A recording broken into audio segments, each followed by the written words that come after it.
Mayor. Just trying to find. Okay, we'll call the meeting order of April 21st.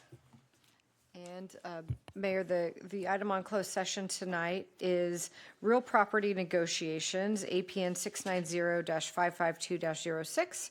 Property is Richard T. Steed Memorial Park. City negotiators, Andy Hall, City Manager, Brian Brower, Assistant City Manager, Samantha Wiley, Beaches Parks and Recreation Director. Negotiating parties, Rhinos Rugby, under negotiations, price and terms for potential financial contribution for development and use agreement. Motion to adjourn to closed session. Second? Moved by Mayor Pro Tem Noblock, second by Councilmember Enmeyer. All in favor? Aye.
It is 5:30, Mayor. Okay, we'll call the City Council meeting in the City of San Clemente for April 21st in session.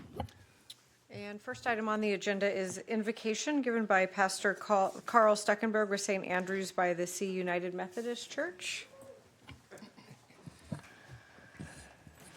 Let's be in prayer.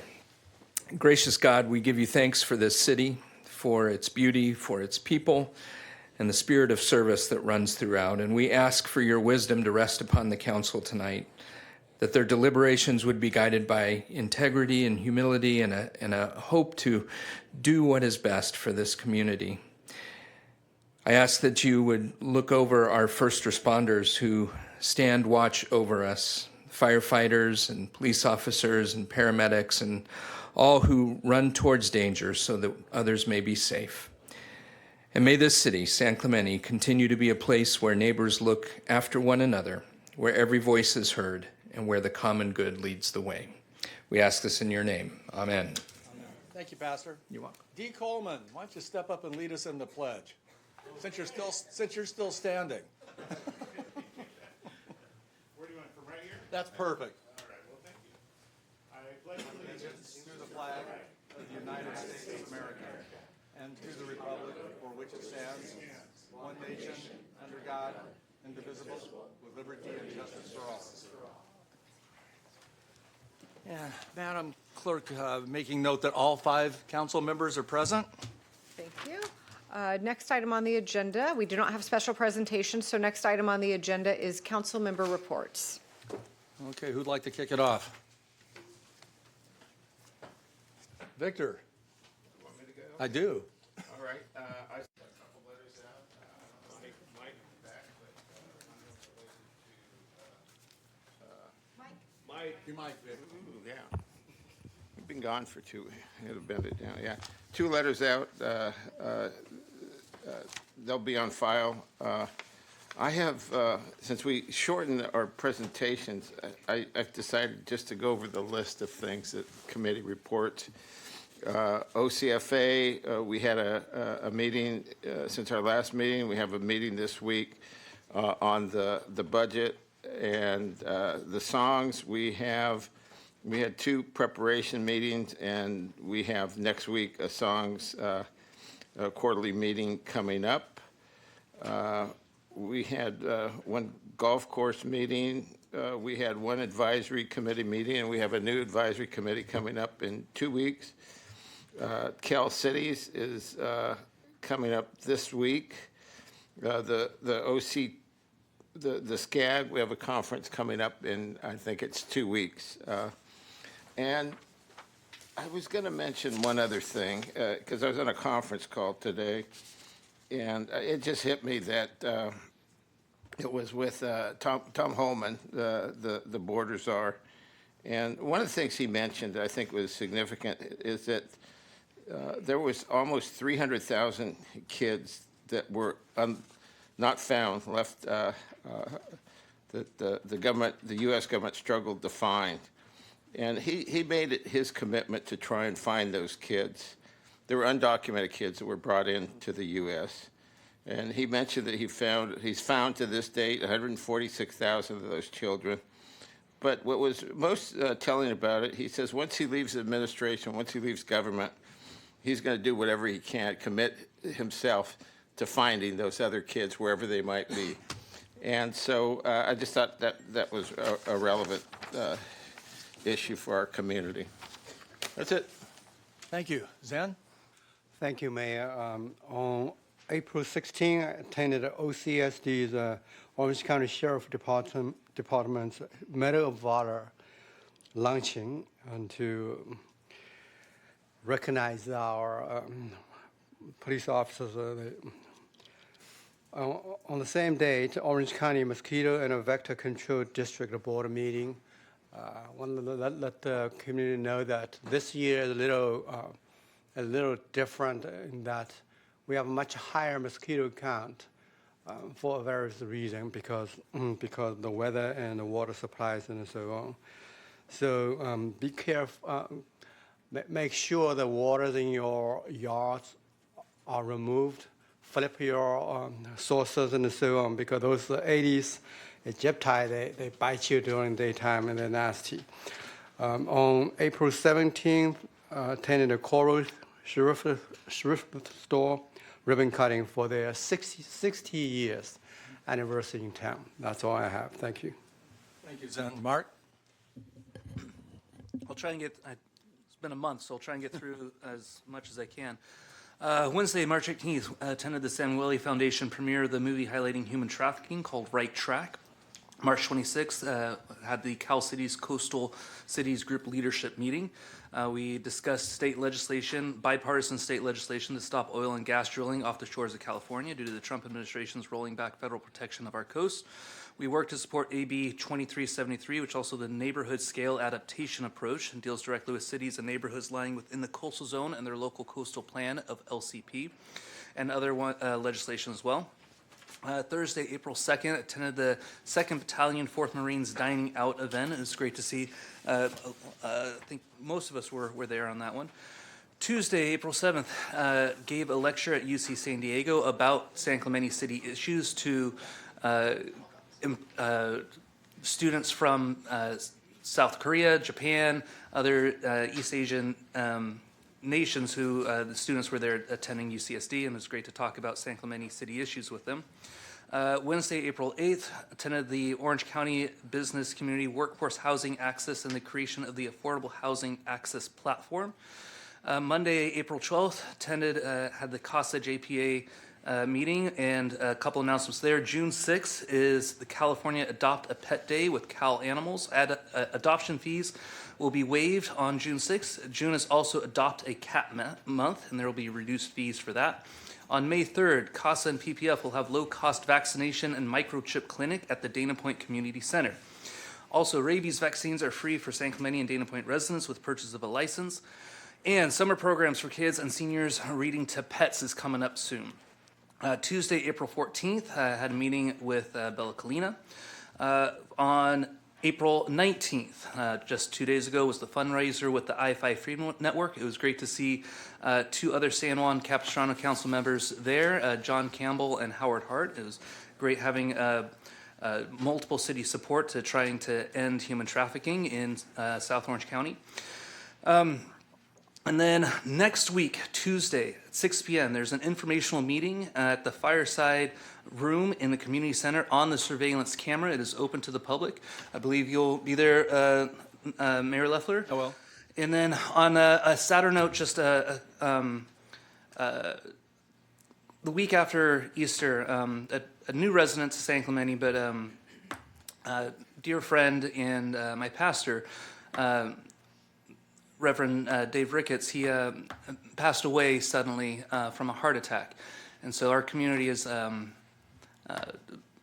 we're missing out by his loss. And just your thoughts and prayers going out to both his family and the San Clemente Presbyterian community as well, who lost a dear one.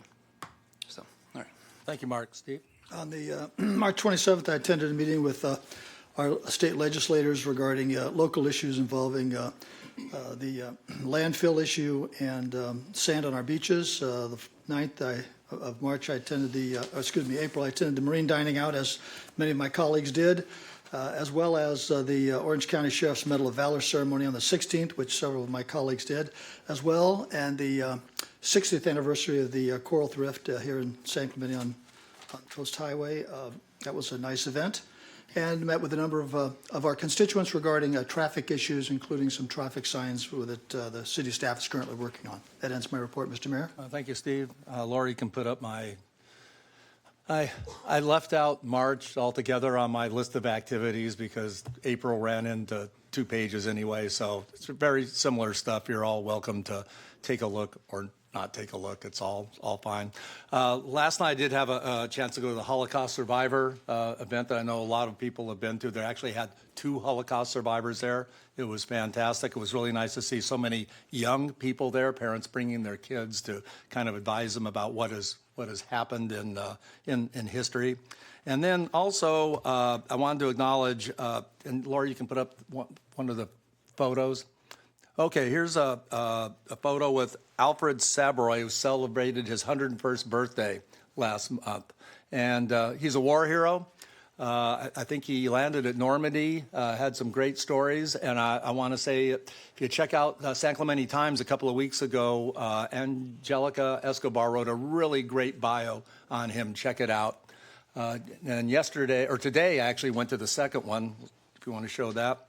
That's also 101st birthday, Roseanne Olsch. Wonderful young woman. Yes, I don't want to hear any comments about, yes, she looks younger than I do. That may be true.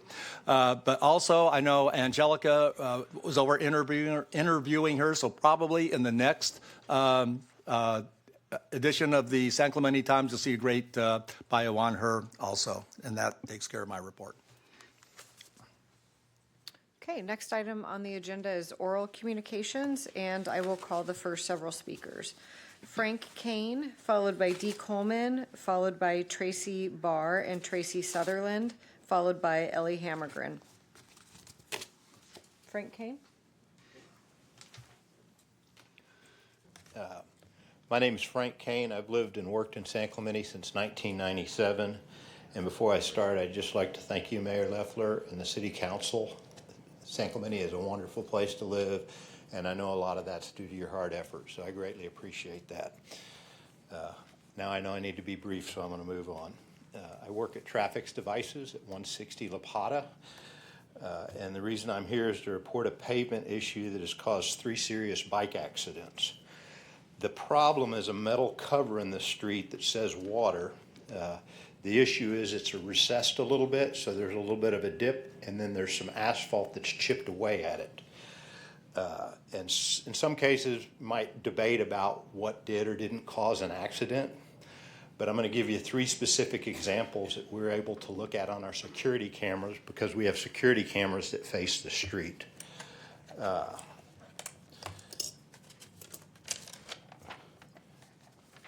So the first accident, I don't have a date on it. I'm guessing it was about a year ago, but just it was during a work day, and all of a sudden we've got ambulances, fire trucks, a full crew out dealing with a bicycle accident. So I looked at our security camera to see if I could figure out what happened. And in looking at the security camera, it's a downhill. They're coming downhill, and they're coming pretty fast. You know, they fly down that hill. And all of a sudden, the guy on the bike just loses control, and it was pretty horrible looking.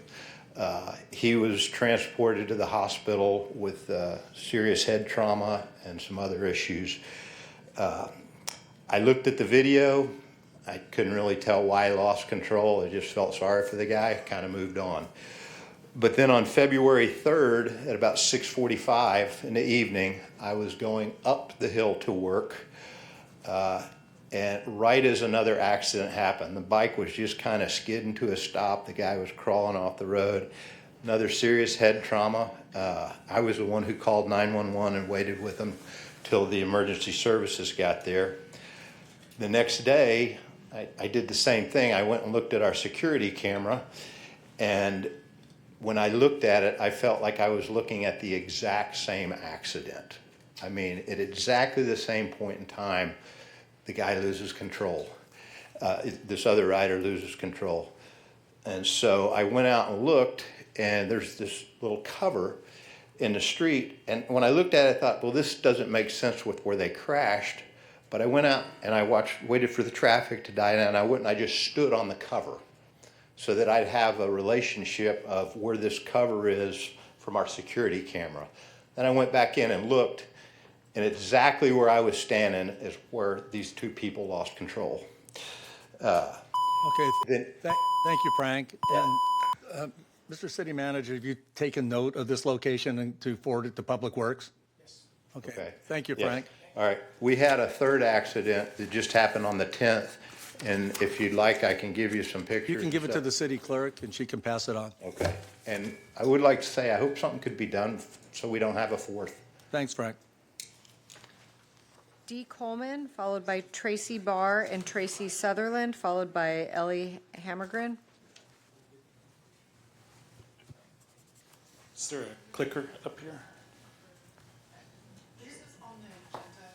It's item 10F if you're talking about the moving of vehicles, 72 hours. It's on the agenda. So I'll have a little more time then later to. you'll have 3 minutes on that item, I can't discuss it now. not on open communications. This is for things that aren't on the agenda. Thanks, Dee.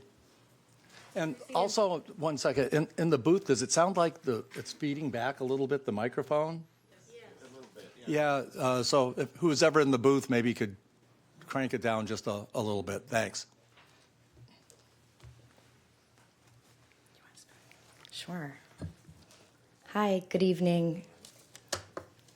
My name's Tracy Barr, and I'm here as a San Clemente resident and community organizer working with many concerned neighbors regarding the proposed expansion of the Prima landfill and what it means for the San Clemente residents. This issue directly affects families in Talega, Forster Ranch, and surrounding neighborhoods who live closest to the landfill, and we would be the ones that live with the long-term impacts of these decisions. The County of Orange is considering a major expansion that could significantly increase landfill operations for decades to come. It raises concerns for us about traffic, air quality, odors, environmental impacts, wildfire risk, public health, and overall quality of life for nearby residents. We're here because many people we've realized in the community don't understand the scale of what's being proposed. So we've kind of formed a group in the community, and we've been working towards some goals. Hi, my name is Tracy Sutherland. I'm also a San Clemente resident, and I'm here to invite all of you and all the residents of San Clemente to join us in our community town hall on Thursday, April 30th at 6 p.m. at the Talega Clubhouse. It's the flyer on the screen.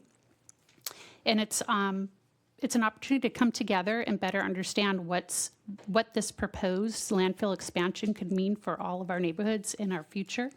In addition, I would respectfully ask this council to place the Prima di Sucha, I never can say that, landfill expansion proposal on a future city council agenda with a formal staff report.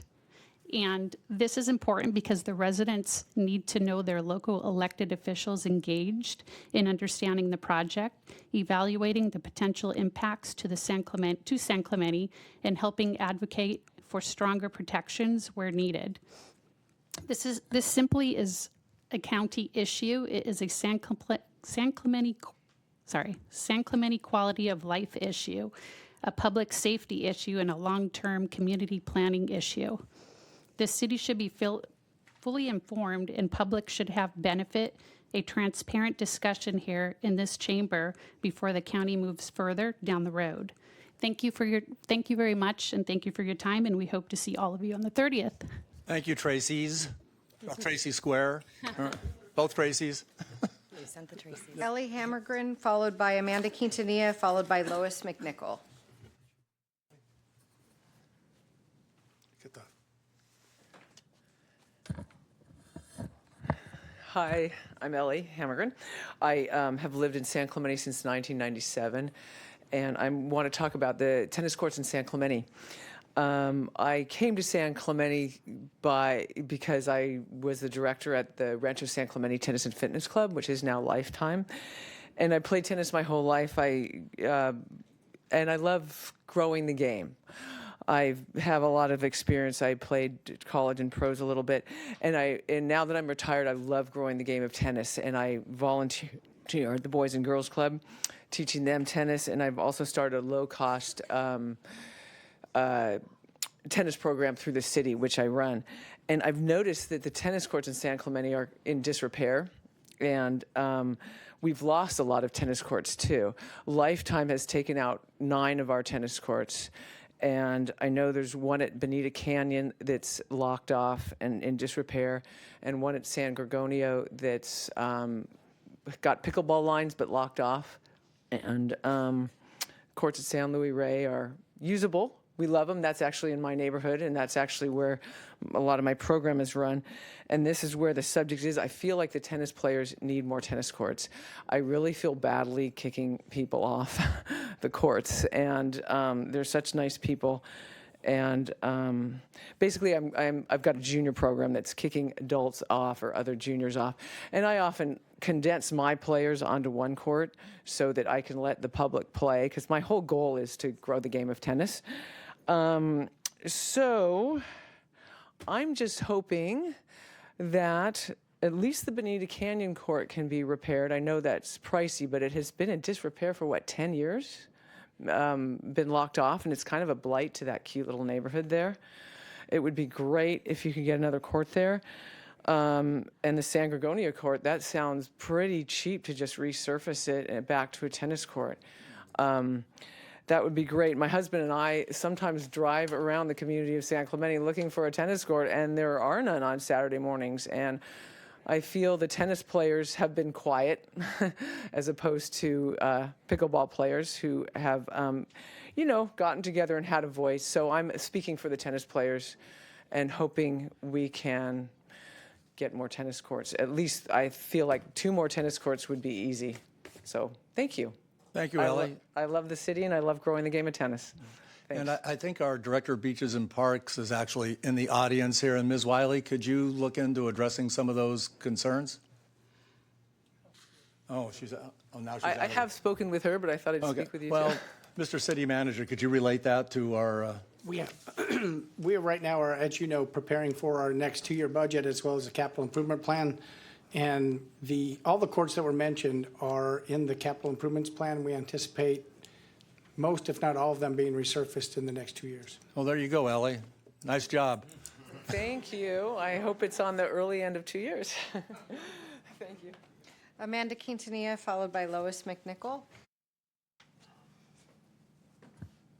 I have a quick PowerPoint because elections are on the agenda, or topics of elections. I thought I would just briefly, and as far as the tennis courts, hopefully we can use development impact fees with that. Next slide, please. I wanted to recap on district elections because, Michelle R. Jackson Bro basically forced the city of San Clemente to go to district elections. And the caveat was that it was going to help minorities, help people have a better chance on getting on the city council. This was a map courtesy of Bonnie and Tom Barnes, which I proposed at the city council in 2023 because they were not able to attend. And next slide, please. And at that time, here's District 3, which included Rancho San Clemente, Marblehead Inland, Marblehead Coast, Highland Lights, Presidio, Broadmoor. And at that meeting, I was really thankful that Mayor Chris Duncan allowed a couple of us to speak a couple of times because it was really important. But, there have been problems regarding some inaccurate statements, promising support that in 2026, it's your turn. And it seems to me that candidates were locked out when they wanted to run, and they had to wait for a couple of years, basically lying through people's teeth. And recently, there was an announcement at a public forum of a candidate. And there was claps and cheers for this candidate, and it was just wonderful to see that support, that level. However, one of the council members that was there claimed he didn't know that person was running and prevented his chances for applying for an endorsement. And I mention this is because it's so wrong to disenfranchise someone who has served our country for years, who has been the embodiment of respect, honor, integrity, leading by example, a born leader. And so I wanted to bring this to light, is that choosing these districts based on where you live and eliminating them really disenfranchised a lot of people. But at that meeting, this former candidate did thank Chris Duncan and Mayor Duncan at the time and Mayor Pro Tem Mark Enmeyer because they proposed some maps putting other people ahead of themselves. Thank you. Thank you, Amanda. Lois McNichol? Yes, reminder, the primaries are coming June 3rd, June 2nd. There are several critical issues that are not being properly discussed or clearly explained by the City Council. These include state legislation affecting San Clemente, the evaluation of the Sand Savers proposal, the protection of thriving local businesses, and most importantly, election integrity.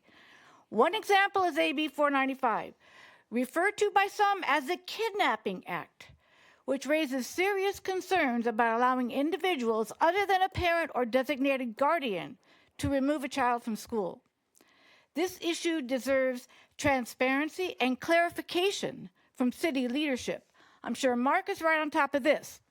And when it comes to coastal preservation, Sand Savers offers a potential long-term solution for beach restoration, not replenishment, using local sand. The chief engineer has expressed a willingness to present this approach to the city. However, this opportunity has not been explored. Instead, the current direction appears limited to dredging as the sole method of sand replenishment. Exploring alternative solutions is not just responsible, it's reasonable. Local economic vitality is another concern. Events like Cars and Coffee generate revenue and support small businesses. Rather than recognizing their value, the city scheduled a public hearing to determine whether such a popular event should continue. There were also concerns about limiting public participation during discussions. But every resident has the right to be heard, and that right should be respected. Right, Victor? It is also worth noting that this is a contradiction in proposing higher sales tax while potentially eliminating events that contribute positively. Election integrity, though, remains a foundational principle at every level of government. It should be treated with the seriousness it deserves.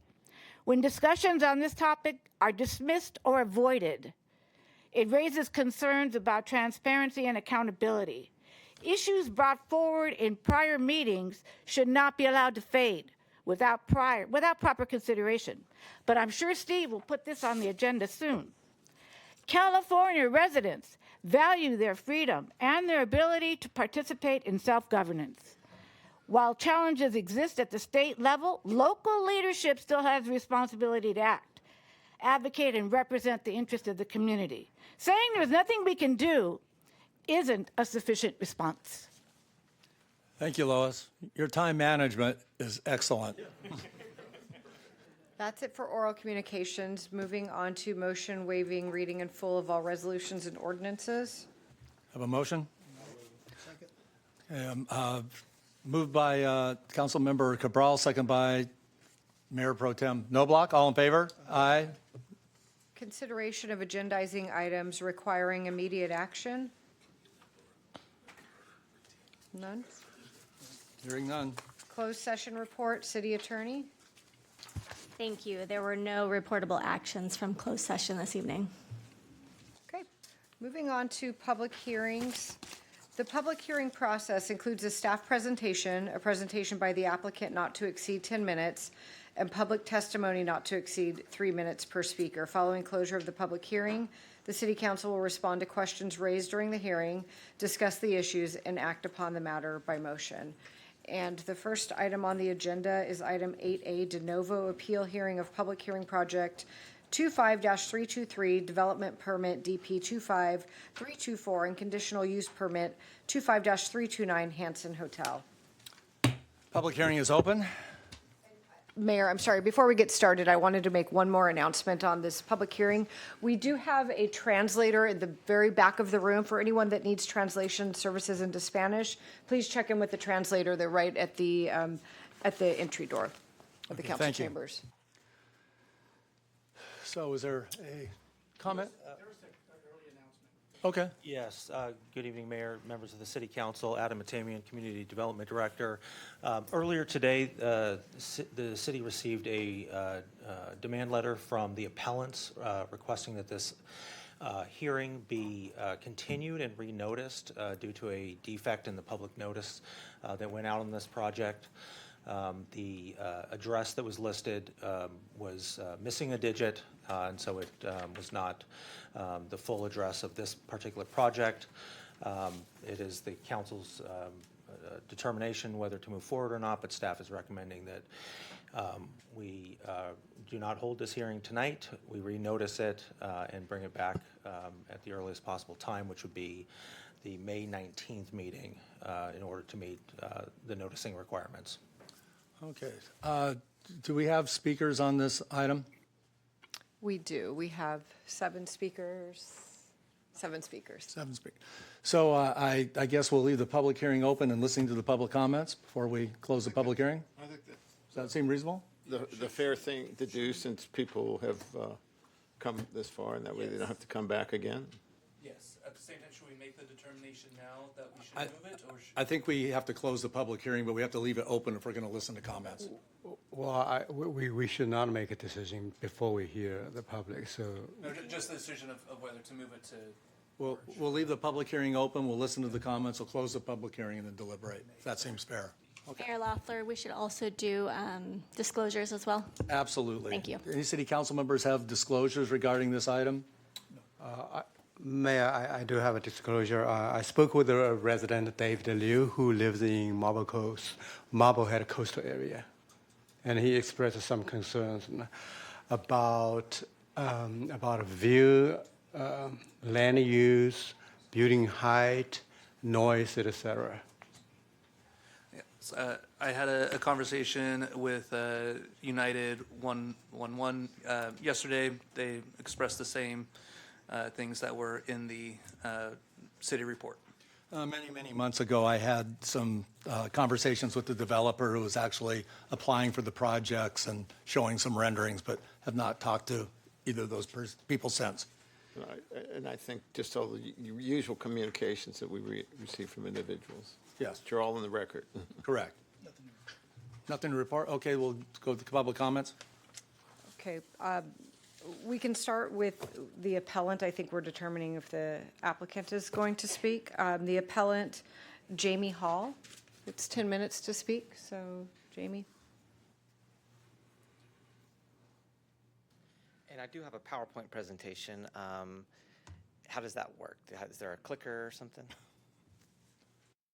You can just tell us when you want the next slide. Okay. And it's being pulled up right now. Okie doke.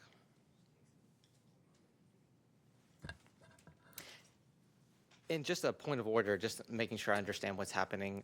So we're going to conduct the hearing, but not make the decision tonight? What's happening No, exactly? we will deliberate and make a decision, but we have to do that after the public hearing is closed. If you want to make your comments, the public hearing has to be open. And we feel that since people have come, we don't have to, we could just close it and make a deliberation, but we felt that since so many people came and wanted to speak, that we give you your opportunity. Just wanted to get some clarification. Thank you. So I'm ready when is okay. Okay. Good evening, mayors and council members. Point of 1 order, second, too. Jamie. I think, and I don't know if you were asking this. I mean, you're gonna if we postpone this to the next meeting, you'll be able to give this presentation in its entirety next time. But Yes. if you want to, I mean, we're not going to stop you. Give it twice. Well, I mean, here's the deal. I mean, the notice was wrong. If the city's going to correct the notice and we're going to come back here, then I would prefer just to present at the next hearing. But I just want to make sure I understand because I'm not sure the mayor was saying that. Okay, that's exactly what I was saying, but do the other people that want to speak, you're deferring, that's fine. Do the other people that are speaking on this want to defer also? Are you speaking for them? We'll be happy to close the public hearing and deliberate. You're going to deliberate on the continuance, correct? Correct. Yes. Oh, okay. Well, then, does anyone else want to speak? This seems like they're going to defer this. There's one person that does want to speak. So. Okay, that All would be right. great. Thank you. Thank you for the clarification. Sure, step forward, please.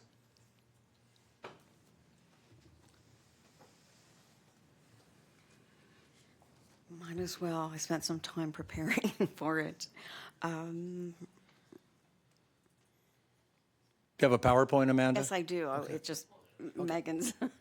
She's on it. But thank you.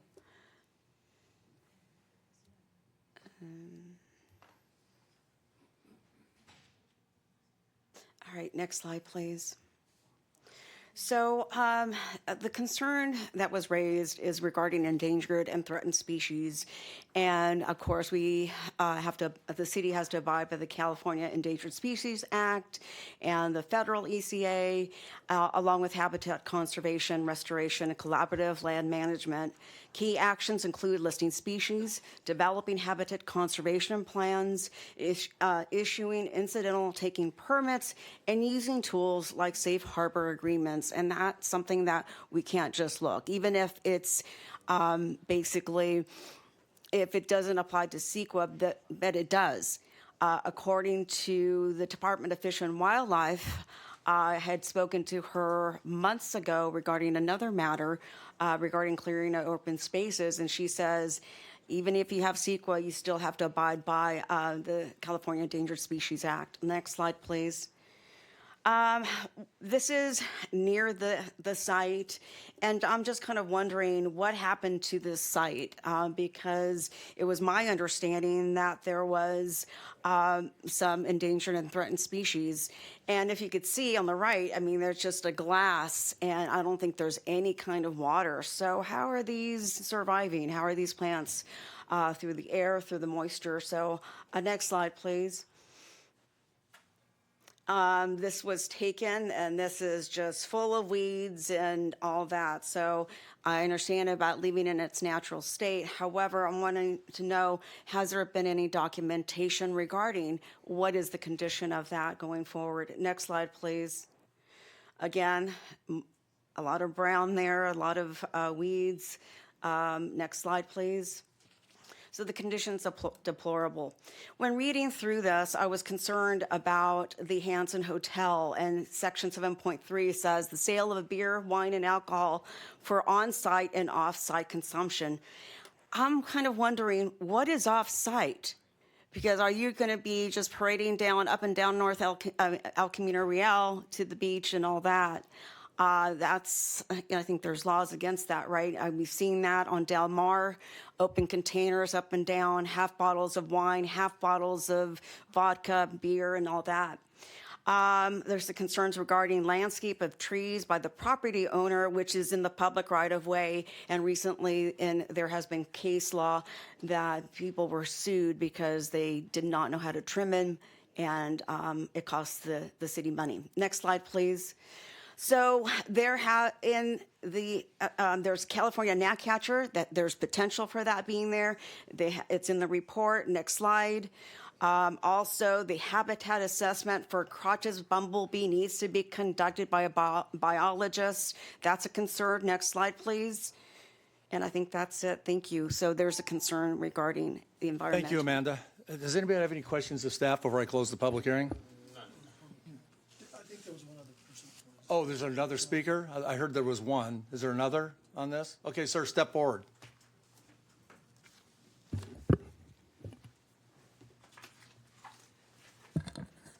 Good evening. Good evening, Mayor and members of the council. My name is Ron Vanderhoff, and I'm speaking on behalf of the Orange County chapter of the California Native Plant Society.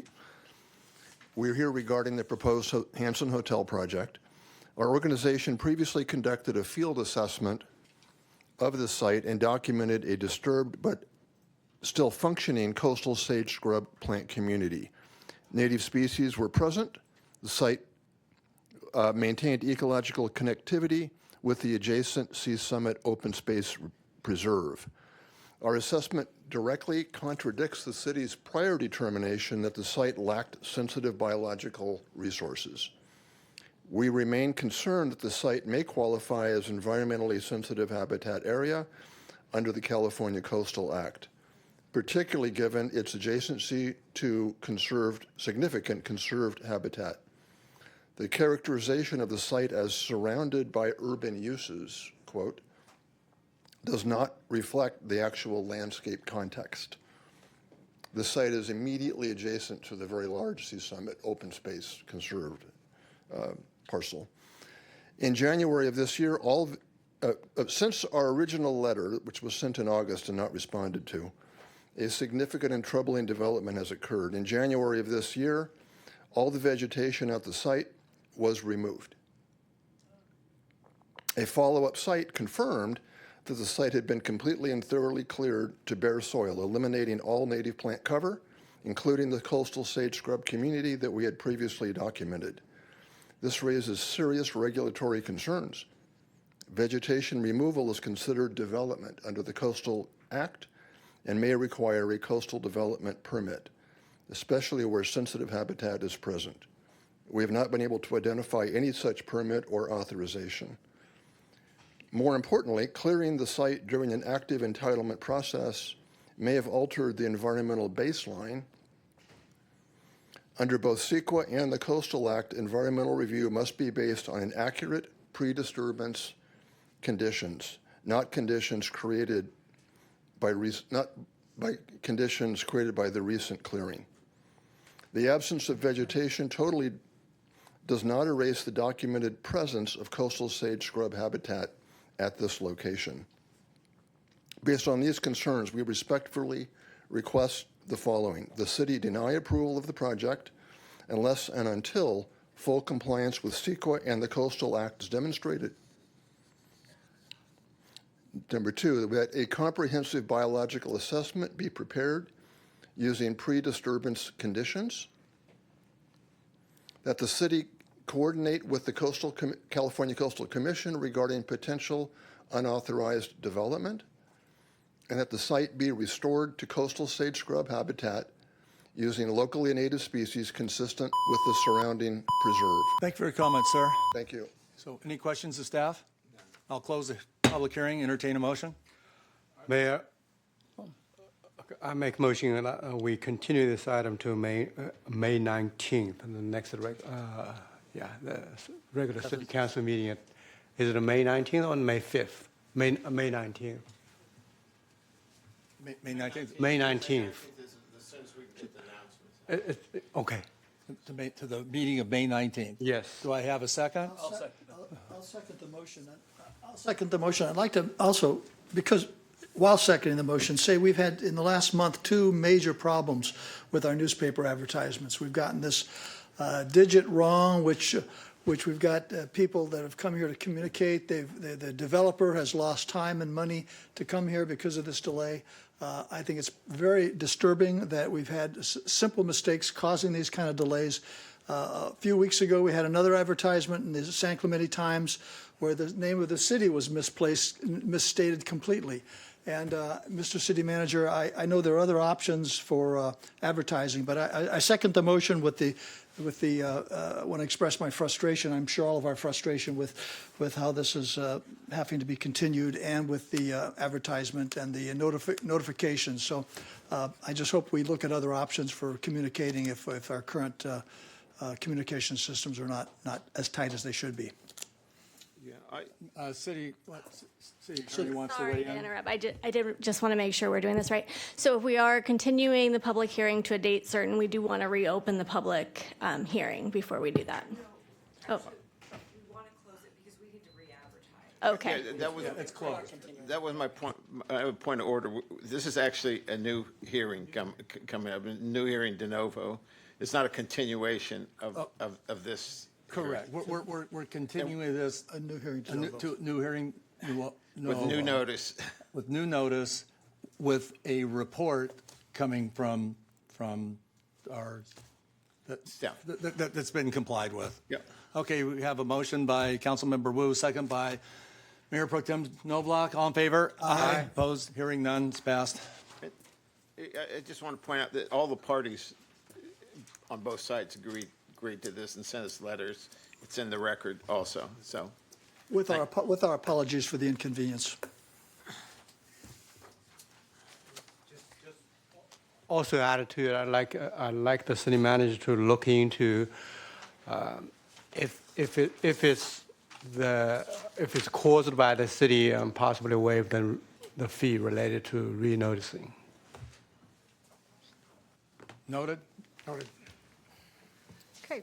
Next item on the agenda, item 8B, public hearing to consider introducing the first reading of ordinance number 1804 for the continuance of the temporary parklet program and an amendment of the parklet design standards, and to consider the project categorically exempt from the requirements of the California Environmental Quality Act. Public hearing is open. Do any council members have any ex parte disclosures to make? Well, I will start, I guess. I think I've talked to anybody I could talk to about this issue, going up and down Del Mar and talking to business owners and the DBA. And since the last hearing, a lot of communications, too many to mention, but. Just a quick point of order. Do we need to do ex parte on this one? We Okay. do. All right. I'd just like to echo Mr. Cabral's comments. I too have had a number of communications, including the San Clemente coffee, Friday morning coffee. It was a major point of discussion. The city manager was there as well. It's a hot topic in town, so I couldn't identify all the people I've talked to that have expressed opinion one way or the other, but those communications have not caused me to be biased one way or the other. I've made numerous visits to Del Mar and talked to numerous business owners and residents, including a on-site field trip with our city manager, assistant city manager, community development director, Department of Public Works, and city attorney to look at the location and do an in-depth visual study of it. Nothing that I've seen or heard would cause me to have any issues deliberating on this issue. I have no disclosure to make.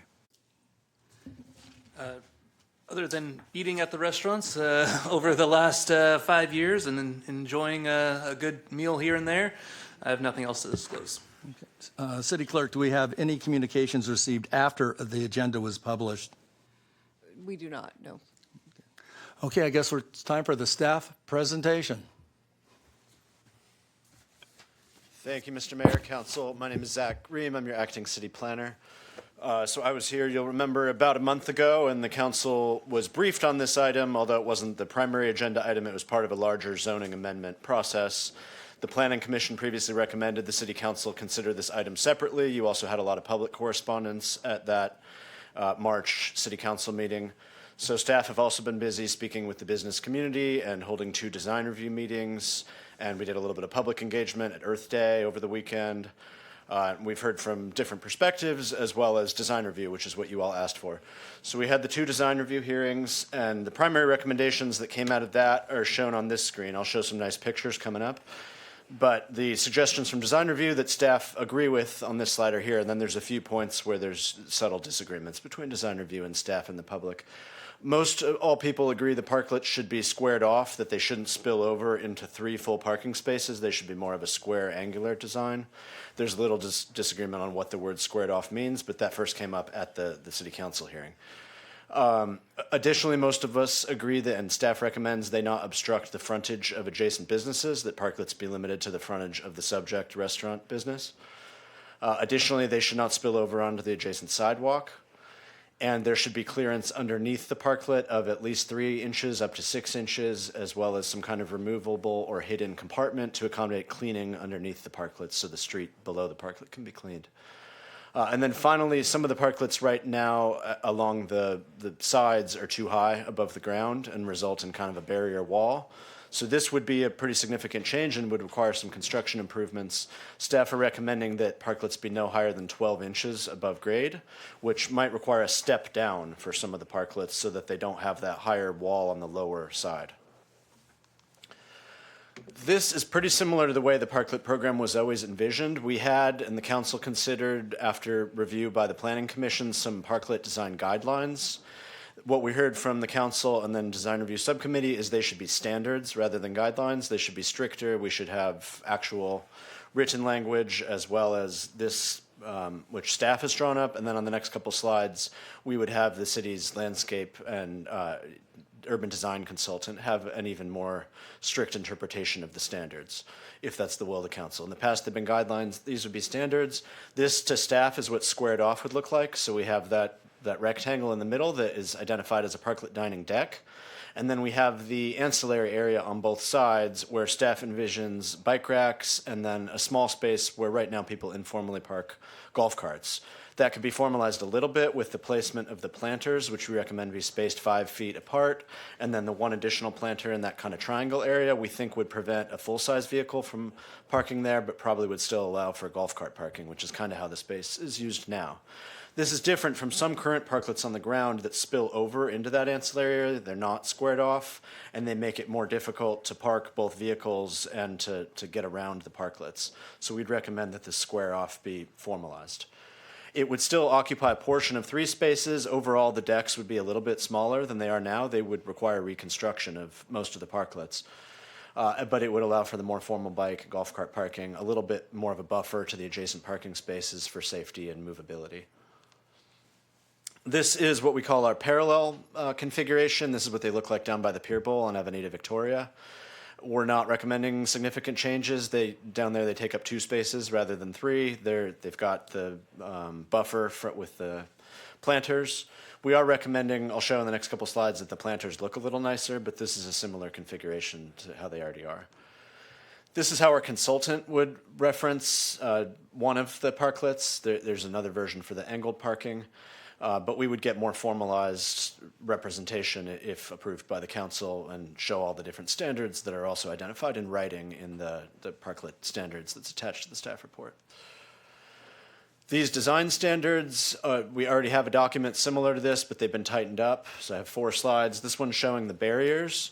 That's another fairly significant recommendation. Right now, they're 42 inches high. We found out that per California Building Code and the alcohol ABC licenses, they only have to be 36 inches.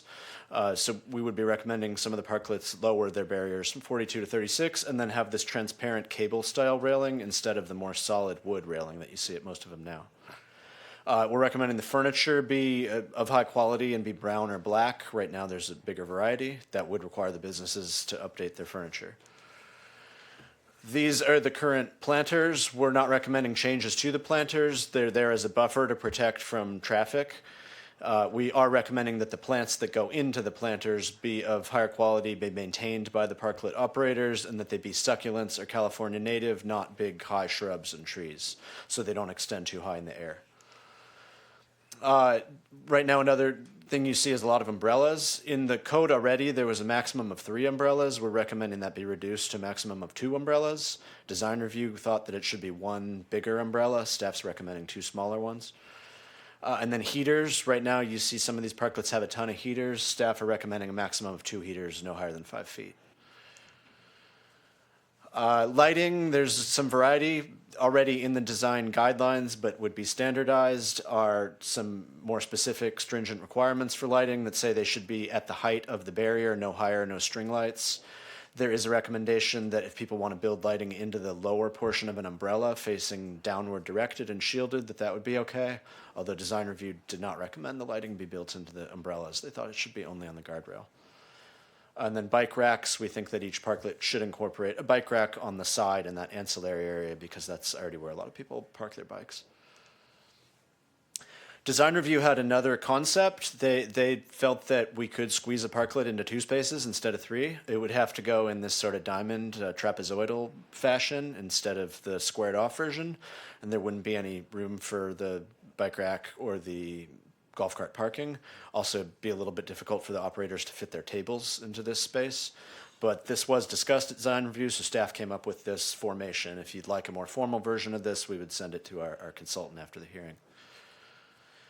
The other things that design review talked about is that neighboring businesses should share a parklet, and that if not shared, there should be a gap of at least 4 spaces in between parklets. Staff's recommending that there not be a share requirement, that if there's 2 adjoining businesses, they should squeeze into 5 spaces, so 2.5 spaces per business rather than 3.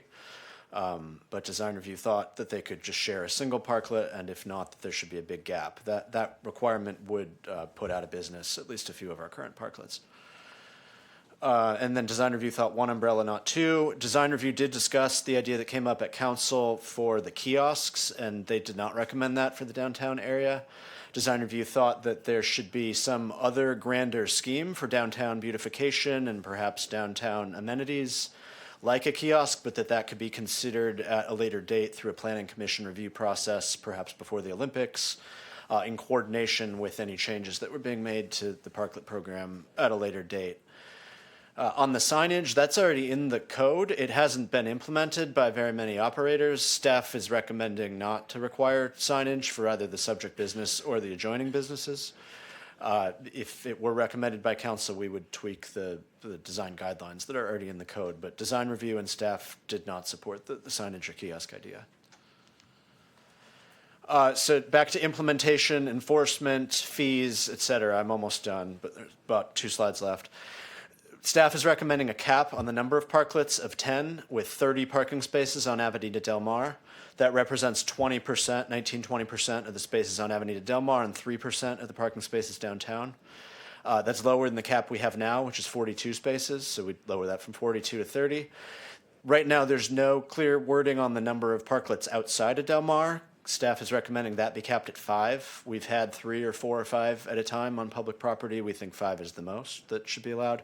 And then on private property, staff is recommending no cap, but that private property owners could use a maximum of 2 parking spaces per parklet. The most of those we've had operational at a time is also 3 or 4 or 5. And then any deviations from any of these standards could be allowed, but would require design review and planning commission hearing if an occupant wanted to deviate from the standards or the design.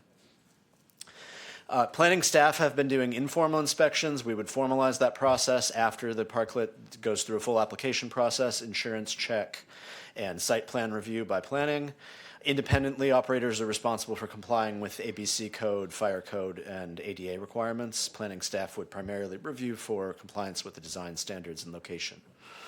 The fees, staff's not recommending a change to the fees. They're currently set at $4 per square foot on public property, $1 on private property. We will calculate the fees a bit more carefully. There's been some discrepancies in how different businesses' fees have been calculated, so we want to ensure fairness. We would require a site plan for each business. We'll go out there and measure when they're built and calculate the fee on that per square foot basis. If we do that, it will likely result in a slight reduction in money coming in from the Parklet program, which has been $160,000 to $184,000 the last few years. It'll go down by a little bit. Staff would recommend, it's the City Council's direction, I don't think we need a formal number, but that some of the money be used for leasing in the downtown business area of private parking lots to be used for public parking, and then some ancillary revenue that could go to the trolleys. Those programs are already active, and staff does have authorization already to spend some money on the adjacent ancillary public parking lots, but that concept has been discussed by the public and I think at the last council meeting. So our recommendation is to open the hearing and conduct a reading of the ordinance. Slight changes could be made to the ordinance during this reading. Alternative recommendations, if you want to go a different direction, we can come back with more information at a future meeting. The third option would be not to adopt an ordinance, and this program would sunset on July 1st, and all the parklets would need to be removed. Thank you, Josh. Excellent presentation. Questions for staff? Wait for public comment. Mr. Wu, anything you want to just wait for public comments? Or you have any comments? No, not at this moment. Okay. I just had, it seems minor, I'm just curious, why green umbrellas? In the comments that we received throughout this process, part of the issue of obstruction was brought up.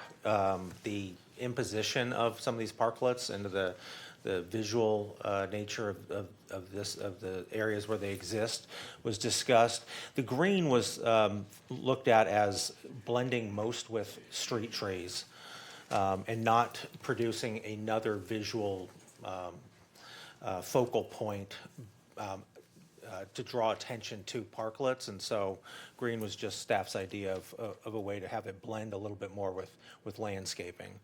But other colors could work, or council could potentially look at not requiring any specific color at all.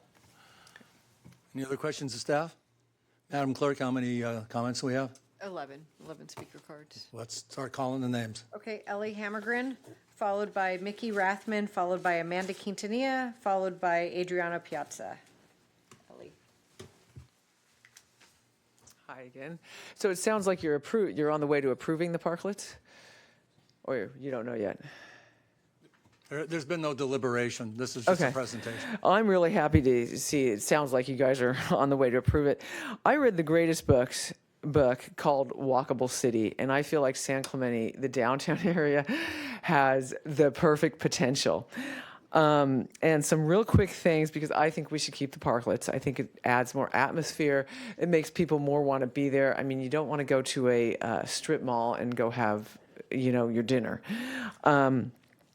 I think we should add, from what I've learned from Walkable City, we should add more 20-minute parking spaces, maybe 30-minute parking spaces, because often I go to downtown and I just want to go to the post office for, 5 minutes, or maybe pick something up at Nick's Vacuum, or go to, somewhere, go to the library. And I read in this book, Walkable City, that if you have 2-hour limit of parking, it circulates people through better, and the restaurants and the shops get more clients.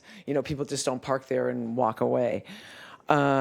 So I would say more 20-minute, more 30-minute spaces, or pick one. But every spot should be 2-hour time limit. Did I already mention that? I'm kind of a little bit, jumbled in my organization here. But if every parking was 2-hour time limits, people would circulate through better, and the restaurants and the shops get more, business. And also, I feel like this surf contests have illustrated how many e-bikes are in San Clemente. And if you don't allow a car to come, the e-bikes will. I almost envision, I'm a big biker, biker from point A to point B. I started a biking to school program when my kids were little at Concordia, and it got so many people on the bikes, and it relieved congestion. And if you had a big bike parking lot, alongside Jack's Surfboards, where the parallel parking is, and maybe alongside the old Cotton's restaurant, you could alleviate more parking. I feel like if you build room for more cars will come, and there'll be more congestion. And if you make room for bikes and pedestrians, there'll be more room. So I'm all for parklets. I feel like we could manage our parking problems more that the parklets might be causing by making room for e-bikes and walking, and maybe even a bike path, share the road path on El Camino Real, and maybe make the bike paths green on Ola Vista. And everybody west of the 5 freeway could be riding their bikes and golf carts there, and the parking wouldn't be such an issue, and the parklets wouldn't be such a big problem. Anyway, thank you. Thank you, Ellie. Mickey Rathman, followed by Amanda Quintanilla, followed by Adriano Piazza, followed by Susie Lance. Good evening, Mayor and council members. I'm Mickey Rathman, a local resident and downtown business owner. I appreciate the work that the staff has done to improve the parklet program. There are meaningful updates there, especially the requirement that parklets remain within a business's frontage and not extend into the front of a neighboring business. This is an important and a necessary fix. I do want to be clear, though, that while we're discussing limits, the current footprint is not holding steady, it's growing. In the last week, another restaurant has added a small deck, and we're also seeing counters and service elements extending into sidewalk space. So in practice, parklet expansion is continuing. There's a common sentiment that restaurants are what drive people downtown, but that's not entirely true. People come to downtown areas for an experience, and that experience is created by a mix of retail, restaurants, and services. And a big part of the experience is being able to easily access downtown, including parking. Retail plays a critical role in that experience. Retail creates discovery. We're giving people a reason to stroll, to browse, and to stay longer. We support the very foot traffic that restaurants also benefit from. A thriving downtown is an ecosystem, and no one part of that ecosystem should be allowed to expand at the expense of others. The concern with the parklet program, even with improvements, is that it continues to disproportionately benefit one type of business while others absorb the impact, especially through the loss of convenient parking and visibility. So the question isn't just how we improve parklets, the question is, how do we protect the balance of our downtown? Because once that balance is lost, it doesn't come back easily. And if we continue down a path where public space is incrementally absorbed by one use, we risk changing the character of our downtown in a way that doesn't serve the full community. We all want a vibrant, fun, thriving San Clemente. So I would ask, as we continue refining the Parklet program, what is the plan to address parking and ensure we are supporting all businesses downtown, not just one segment? Thank you, for your Mickey. time. Amanda Quintanilla, followed by Adriano Piazza, followed by Susie Lance, followed by Alberta Ayala. It's wonderful to hear Mickey speak. And one of the things that during the holidays, it was wonderful to see Assemblywoman Lori Davies with her family and friends going down Del Mar. And it is for the experience. And Mickey is definitely right about that. I attended the Design Review Subcommittee, and one of the things that came up was if the city is going to basically discuss or enact or an ordinance regarding the design, shouldn't the building inspectors go and inspect them? But I think there was a concern regarding that they didn't want, it was the liability was on the business owner and not the city. But if you open up that building inspector should go and supervise it, and you're dictating what kind of design these parklets are going to be, there's some kind of shared responsibility in that, and that is a concern. As far as higher quality plants, I know that Chopin has wonderful mandelias there, and they're really in bloom. They're beautiful, and other businesses have that. As far as the green color for the umbrellas, I think it was Adam that chose that. At the Design Review Subcommittee, it was mentioned no benches. However, Coastal Cowboy already has a bench. Bike racks were mentioned, and at the Design Review Subcommittee, I said, all you have to do is go up and down Del Mar, and we already have bike racks. So why put an additional cost to our city when we already have them? I did present a PowerPoint presentation, and I forgot to forward it, so I'm just relying this on memory. One of the things that is what was mentioned by one of the commissioners was that we should probably do an end date of September after Labor Day and just finish that. And I don't think that was conveyed in that presentation, or maybe I missed it while I was writing some notes down. But I do know that some of the restaurants do not take care of their plants. They don't water them. They do not put potting soil. Some are dead right in front of 123 Del Mar. And there's a new outdoor dining at Point Break. And it was my understanding that city staff said that it's okay because that's in their private parking lot. But there should be limits to that, because if not, everything is going to be outdoor dining. But I think we should just stop it in September and be done with that. As Mickey said, and one businesses shouldn't suffer because of one type of business. Thank you so much. Thank you, Amanda. Adriano Piazza, followed by Susie Lance, followed by Alberto Ayala, followed by Donna Vadrine. Hi, everybody. Hi, council members and mayor. First of all, I'm very thankful that we're talking about this. So my name is Adriano Piazza. I'm Pronto on Del Mar. And I said it many times how much the Parklet program has helped offset the huge cost increase that has been in our industry, and have helped the downtown thrive so much.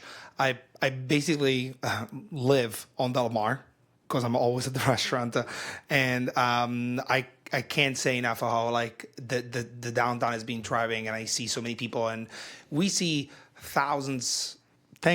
Thankfully, we see thousands of people every week, and they're stoked to be outside.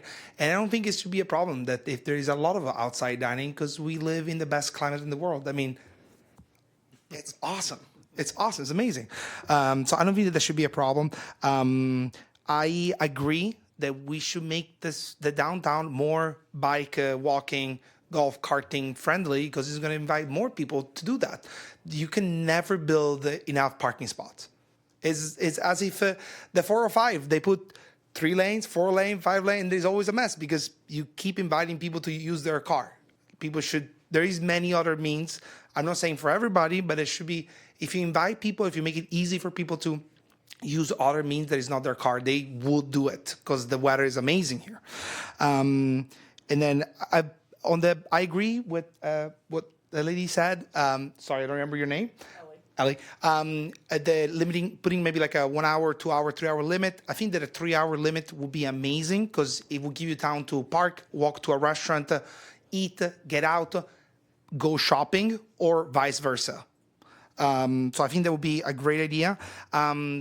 Couple notes on the design. I love the new designs. I think it's going to be a problem just for the size because we already can fit only 8 or 9 tables.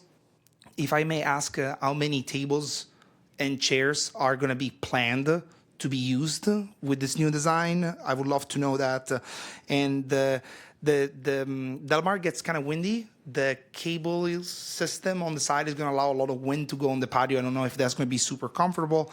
And we currently have, I think it's 4 umbrellas, something like that, and they're never enough. It's hot. And there is great, at night we currently have 2 heaters, and people always ask for more. So I'm not sure how that's going to go. But yeah, I think that there's a great. It's an awesome program, and I hope we can keep doing it. And yeah, if I can just have an answer about the chairs, what is going to be the new number? Because right now I think it's 22. That would be awesome. Thank you so much. Thank you, Adriana.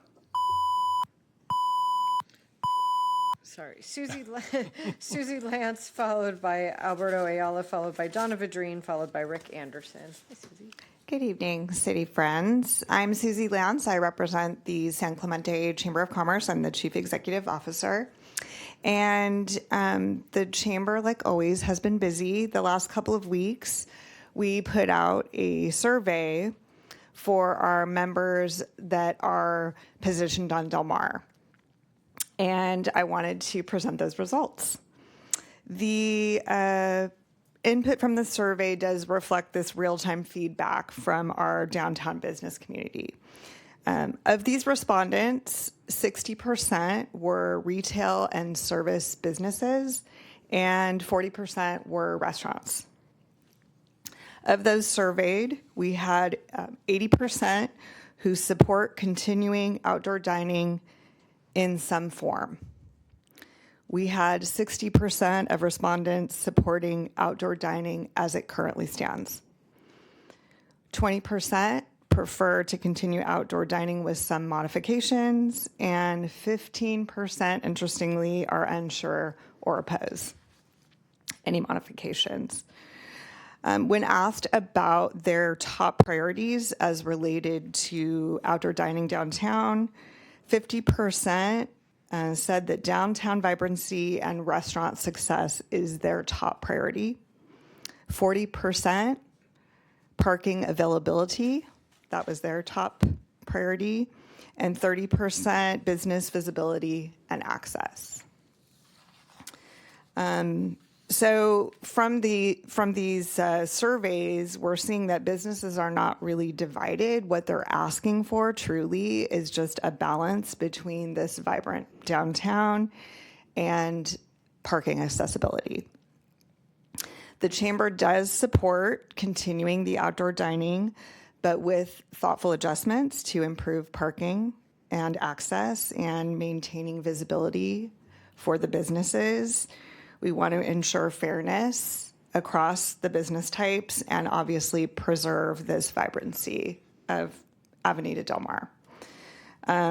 What we recommend is taking this kind of block by block approach and possibly considering fewer outlets or fewer parklets or smaller parklets. This just again shows the Chamber's direct involvement with our businesses day to day. We certainly appreciate the city's leadership, and we look forward to continuing to work together to support this economic vitality and accessibility. Thank you so much. Thank you for that valuable information, Susie. Absolutely. It's not easy to get feedback from all these businesses, as all of you know that have been speaking with them. It's a lot of work. People are busy. But we did make this a priority, and hopefully this is helpful, and we can certainly provide more information. Thank you for as taking the needed. time to do it. You're welcome. Alberta Ayala, followed by Donna Vadrine, followed by Rick Anderson, followed by Kathy Ward.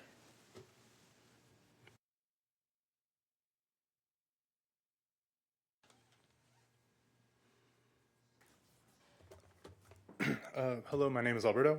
I've been a patron to San Clemente for quite a few years and an employee on Del Mar for almost 3.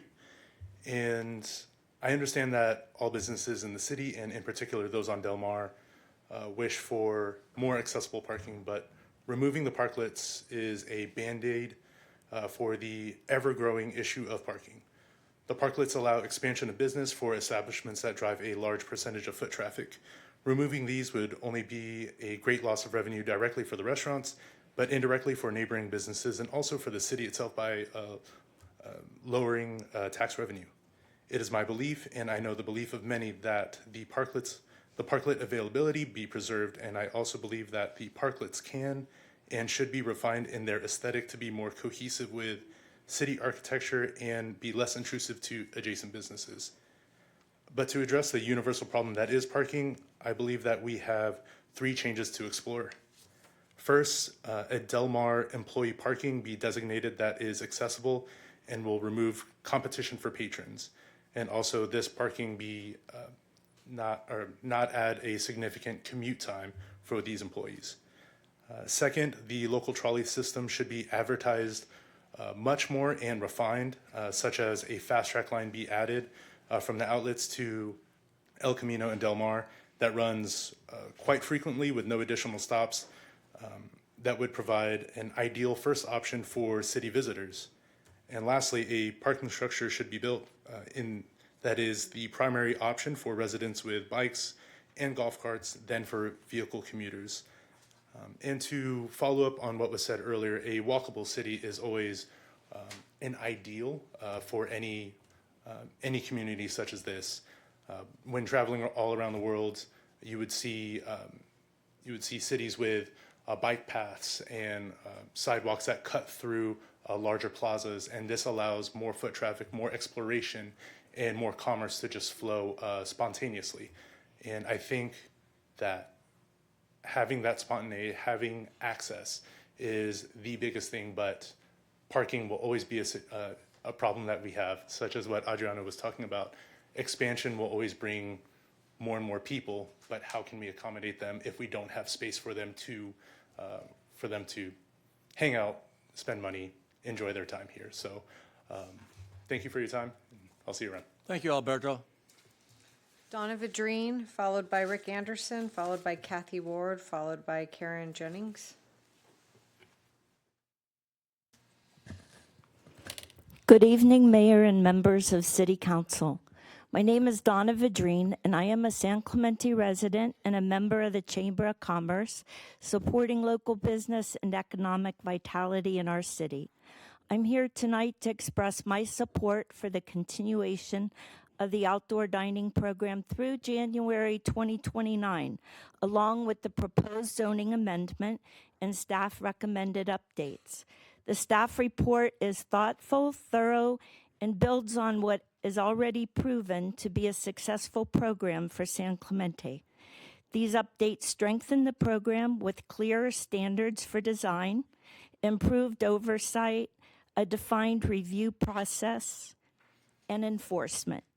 Importantly, the refinements strike a balance, limiting parklets to directly in front of the associated business, ensuring that they do not impact neighboring storefronts, and reducing the number on Del Mar from 14 to 10 demonstrates responsiveness to community concerns. The overall parking impact 19% on Del Mar, and just 3% of the total downtown public parking is measured and reasonable. The enhanced aesthetic standards will further elevate the look and feel of our downtown, aligning with the character of San Clemente.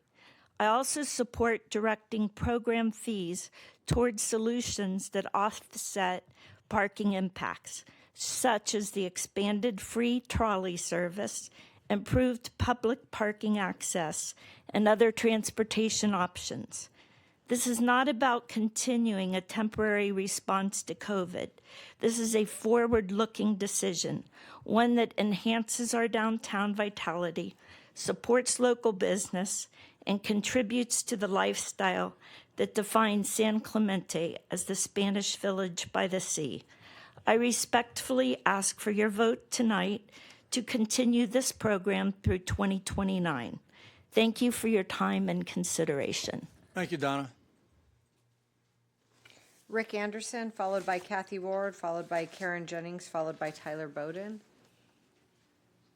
Good evening, ladies and gentlemen. I'm Rick Anderson.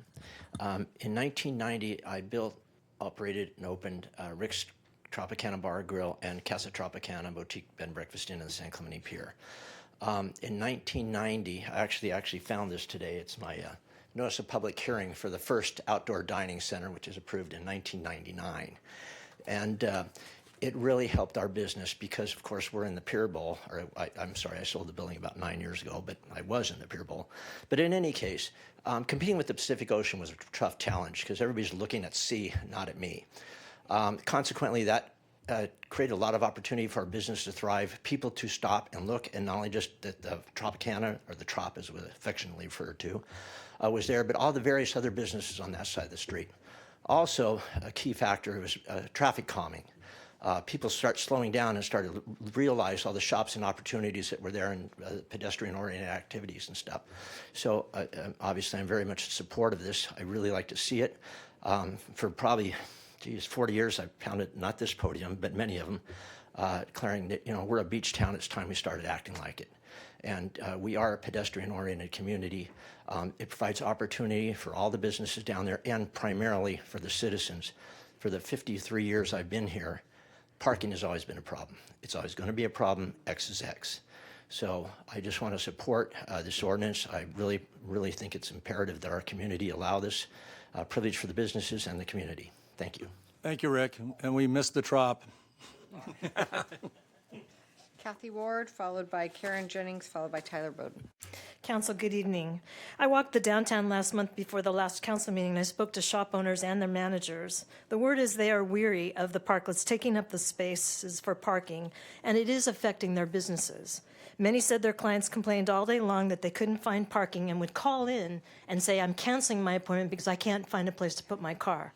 So it was unanimous that the parking was affecting the downtown businesses.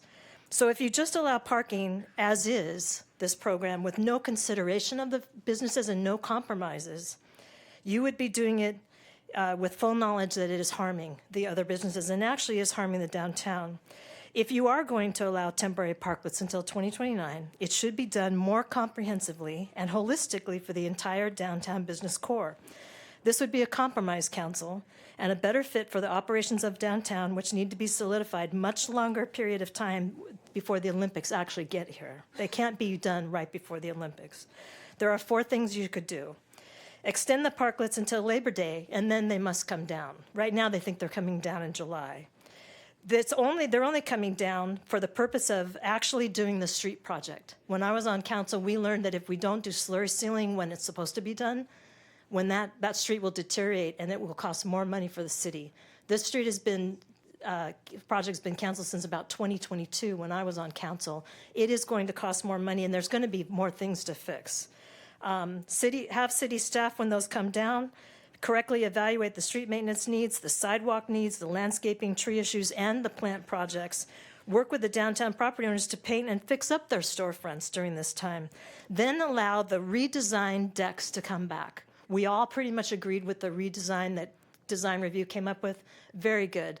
The only thing that was talked about is limiting the decks to 2 parking spaces and not allowing them to go into a third, not allowing for that other parking. That's your choice whether to do the 3 or the 2, but in doing the 2, that's one extra way to get some more parking spaces and have the downtown actually start to work. So parklets should be limited to 2 parking spaces. If a business is a small bakery or a coffee place and they're right next to each other, there's an opportunity for them to share. They don't need 4 spaces. They do not, and they're not used like that, and they could complement each other, and it would be less cost to the property owners. And again, every 2 businesses, small businesses that combine parking, that's 4 parking spaces that you're saving for patrons to actually come. So limit outdoor parklets to 2 spaces, and this is the one big thing, only to restaurants that currently have no outdoor dining. You are giving them right now to restaurants that we've already given parking waivers to. They already have more seats. They're already impacting the parking. If you give them more outdoor dining, you're giving them 2 spaces. Thank you, Kathy. Please take the compromises. Thank you. Karen Jennings, followed by Tyler Bowden, followed by Wayne Eggleston.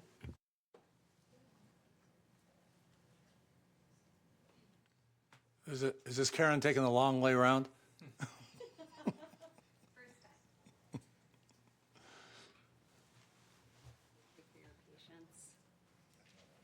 Good evening. As a resident of San Clemente for 15 years, it would be so nice if we could work together as a community to allow restaurants to keep their outdoor parklets. I understand parking can be frustrating at times, and it might take a little bit of patience to locate a spot. But I'd like to argue the truth is I, as well as many others, would have never found my hairstylists or shopped small business shops if it wasn't for the restaurants I was dining at. It's the restaurants that draw me and others into town, both local residents and outside cities. While parking might pose a challenge during certain times of day, this is where I'd like to see the city work together. There honestly seems to be some parking areas like Rare Society that looks zoned off just specifically for them that do not open even until 4 p.m. Library spots that are reserved for staff when the library is closed at times. And I know there are other ways, like Ellie mentioned, that were so creative and I think doable to work together to make just our city flow easier. And again, I know someone mentioned this evening that people are coming to Del Mar for an experience, but truthfully, I think we're living in a very different world today. And shopping, when it comes to shopping, I think Amazon is delivering that experience right to our doors. And other shopping is turning into more of an online business to save time, gas, money, and I just think it would be heartbreaking to lose these restaurant parking lots. We are so blessed to live in the city where we can dine outside year-round in this beautiful climate and city of San Clemente. So I would love if there's any way that we can get creative with parking, whether it's limiting it to a 2-hour window. But I think those who have been in San Clemente, we've dealt with it, and it might take a loop, it might take 2, but I've never struggled getting a spot. Thank you so much. Thank you, Karen. Tyler Bowden, followed by Wayne Eggleston. Good evening, Mayor Leffler, members of the City Council. Tyler Bowden, resident of San Clemente and current chairman of the San Clemente Chamber of Commerce. First off, I'd like to thank the staff for all of your efforts and City Council for all of your efforts on this issue. I know it's a tough one, but I'm glad that we're all having so many conversations about it and taking our time to consider it. I've had many conversations with people all over town, and I've heard resounding support to keep the outdoor parklet dining. But we need to balance the needs of all the businesses on Del Mar and in the downtown area. So we have to continue to address the concerns of retail and other businesses on Del Mar. in any way we can. And so the Chamber is holding a community affairs meeting next week on Wednesday at noon at the VIP Lounge at the Outlets. This will be our focus at that meeting. So we invite anybody that's interested to come, any businesses or residents that would like to share their opinions. And hopefully that meeting will help to inform your consideration of this issue as it continues. But with that, we should also consider the impacts to the restaurants in our considerations of this issue. For example, if we're implementing the program in July, that's kind of summertime, that's their peak season. It's probably not a good time to force restaurants to tear down their parklets. So I definitely recommend waiting until after Labor Day for that. Also, if there is street slurring happening, I've kind of heard mixed reviews on that. I don't know if it is happening or if it will need to happen at any point.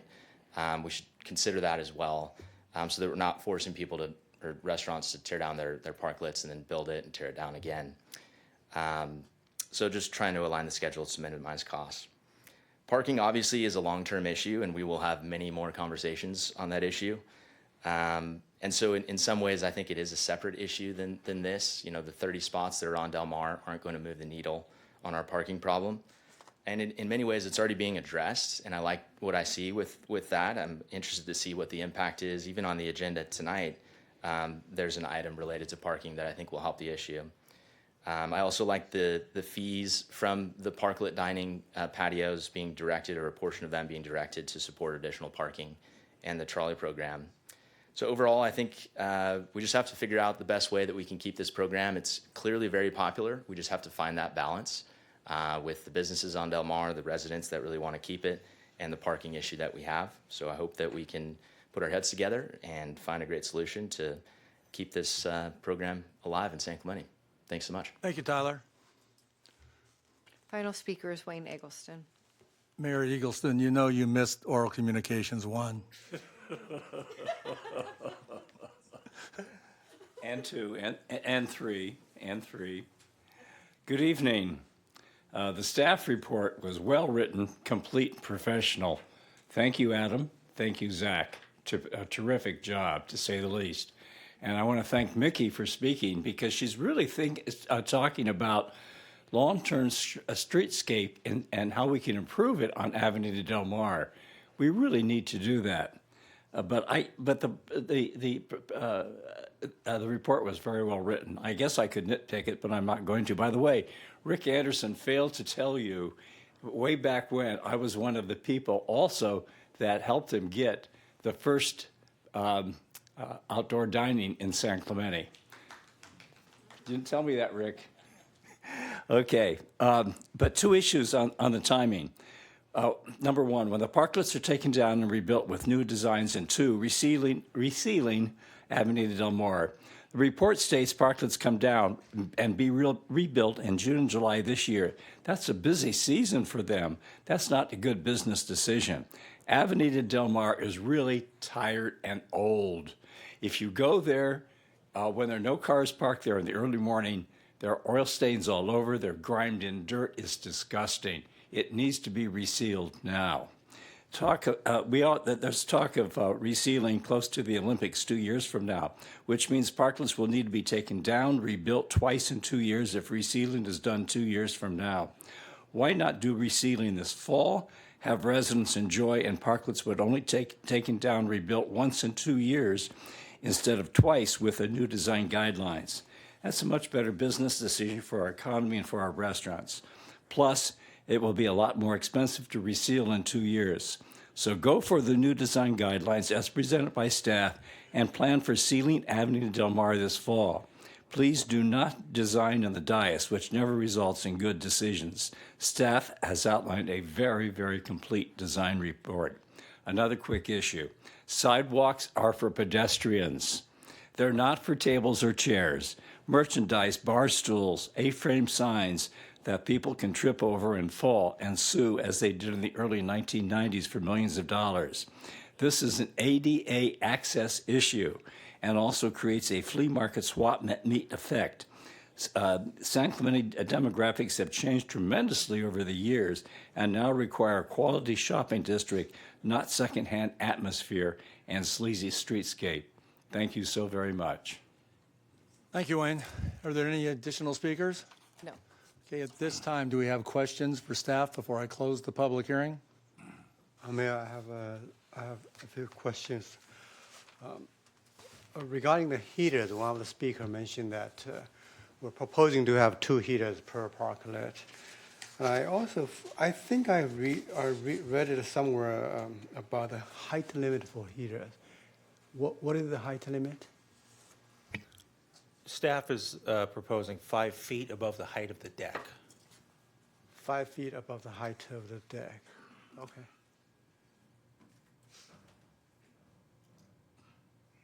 Okay, good. On the timing, and this is a question for the city manager of Public Works. Do we have a plan to do a slurry seal on Del Mar anytime soon?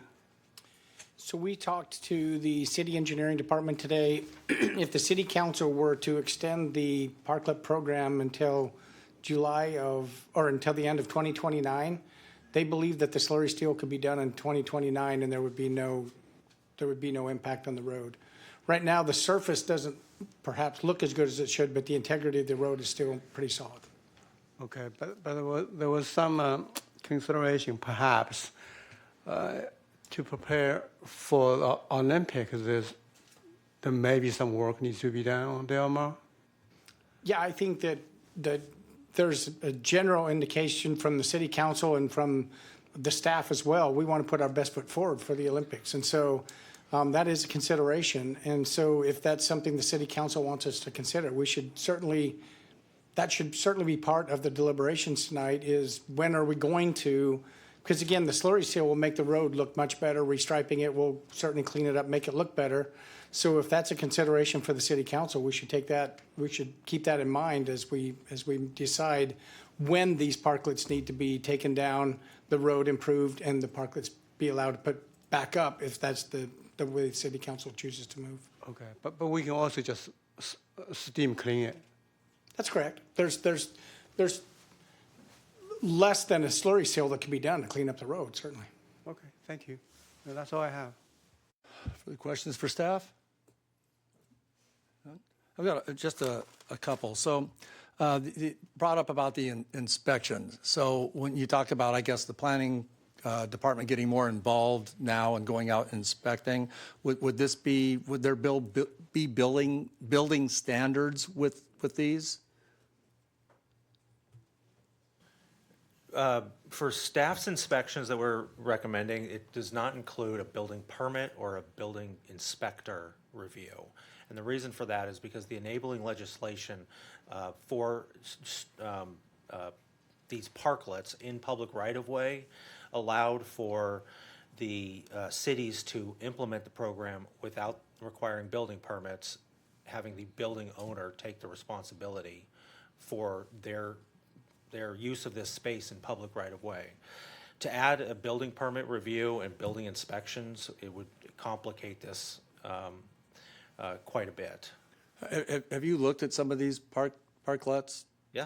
And do you think like the joisting on the decking and everything seems to be sufficient? Do you think there's anybody that's just putting a piece of plywood on, a 6-foot span and putting tables on there? Or do they look like people are pretty much building them adequately?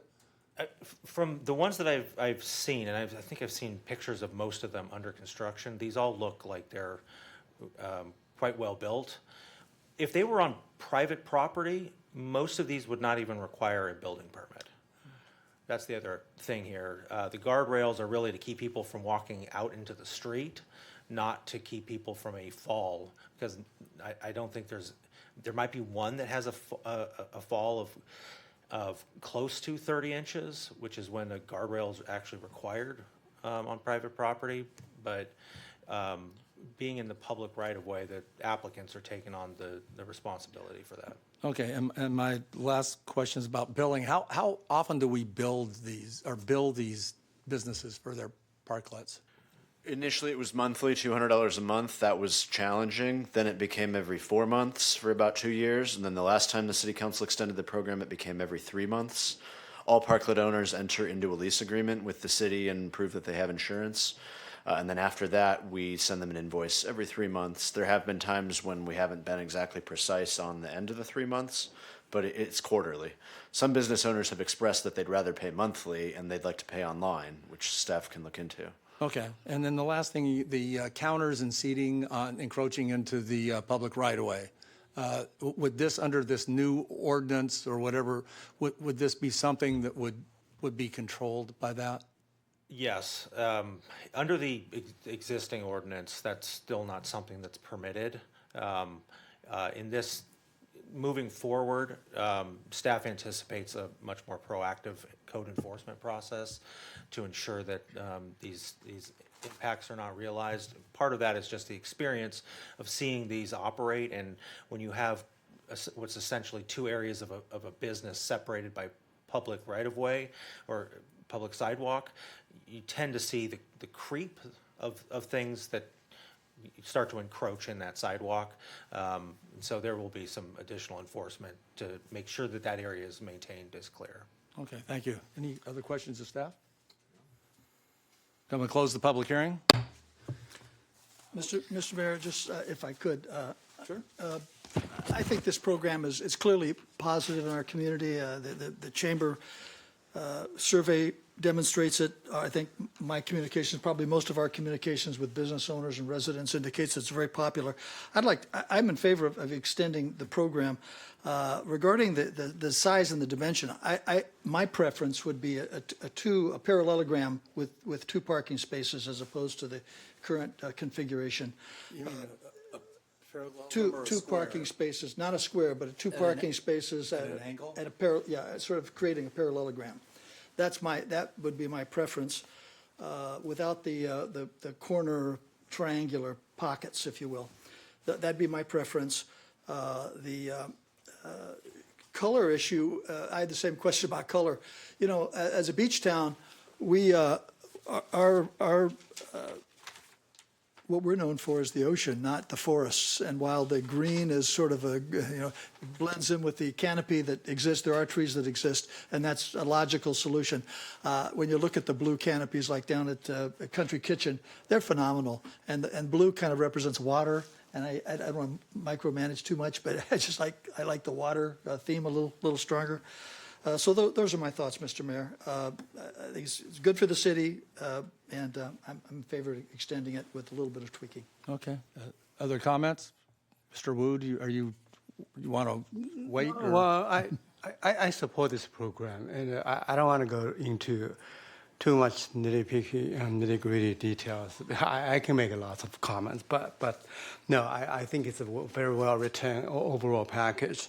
I support it.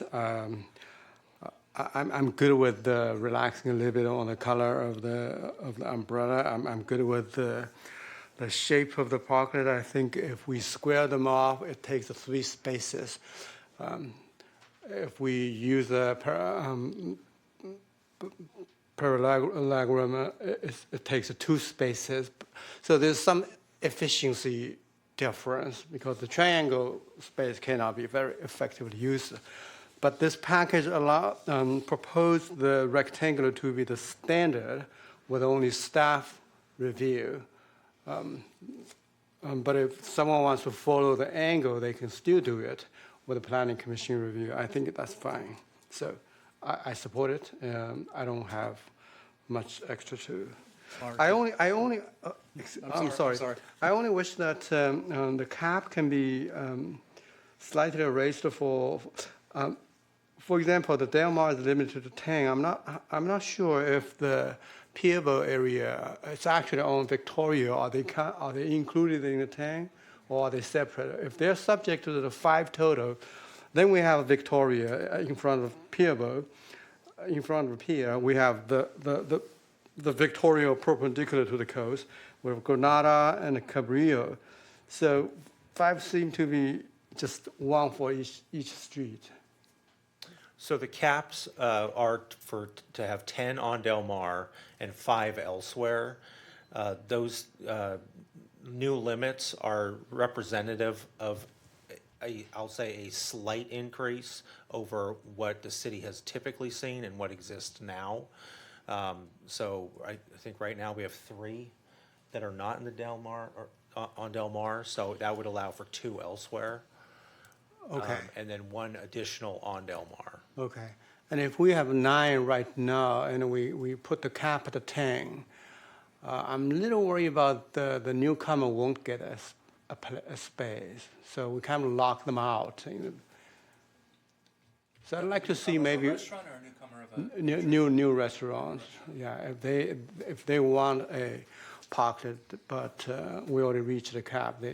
For the next 2.5 years, they have no opportunity to get a parklet. So I would like to get maybe a 1 or maybe 2 permits more for Del Mar. So that's all. Mark? Just to comment on that particular item real quick, to clarify, what the cap was the total number of parking stalls. So if the city council were to redesign those parklets and they would only allow 2 parking stalls instead of 3, that would open up new opportunities for new businesses because they would be consuming fewer spaces. I just wanted to clarify. It's a little bit confusing, but it would matter which way the city council would go on that. Well, thank you. Maybe we can just limit the total number of parking spaces to be taken. That's what it is, I think. Right. Yeah, I think overall, I'm in favor of extending the parklets. I think just trying to figure out as a council what our nuances are on the details here and there. I'm personally in favor of doing the square style. It tends to make a little bit more sense when you do the parallelogram. The restaurants lose out on that corner triangle space and it just becomes empty space, and so why have it? And I also like the idea of opening up spots for some of our golf cart users and e-bikers down there. I think if you build those spots for them, they will come, they will use it, and it will enhance that walkable city idea. In terms of the umbrella, the umbrellas, the type of heaters, the type of fencing, I do worry that we're getting a little bit too over-regulating of the exact design on every single one of them. Maybe there's some room for some variation of hey, you can pick from 3 different colors of green, blue, and white, or green, blue, and red. I don't know. But they don't have to be the same. Yeah, they don't have to property. be. Yes. Oh, yeah, on the property. Yes, on the property they all have to be the same. But if one restaurant has a blue color scheme and another restaurant has a green color scheme, I mean, who am I to say what's going to help their business more on that? In terms of the fencing on the side, I like the wood panels that are there. And I can also see some might more like the chain aspects that's there as well. So again, I think if there's, hey, here's 2 or 3 options that a restaurant can choose from instead of just one uniform all the way, I'd be a little bit more in favor of, same thing like an HOA. You have, 5 paint colors to choose from. They don't all have to be the exact same. So that would be my recommendation on that. Are you through? Yes, and just we're the other issue I think maybe we need to separate out and discuss is when this needs to be implemented. Maybe we can have that as a separate discussion after going through just the design itself. Great idea. Victor? Yeah, I think that the 30 parking spaces is sufficient. We've reached our cap, and I think we've heard from enough members in the public and the business saying, I mean, some believe we've already reached equilibrium, but or maybe have too many, but I agree that we shouldn't expand them. I also believe that, the issue really, for the businesses might be, that are non-restaurants, might be the parking, and it's something that we need to address. And I'd like staff to take a look at that to make sure, that someone mentioned, the e-bike parking area that might be a solution. Even golf cart parking area where you could get more people coming in golf carts and not taking up a whole parking space with one golf cart. If you might be able to put 3 or 4 into, or actually even more into 5 parking spaces. I also went this weekend and looked along Del Mar over by our city building, and we park parallel there, and we might even be able to put more parking spaces there at an angle. I don't know if the road's wide enough there, but it is possible. I know we've talked a lot about renting or leasing more spaces, and I think we really need to work diligently. I think I've raised it a couple of times, and the response I've got is that there's no spaces. And I was with Andy looking at it, and I said, let me call a friend. I called a friend. He says, I got spaces. I'll lease them to you. So there are more. They're limited times. They're weekends.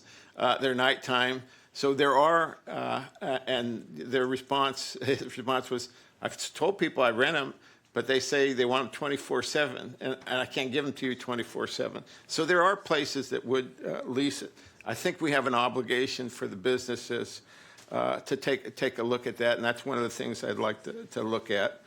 So the golf cart parking, the e-bike area, also the employee parking, that we've talked to, because we're told at least that there's a lot of employees that still need a place to park, and they park sometimes downtown and move their cars every 2 hours or 3 hours.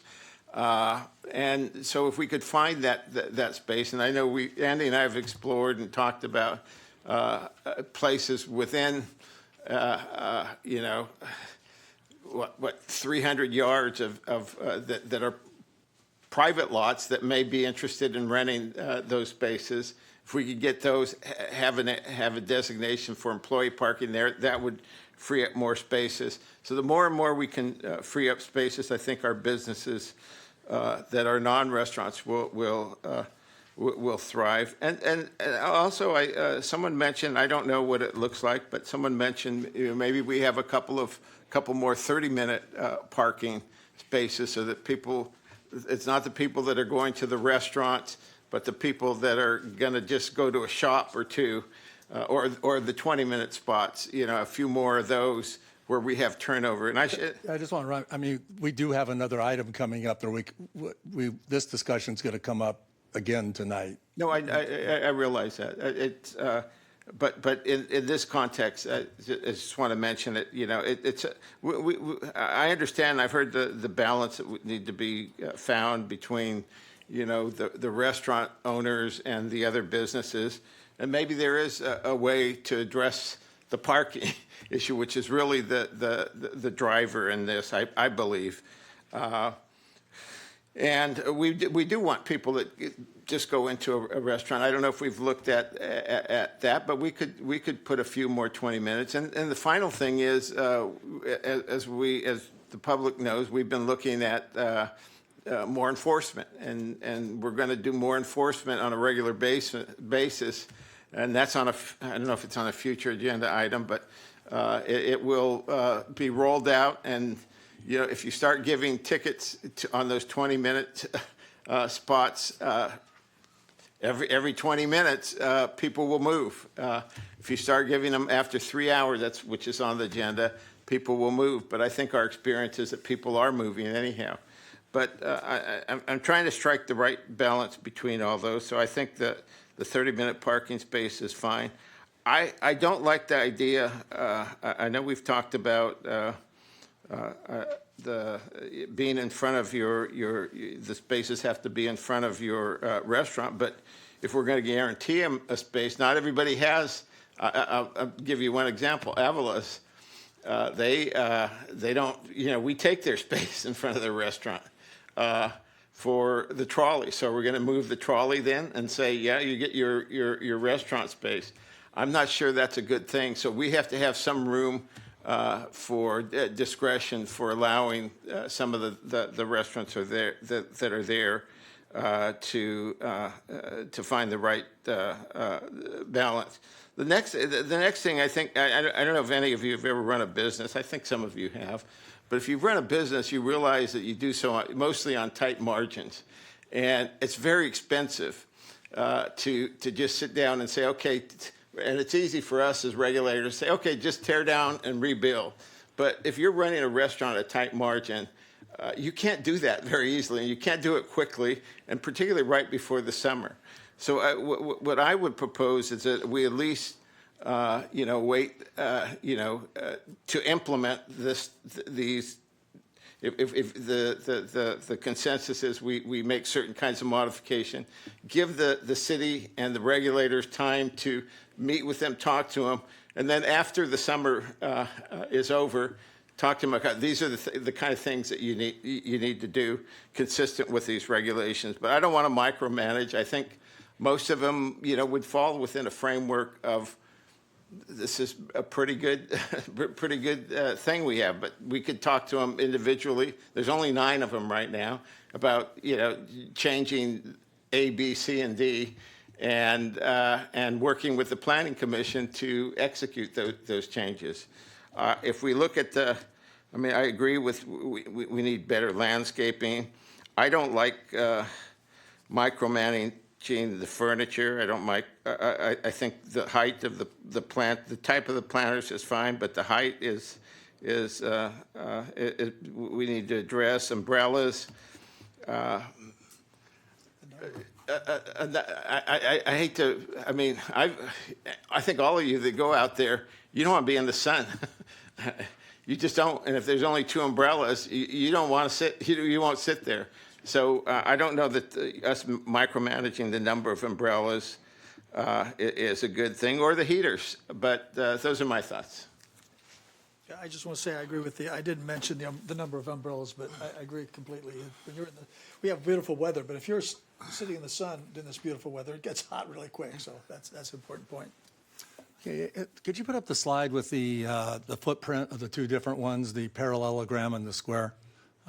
In the meantime, look, we have been remiss in supporting the businesses that aren't restaurants.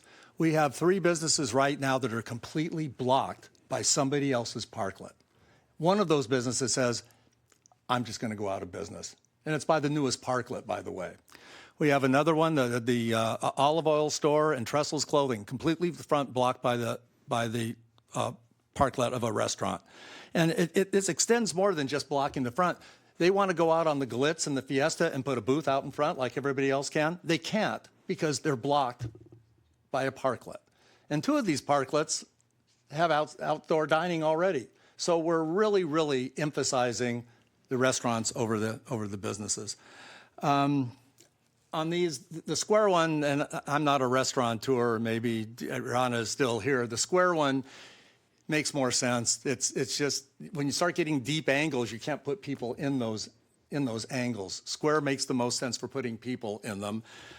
The 2 parking spaces, you could have 3 parking spaces as long as it's right in front of your business and not incurring on any other business. So I think that could be kind of up to when you go out and make the site survey. If it takes 3 and they've got a big business front and it's not blocking a business, I don't have any problem with that. Uniformity, I think, is really, really important. I don't want to see some have slats, some have cables. That's one of the problems out there now. It looks like a mismatch. Cities like Manhattan Beach, Santa Barbara, they have parklets, they have uniformity. I like the idea of the cables, although I understand about the breeze, but at least you can kind of see through them. It makes their bulk look a lot less. I would also when we get to the part about when we're going to take them down, when we're going to put them up. Number one, every single restaurant that has a parklet assumes that July it could come down. So nobody went in and bought these parklets thinking they could go beyond July unless somebody up here has told them different. Have they? Have anybody told anybody that it's going to get extended?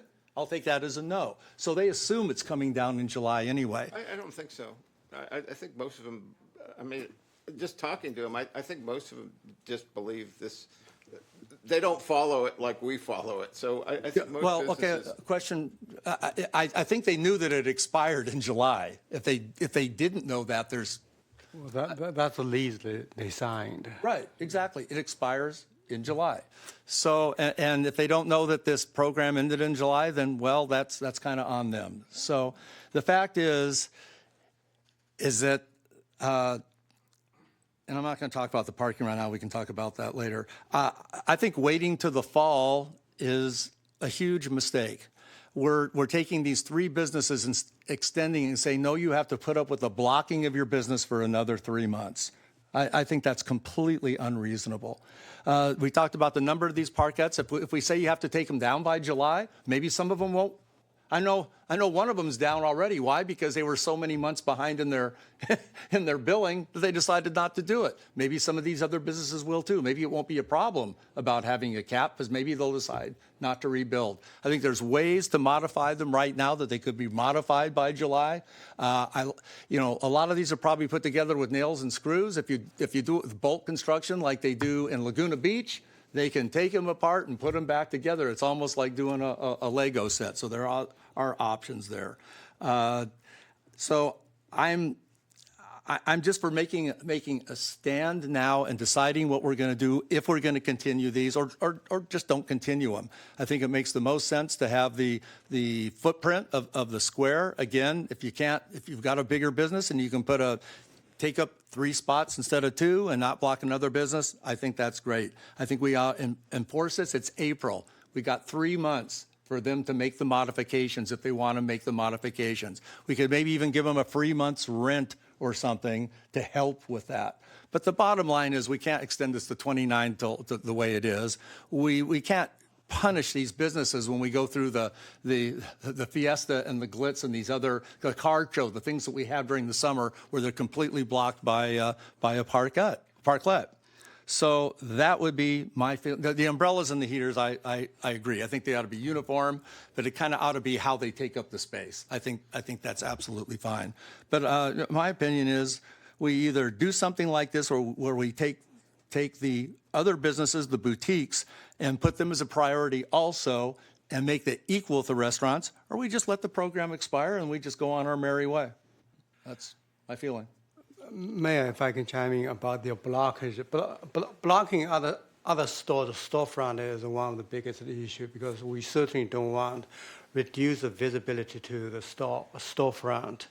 So the biggest thing is the umbrella. So I do think that if they have oversized umbrella, or if they have too many umbrellas, and then if we were to extend the construction, the replacement schedule, well, that's the number one thing I'd like them to go This way down. to clarify, there's 3 businesses where the actual, not the umbrellas, the parklet because of the angle goes out and just blocks their whole storefront.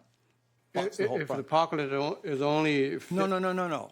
It blocks their front. Their parking space that they have right in front is taken up by the parklet. You're not talking about the because of the parallelogram. You're not talking about the visual. No, I'm not talking about visual. I'm talking about accessibility. the actual construction. It takes up the parking place right in front of their businesses. Well, the parking space. Okay. So in other words, as you drive down the street, you can't see 3 businesses completely because of the parklets that have been constructed. If the parklet is only 4 feet tall, they won't block the storefront. The storefront is glass and signs above the doors and the windows. Look, if you go ahead and AI, what does a city parklet look like? And one of the first things that says will not incur on another business. You see that's made up by all these cities that have parklets, including Laguna, Santa Barbara, Manhattan Beach. None of them allow a construction in front of their business. None of them do. Okay, I hear you. My biggest concern is the height. I think the height is helpful. Again, if you have even at 4 feet, like that is right there, and people sitting on them, if it's blocking the front of your business, you can't see. As you're driving down the street, you can't even find the business. There's only 3 of them, so it shouldn't be that big of a deal. We haven't had restrictions in the past. That's the problem. I mean, we did this during COVID. It was kind of a knee jerk, which needed to happen to keep these businesses open. But we didn't have design really review. I mean, they had basic guidelines, but they didn't have restrictions about where you could even put them. You could go ahead and put them three businesses down if you wanted to. It was just a matter of spaces, not about design.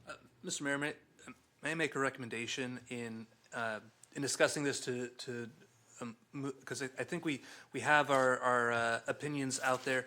I think it'd be good if we maybe go issue by issue and then we can come to consensus on each issue that then we can give direction to the staff collectively as we go through them all. Okay, that's great. So you want to talk about footprint first? Sure, let's do footprint first, and I think the options are either square or parallelogram.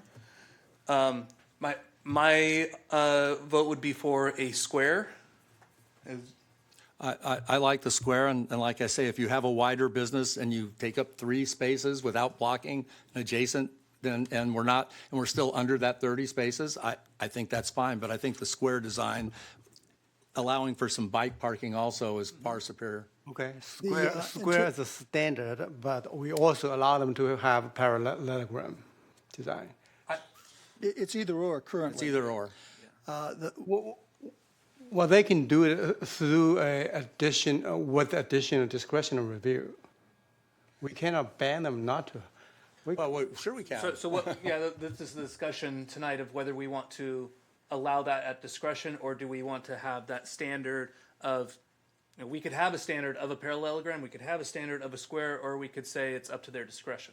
My vote would be to have a standard of a square. Well, okay. My preference is to have the rectangular as the standard one at the staff level, but allow business owners to have the choice to have a parallelogram. Okay, as long as that extension that's going to turn into a parallelogram doesn't block the front of a business. Is that reasonable for you? I'm not quite sure what you mean, the extension. Currently, the parklet dining that's rectangular takes 3 spaces. Right. You can't do it with 2, it takes 3. By having a parallelogram with only 2 spaces, you put people in 2 spaces and you free up an additional parking space. Right. So you've got the square footage probably identical, if not more, to have the parallelogram, and you free up an additional parking space. Yeah, I want to allow both. Well, right now we can't allow both. My preference was parallelogram, but the three parking space square structure has the potential for blocking businesses. Well, the 2 has a 33% less chance of blocking. The staff recommendation is you can have the rectangular one, or if you want to do a parallelogram, you go to planning commission. That's their recommendation. I'm okay with that. Again, I am too, as long as it doesn't block an adjacent business. How do we define blocking Let's say there's a storefront right here. Incurring into a parking space that's right in front of the business that blocks the front of the business. You have to give them some leeway. You cannot do exactly right in front of our business. We don't have to give them the leeways in. We don't have to give them the leeway to block a boutique who's trying to sell clothes instead of selling food. We don't have to give them that. No, I think that's too restrictive. Okay. So Mr. Mayor, your position is that you like the rectangular taking up 3 spaces as long as it doesn't block. It's strictly conditional. That's exactly what I like. Mr. Wu likes the parallel. I kind of like. Or he's actually in support of the staff recommendation, but no conditions. I'm in support of the staff recommendation also, because I think in most cases they'll go for the square because it's more usable space. It's cheaper to build. Well, that's fine. But my main point of contention is that we don't allow any structure to go in front of a business next door. Regardless of what they use. Yeah. And I can go with the staff report. That's fine, because I think most of them will build I squares. don't think anyone disagrees with that. Okay. Do we want to go with the staff recommendation of square or rectangular, as long as it doesn't incur into the front of another business? I think we give the discretion to the staff. The parking space does not align with the business side property line perfectly. You haven't walked at Del Mar. Because if you go down there and look, you would see Zen. And I'll give you the business names. I'd be happy to have you go down there and look. I think we are close to a consensus here that preferable square, staff discretion, or it comes back to staff discretion for a parallelogram, as long as it doesn't block a city business, an adjoining business. So right now, the regulations state that no parklet can block another business. It cannot be in front of another business. And that's in this now. And that's in the staff's recommendation. Okay. If the staff is, in the staff's recommendation is also that parklets be squared or triangular. However, there's a safety valve in this that if somebody wants to propose something that's not the standard, they can do so. It would be reviewed by the planning commission. Oh, okay. We would rather have the planning commission weigh in on a change to the standards than have it be at staff's discretion. Great, I'm okay with that. Are you guys okay with that? It's basically the staff recommendation. Okay. Okay? I trust the staff's not going to allow a business to be blocked. Well, yeah, give them some leeway. And, okay, so the next thing is the umbrellas. The extension, or you want to? Oh, you want to talk about overall that now? extension, that's key. If we're not going to extend it, we shouldn't be Sure. discussing Well, anyways. I think I've stated my feeling. It was going to expire in July anyway, unless we extended it. The business should be aware of that. I think giving them a couple of months to comply with this is enough time. They don't have to tear them down and rebuild them. Most of them can be retrofitted, with the idea that maybe in a year and a half, they might have to come down anyway with slurring and all that. And maybe that would kind of guide how they do the construction, because you can do the construction to where they're modular. I mean, instead of, with a nail gun, instead of that, you can. So you're in favor of limiting the timeframe? I'm in favor of bringing them into compliance by July. Right. And like I say, if we can give them some consideration, I think we can discuss that. My preference would be to extend the program to 29. That's my preference. That's I think so too. Oh, okay, okay, but when do they have to come into compliance with this? By 29? I give them a year. Oh, that's crazy. You have businesses that will go out of business, what Well, you're I talking think about. the entire point is to have to make the change. Take the opportunity that the current exemption is expiring, and we're going to make it look better. So if we were to extend it to 29, and we're not achieving anything, Or even a year. May I make a compromise here that by, originally it's July, right? July 1st. By July 1st, they have a plan, and that plan is then implemented by September. No, these businesses thrive on summer. The restaurants thrive on summer, so do the boutiques. And you're taking another summer away from them being blocked by these, and the parking and the whole issue. I understand that. I also am thinking in our current economic situation, these restaurateurs may have some more hurdles that they haven't had in the past. And so I worry about that. And I would just like to give them a little bit of a grace period is all. 2.5 months? An extra 2 months, yeah. Labor Day, maybe. Well, I'm saying they've got 2.5 months now. And with supply chains and everything that's going on right now, that may be a hard sell for some of these restaurateurs. Is it harder for the boutiques too, the supply chain, or it doesn't affect them at all? I'm trying to find a compromise here, Rick. I know. Oh, I appreciate it. I just think we prioritize, and I love the restaurants. I go to the parklets. I want them all to stay, but I also want our small businesses to stay also. That's all. And I think that's the compromise. Mr. Mayor, I was just trying to understand your desire regarding the timing of the entire program. Oh, I the was under entire impression program that can you go to wanted- 29. No, that's fine, I Steve. thought you wanted to limit it. That's why. No. Thank you for I'm- clarifying yeah, that. thank you for clarifying that. No, I want them to stay to 29. I hope they stay a lot longer. Okay. Well, let's, I think we need to give people a reasonable amount of time. I don't think 2.5 months is quite enough. I think a little bit longer would be good. Maybe not a year, but 6 months. Whatever the Which takes us consensus through the summer. Yeah, that's my thinking. is. So what month then? I would propose end of September that they have I'm fine with parklets. that. Yeah, let's do that. End of They can September. make it through Labor I Day. support After it. Labor Day, they can do the That gets construction them with through the the slow summer. I can season. agree with that. That's a consensus. Okay. Okay. That's a consensus. And the next area is umbrellas and Well, colors, and you- leave that totally discretionary? Could you just clarify, is there a consensus on the 3 years? Yes, consensus Yes. consensus on 2029. That's the sunset, yeah. Okay. What's up, Andy? I know I'm not supposed to talk. But maybe if you would allow us, maybe the staff could work with some of the business owners and provide some incentives to see if they might be able to move more quickly. There might be some benefits or things that we can help them with, or, you know, help them through the process or something. We'll certainly make those communications. Yeah, that'd be great. Next consensus item would be the discretionary on heaters, umbrellas, colors, numbers.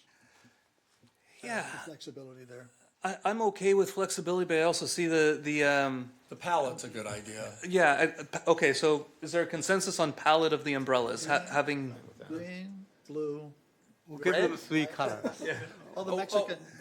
We have to come up with a color? No, when we were doing the sign issue in San Clemente, they came up with a color pilot for signage, which was red, green, white, or I think they included black in there, but. I don't know that we want black That's a good umbrellas. I don't. I mean, Green, red, white, and blue. I'm okay with that. Is everybody fine with green, red, white, and blue?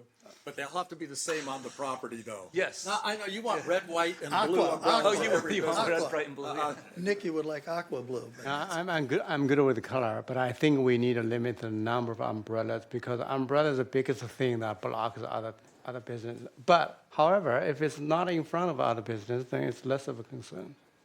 Again, I would defer to the oh, sorry, did you have something? No, I would defer to the restaurateur. I think we could have a max of 3 or 4, but some may need 3 umbrellas and some 2 is enough. Some parklets are bigger than others right now. Yeah. Some are way bigger than others. So maybe it just, I mean, to provide shade, I mean, I think the restaurateurs, we can probably, for now, trust them to. I think if it becomes an shade. issue, we can bring it back and bring it back. take a look at it. Yeah, fine with me. Okay. And then the chairs, the white plastic chairs look like crap. So I like the staff's thing, black or brown or something, but of quality, not Lowe's $3 chairs. And they have that in the staff report. Okay. That's Okay. reasonable. Okay. What about the barrier itself of the parklet? I mean, I like post and cable for numerous reasons. Number one, it's less cumbersome, and it also can be taken down and replaced really, really easily. And it looks classy. And it looks classy. I support the staff recommendation. Is that good? If that's a staff recommendation, I'm fine with I it. think that's what it was. I'll go with that. My preference is for the more slated, but I'll go with. Well, let's only talk about things we want to deviate from staff recommendation. That's fine. I don't think there was any other deviations that, I mean, the plants is good instead of these bushes, you know, they have a standard, and succulents would be great. I mean, the staff recommendation looks good to me on. Easier to maintain, yeah. Does staff recommendation include flowers? Well, Succulents and. Succulent? They would need to be California native species or succulents, and they would not be allowed to grow more than 18 inches above the height of the planter. Right. Yeah. Sure.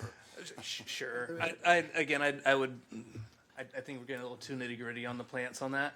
Well, are the we way going to they get look out at- there with the ruler and measure 18 inches? I don't know. I think what they're trying to say is there's a great disparity what those things look like in the pots now. I mean, so.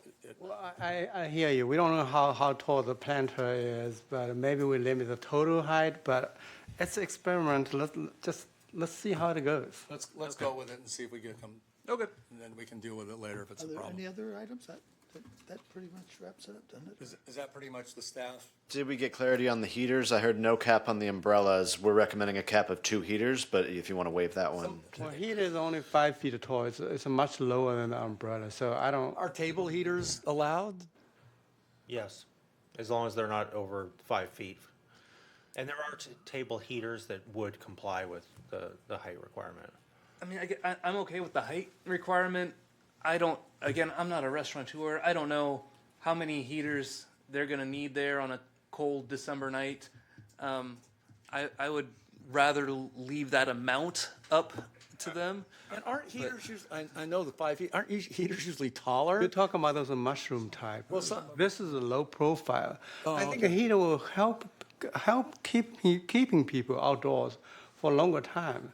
When we get into autumn or getting into cold at winter, night, yeah. and they stay longer. Should we look at a number per table? No, it's just, I think the shop owner is going to know how many Yeah, heaters they let- need to let keep the their customers restaurant, warm. Two is, in a space this big, in my opinion, is also too limited. Okay, so those 5-foot ones Leave are it the ones that look like discretionary. they're glass and the flame Let's kind of leave- comes up in them? Is that, okay, well, those, Yeah, all right. I'd Leave say it limit the discretionary. height, but they can have as many As they want. as they want. As they need. Okay. Is there anything else for clarification? So as far as the compliance, the date to comply with the new requirements, it's going to be the end of September. And all of the features that we're talking about today would be included, meaning the number of umbrellas, colors, heaters, like the furniture, all of those standards would be required to be in compliance under a new permit that's obtained prior to the end of September. Oh, what I also throw in here is billing monthly. I mean, we had $80,000 in the rears, and we had a business just say, well, never mind, I don't want it, even though they owe us a bunch of money. Let's just bill monthly. That's what the businesses want. I think that's what our finance department wants. So let's just bill them monthly, so if they get behind, we can deal with them. Yes, that does not need to be codified. That's something that we can bake into our permit with the business owners and just establish that would be done on a monthly basis. Can I just clarify, based on Adam's question about implementation and the mayor's comment that some parklets may not be able to comply? So those parklets then would need to be removed from the street or relocated by September if they cannot comply with the requirements. Say end of September? Or they could go through the planning commission process. That's true. To get the alternate, to get approval of something that's not part of the standards. So what would those businesses be? What are the names of them that you're proposing to close down? Oh, the ones that are blocking their fronts completely are Oliver's, or the olive oil store, Tressel's Clothing, and the tiny. What are the restaurants' names? Oh, the Oliver's is. But they have notice, at least, that they- Oliver's is Beachfire, isn't it? I think that's Coastal Or is that Cowboy. Tressel's? Coastal Cowboy. And then Which one is blocked by Beachfire- Tressel's? No, it's Avila's that blocks Beachfire, or that blocks Tressel's. Tressel's, okay.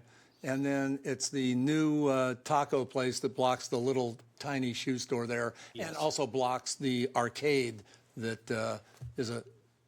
That's Taqueria Luna. They might be able to be accommodated by moving sideways a bit, but yeah, they would have to rebuild their deck, those three businesses. Well, they're going to put, the shoe store guy's going out, so it doesn't make much difference, I guess. Yeah, and there might be some modifications that they can make with a planning commission approval to modify,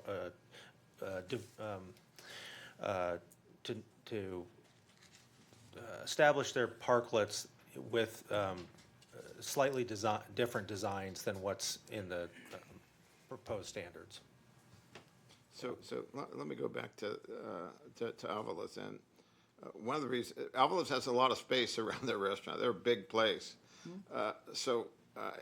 In that case, I mean, we're actually taking the space that we say he has to be in by creating a trolley stop there. So will we then say we will give you that space where the trolley stop is, and because the front of his store, we put a trolley stop there, and so that's why he's not in front of his store. He's moved over a little bit. So are we going to allow him to? Are we going to modify that, or is it something we need to address? Well, I guess they can go into planning and say, is it okay if we block this business? And maybe planning will say, yeah, go ahead and block that business. It's okay. And if they say no, then they can use their back patio more. Yeah, or the side of the building. They Sure. Put the parklet on the, was it Victoria there? Ola Vista. Ola Vista. Sorry, Ola Vista. Is Ola Vista permissible space too? Yeah, so they could do that. Yeah. So we have consensus on where we're headed, or we need? Anything else needs clarification? Did you want to say something, Andy? Well, just one real quick thing, it's ancillary. Well, first thing is, if my wife's involved, we need 4 heaters at each table. But one of the things that did come up in some of our conversations, and I just wanted the city council and the public to know, we are also going to explore trying to expand the number of parking stalls on Del Mar. We have some parallel parking that might be able to be transformed into the angled parking, be able to pick up a few parking spaces and whatnot. So I know that came up in, most of you made that suggestion, so I wanted the public to know that we'll be looking to try to increase the number of parking stalls on Del Mar as well. So. Okay, so we make a motion, and we'll go ahead and vote by screen on this. So we need to read the ordinance, but I'll make a motion that we introduce this ordinance with the modifications, with the direction that's been given. Is that sufficient? I second. With the modifications? Okay. And do we, Madam Clerk, do you want to read the ordinance for us, Read the please? title, sure. Ordinance number 1804, entitled an ordinance of the City Council of the City of San Clemente, California, amending section 17.28.206 of the San Clemente Municipal Code, regulating temporary parklet dining, which establishes standards for outdoor dining areas and sunsets on January 1st, 2029, and finding this action exempt from the California Environmental Quality Act, CEQA, pursuant to CEQA guidelines sections 15311 and 15321. That's my motion with the consensus items that we've discussed and agreed upon. And we've had a second. Who seconded it? Zen. Zen. Okay. And I love the parklets. I'll continue to eat at them, but I also love small businesses.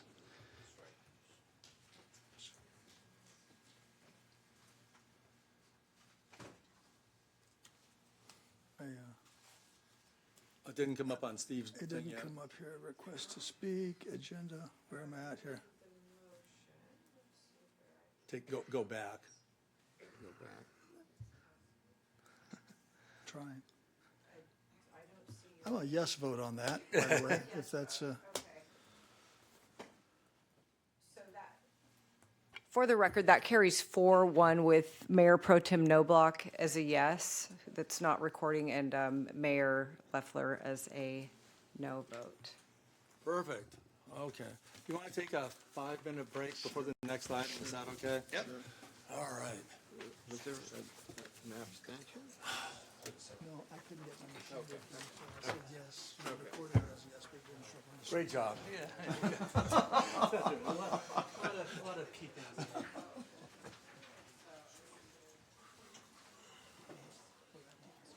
Good job. A lot of work done.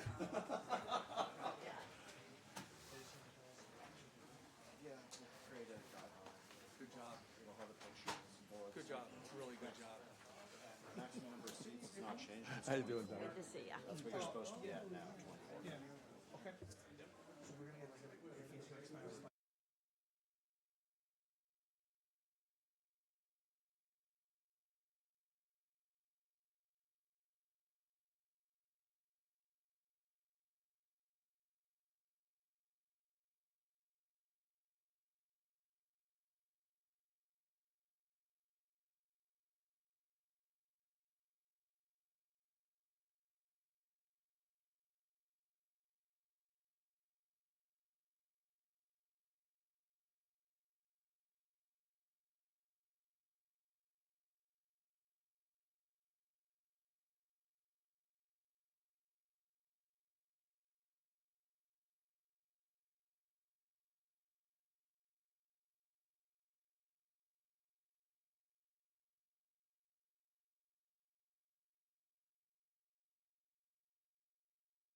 into session. Okay, Mayor, next item on the agenda is item 8C. This is a public hearing and introduction and first reading of ordinance number 1801, adding section 12.28.025 to the San Clemente Municipal Code relating to municipal golf course tee time reservations. Okay, I'll open the public hearing. And any council members have any expert disclosures on this big golf course item here? I've received a number of communications, but none that are particularly have swayed me one way or the other, so I'm impartial. And I'll assume all council members join. Okay. So we have a staff report. I believe, Council, good evening. I'm Samantha Wiley, Beaches Parks and Recreation Director. I believe you've all been briefed on the item, and I think the contents of the staff report summarize our goal here. I'm happy to answer questions if there are any. Are there any questions of staff? Do we have any public comments? We do not. Do we have a motion? Well, wait, I'm going to close the public hearing. I'll second. We have a motion by former Mayor, Councilmember Cabral, and the second by former Mayor Pro Tem, Councilmember Enmeyer. All in favor? Aye. Motion passes 5-0. Next item on the agenda is a public hearing on weed abatement 2026, order to abate nuisances by having weeds, rubbish, and refuse removed from vacant and unoccupied developed properties and finding the project categorically exempt from the California Environmental Quality Act. Okay, I'm going to open the public hearing. Do we have any public comments? We do not. Do we have any questions of staff? I'm going to close the public hearing. Do you have a moved by Councilmember Cabral. Do I have a second? Second by Councilmember Enmeyer. All in favor? Aye. Thank you, Adam. That was that's your best report so far, really.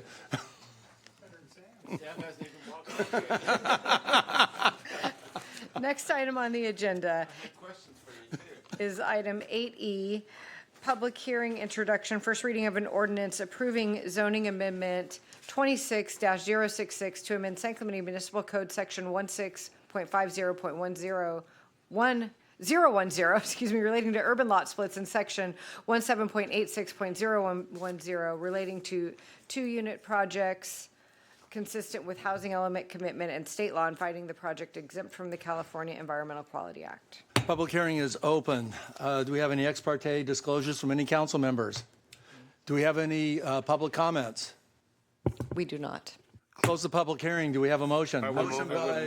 I'm going to let Councilmember Wu with the motion to move. I move the item. I have discussion. Do you really? Yeah. I just want to remind the public that we get this material weeks in advance, have a week to review it, and have reviewed it thoroughly. So it's not like we haven't read it, haven't got the staff. We've also met with staff on this and gone over it. That's it. Motion by Councilmember Wu, second by Mayor Pro Tem Noblock. All in favor? Aye. Passes 5-0. Okay, next item on the agenda, moving on to item 10A, which is new business. This is the first in a series of reports concerning the upcoming election. So the first item on your agenda tonight is just the calling of the election for November 3rd, 2026. This is for the two seats for city council members and for mayor. It's also requesting consolidation of the election with the county. And then from there, you'll be asked to adopt a resolution related to candidate statements. And then finally, the fourth resolution, which is optional, is to adopt a resolution calling for a special election in the event of a tie vote at any of the municipal elections. So if you'd like to go one by one on the resolutions. Okay, so again, the first resolution is 2658, and that is calling for the holding of a general municipal election to be held on Tuesday, November 3rd, 2026 for the election of certain officers as required by the provisions of the laws of the state of California relating to general law cities. Do we want a motion Okay, on? motion to move. If there's no public. Oh, yeah, are there any public comments? There are no public comments on this item. Resolution 26-58. Moved by Mayor Pro Tem Noblock. Is there a second? A second. Councilmember Wu, all in favor? Aye. 5-0. second resolution is 2659, and this is adoption of a resolution requesting the Board of Supervisors of the County of Orange to consolidate the general municipal election with the statewide election to be held on November 3rd, 2026. There's no public comments, Mr. Mayor. No public.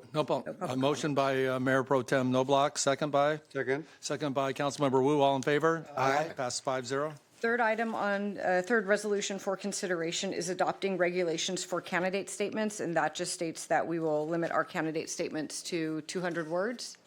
Is there any public comments? There are no public comments. Motion? So move it. Motion by Councilmember second. Meyer, second by Councilmember. We have one comment. I we've don't already have voted. any public comments on this side, or do, okay, Oh, sorry, okay. is this for 10C?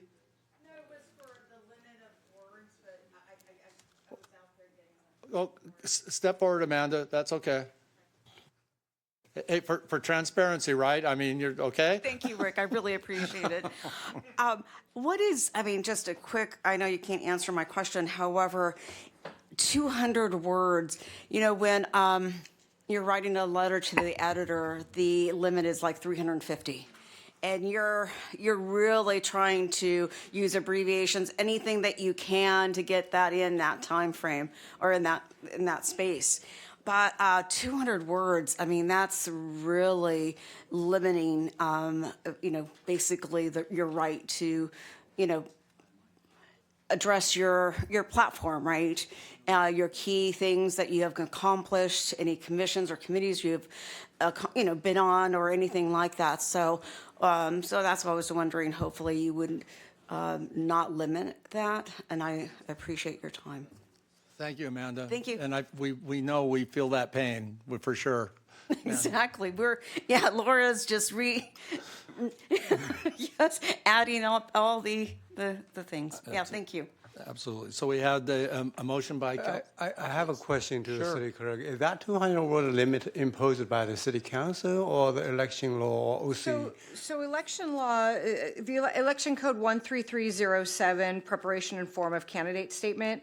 The city council can elect to allow 200 words or 400 words. So each candidate, I'll go ahead and read the election code, the citing of the election code. Each candidate for nonpartisan elective office in any local agency, including city, and county, or district, may prepare a candidate statement on an appropriate form provided by the elections official. The statement may include the name, age, and occupation of the candidate and a brief description of no more than 200 words of the candidate's own education and qualifications expressed by the candidate. However, the governing body of the local agency may authorize an increase in the limitation on words for the statement from 200 to 400 words. The statement shall not include the party affiliation of the candidate, nor membership or activity in partisan political organizations. Okay, so you thank can you. increase it to 400 if you. Thank you.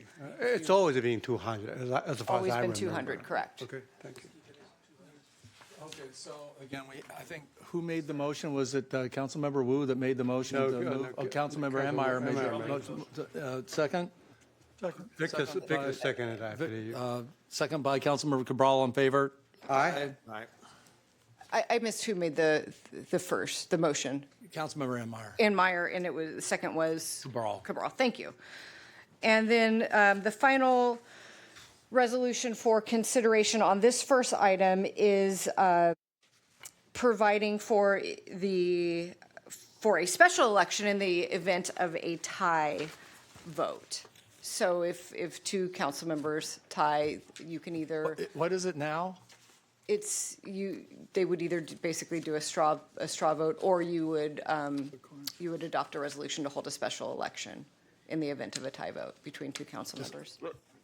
Let's just wait and see, because I think what happens, people cure votes. It never ends up in a tie, so it's Right. it's a problem we don't need to fix, I don't think. Okay, but we can still pass this resolution, or?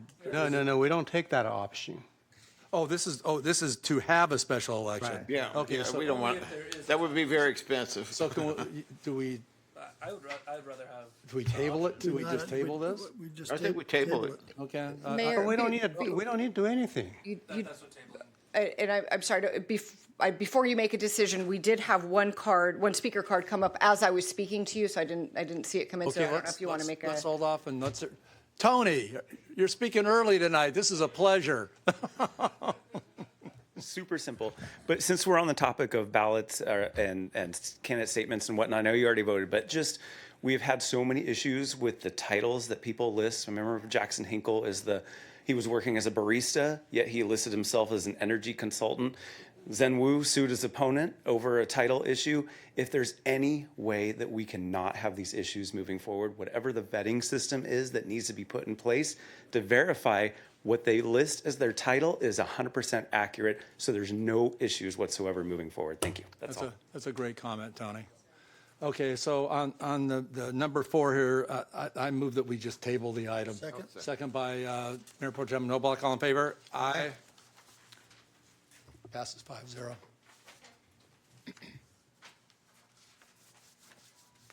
Sorry, just getting my next report together here real quick. Next one's a little bit more complicated, so we'll go ahead and put a PowerPoint up, and we will move forward. Thank you, Megan. So next item on the agenda is consideration of placing a measure on the November 3rd, 2026 ballot to establish term limits for mayor and related actions to that. So in November 2024, the City Council began transitioning to by-district elections, with council members from districts 3 and 4 being voted on in 2024, and districts 1 and 2, as well as the at-large elected mayor being on the November 2026 ballot. The City Council adopted ordinance number 1762 and added a section to the municipal code to address mayoral terms. That section provides in part that the mayor shall be elected at large by the people of San Clemente and shall serve a term of 2 years with a lifetime term of 3 full terms without the ability to run for mayor again after completing the full terms.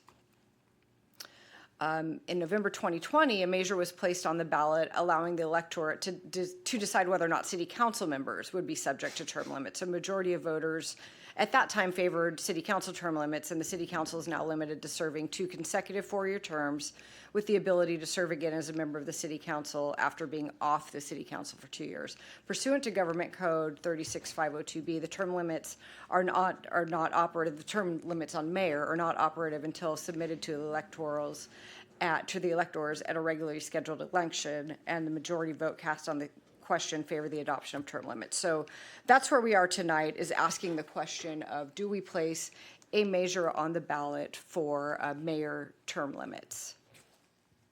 Before you tonight are some options. The City Council may choose to place mayor term limits on the ballot in November 2026. The City Council could choose to add a ballot measure to a future election in November 28, 2030, enacting mayor term limits at that time, or the City Council could also determine that the term limits should remain inoperative. If the council places term limits on the ballot, the City Council should decide whether to authorize the City Council members to submit arguments on the measure, or whether it wants to authorize a process permitting a community submittal of arguments on the measure. As it's written now in your staff report tonight, the city attorney prepared a question for the ballot that says, shall the office of mayor of the city of San Clemente be subject to a lifetime term limit of 3 full 2-year terms, excuse me. So maybe we stop there and the council can deliberate on whether or not that's the question that you want to use for the ballot, if you want to discuss other options for a ballot measure. Do you have any public comments? We do have one public comment. Sure, the public comment. Amanda Quintanilla.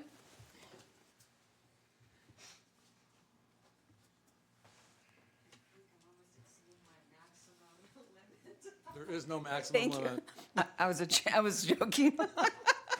There is a concern because this matter was raised recently at a public meeting, and that the mayor role is basically more for ceremonial events, to be the chair. So I'm just wondering, there was already a resolution. Do we have to place it on the ballot as a ballot measure?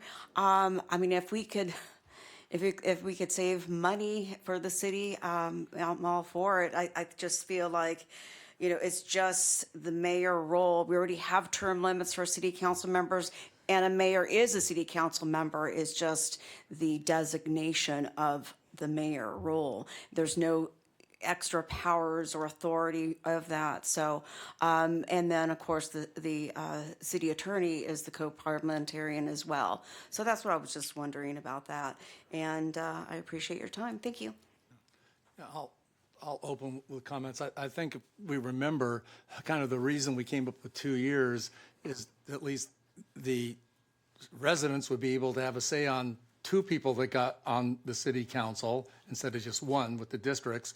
And also they would be guaranteed of voting every 2 years instead of possibly every 4 years and not being engaged. That was the reason I think we kind of thought it was a good idea. It didn't really have much to do with limiting the term that a mayor could serve if they kept running. So Mayor, the reason what you just described was the reason to having a 2-year term, not the term limit, Right. which is a separate issue. No, I'm trying to say how we got there. came to this point right here. Could I make a couple comments?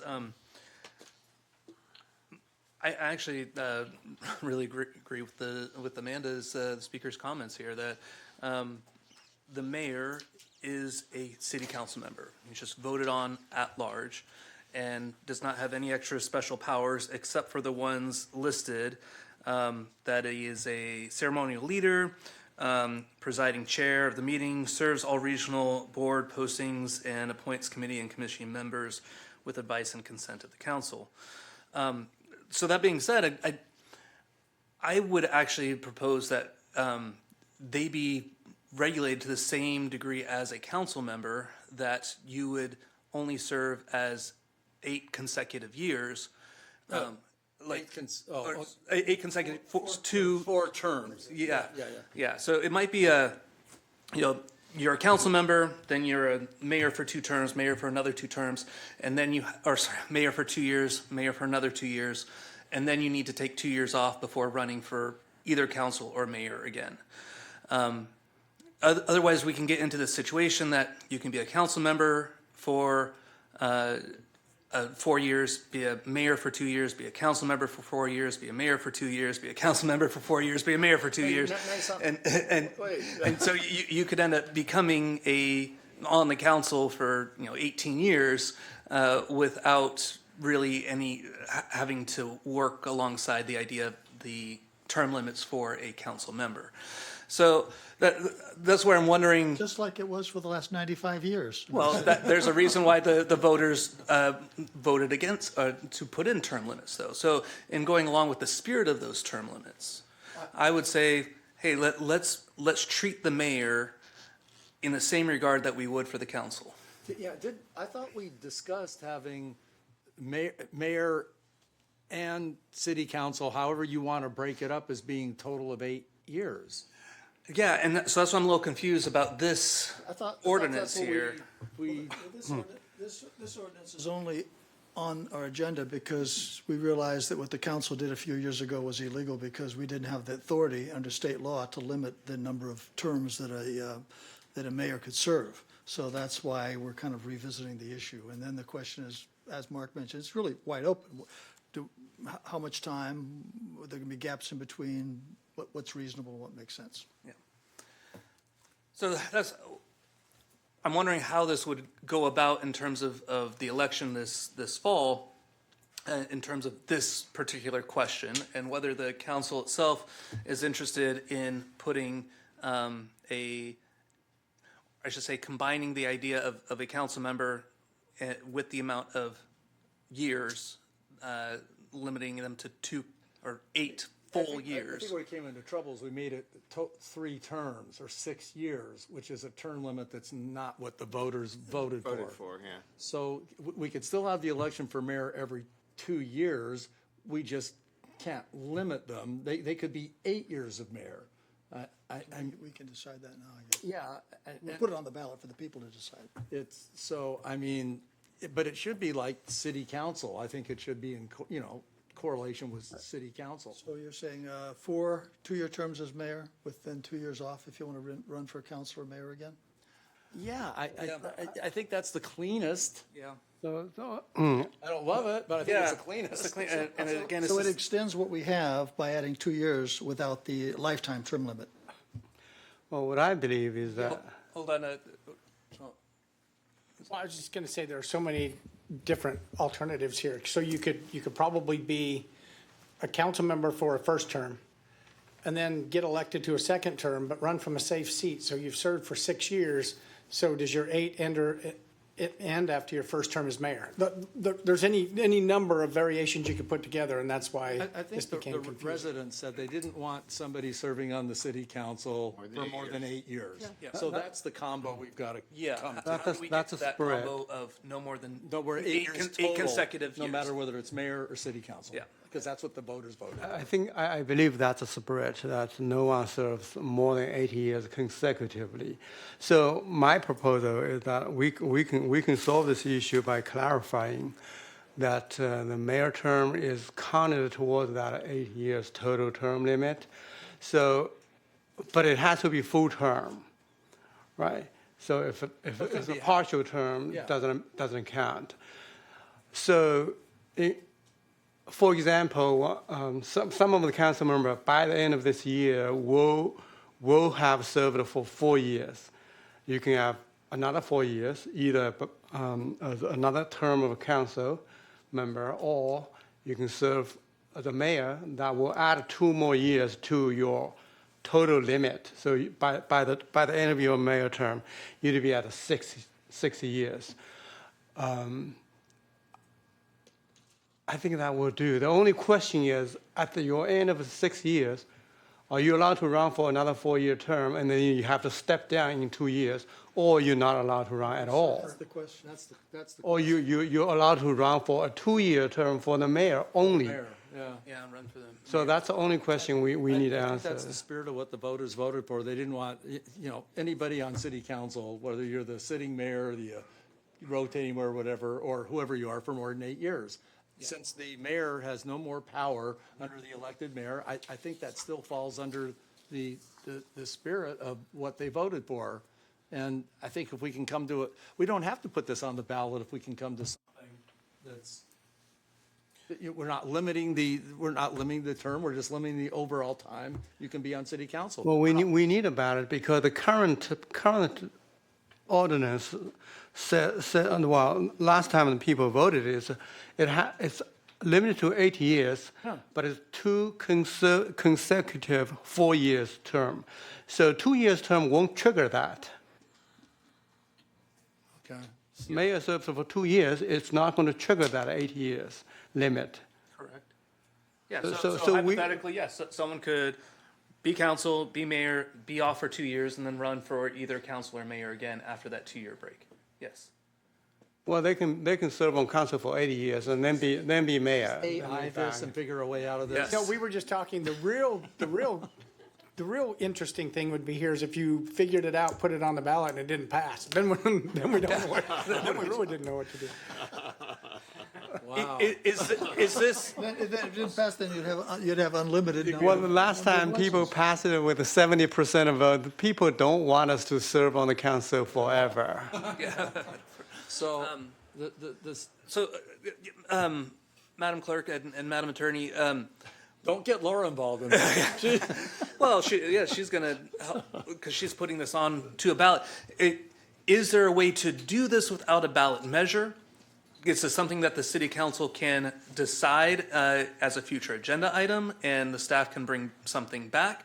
Or is this something that needs to be voted on by the people? And if so, can we create a ballot measure that encapsulates what we are trying to say here? So I think what we can do is we can take back to legal counsel and they can look into this. That off the cuff to answer probably wouldn't be the best way to answer your question. But we could probably make it clear in our ordinances that the mayor is a member of the city council and for term limits would be considered a member of the council and subject to the same term limits as council members. We can see whether or not that could happen without a ballot, putting it on the ballot. We could see if that's possible. So we need to continue this to get the staff report, basically. Do you know how long that? We'll probably should bring you some more information on this for sure. 4 months, yeah. Bring it back. Yeah, why not? Our second meeting in October. End of September, whatever you guys are talking about tonight.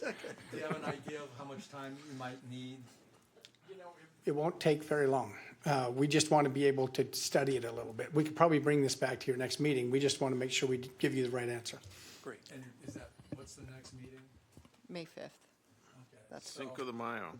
Cinco de Mayo, that's right. So Victor, you want to make the motion?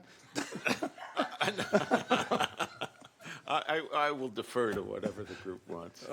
Somebody want to make the motion to Yeah, so bring this back? Yeah, I'll make the motion that we put this forward to staff and that staff comes back with more information on how to proceed with a 8-year or proposing that the mayor is a council member that is within that term limits of 8 years. And I'll second that comes back on the May 5th council meeting. And to make sure you do a Monte Carlo simulation to avoid all the potential challenges in the future. Okay, so we got a motion by Councilmember Enmeyer. I made the second. All in favor? Aye. Wow. Can't wait till May the 5th. All right, next item on the agenda is city council action under election code section 9215 in connection with the certification of a petition related to a sales tax measure and related actions, and a review of the ballot measure for educational purposes and how the measure, if approved, would impact the city's finances and operations. Do you have any public comments on this? We do have public comments, yes. Let's go ahead and hear the public comments. Okay. We have a staff report also. Oh, there is a staff report. Are you the staff report? I am. I apologize. Andy, I No, but defer. we can do it however you'd like. No, let's go ahead and have you. Okay. This might change the public comments. It might. It might not. Okay, so first off, at one of your meetings, you asked us to review the Citizens Initiative and come back to you with a report of how it might impact the city. And so staff has tried to do that. And it's a proposed 1% increase in the local sales tax intended to address coastal erosion and wildfire preparation. So one of the things I wanted to get out of the way really quickly is that the presentation may appear to be skewed, because if the Citizens Initiative doesn't pass, not much changes. We'll continue on doing the things that we are. So anything from this point on is a discussion about what could happen if it passes, and that may appear as though, oh, wow, look at all these things we could do if it passes. That's just the nature of this, how we're talking about. But I did want to make sure that the city council and the public realize that we have done a lot of things to try and prepare for these things. As you know, we're ongoing, regardless of whether or not the measure passes. There's been improvements. We did 200,000 cubic yards of sand between T Street and Linda Lane. There was 37,000 cubic yards of sand placed at North Beach. We have a temporary helipad that's been put in down at La Pata and Vista Hermosa. And we secured a helipad for placement on the Ridgeline Trail. So whether or not that passes, these things are critical issues in our city, and so we're working on them regardless. But if the citizen initiative passes, certainly many projects could be considered or advanced more quickly. That's maybe the nutshell of it. So one of the things I wanted to talk about is coastal erosion. And we'll start with coastal erosion, move to fire, but I'll move through these pretty quick. Coastal erosion is not new. It has always existed. I think sometimes there's this feeling that, oh, what's happened? Well, nothing's happened. Prior to development, the beach was naturally replenished by streams, storms, and even landslides. Sediment flows have essentially been eliminated by flood control facilities, river channelization, roads, rail lines, those other things, so that natural sediment is no longer reaching the beach. But to have sandy beaches, the sediment must be placed on the beach to overcome the loss of natural sediment movement. So this is a picture of the Dana Point Harbor. Before it was a Dana Point Harbor, it was a Dana Point Bay, I guess. I don't know what people would call it. But one of the things you can see here is way back in the day, there was a lot of erosion that was happening naturally along our coastline. And as you know, most of the sand in our area moves from north to south. And so this sand would transport down to our beaches. So a lot of people, you hear it all the time, but I thought this was a good picture that illustrates, you hear all the time, well, when our beaches really started to die was when the harbor was built. Well, you remember that when the harbor was initially built, there was about 2 million cubic yards of sand placed at Capo Beach, and all of that pretty much moved down here, and over the last 40 or 50 years has fed our beaches. But that deposit has probably run its course at this point. So Dana Point Harbor, well, there you go. I probably should have moved to my next slide. But actually the pictures are actually really cool about this. So that's what Dana Point looked like before and after the harbor. So in case that was, I found that very interesting. So some of you are old enough to remember this. In 1971, though, I was 5, so I don't remember much about it. So blah, blah, blah. Most of you guys remember it very well. Okay, so if some of us do. I remember because that's the year I was born. If additional funding for coastal issues was available, here's some of the things, and frankly, let's be honest, the coastal issues are a little bit more advanced because we've been looking at them a little bit longer than fire preparations. But certainly we would try to continue projects like the additional sand nourishment projects at North Beach. This is where we put the 37,000 cubic yards in North Beach. And that certainly not what is the deficit there. The deficit is much higher, but it was a good start, and it's been a good thing for us.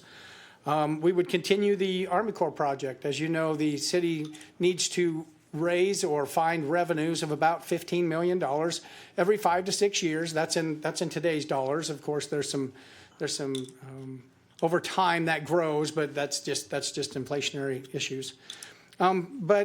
But that will allow us, and that's paying for 50%. Remember, the federal government pays for 50%, local match is 50%. In the first round, we were able to get some state grants. And actually, the state paid for 85% of our match. So we're going to continue to try to look for grants.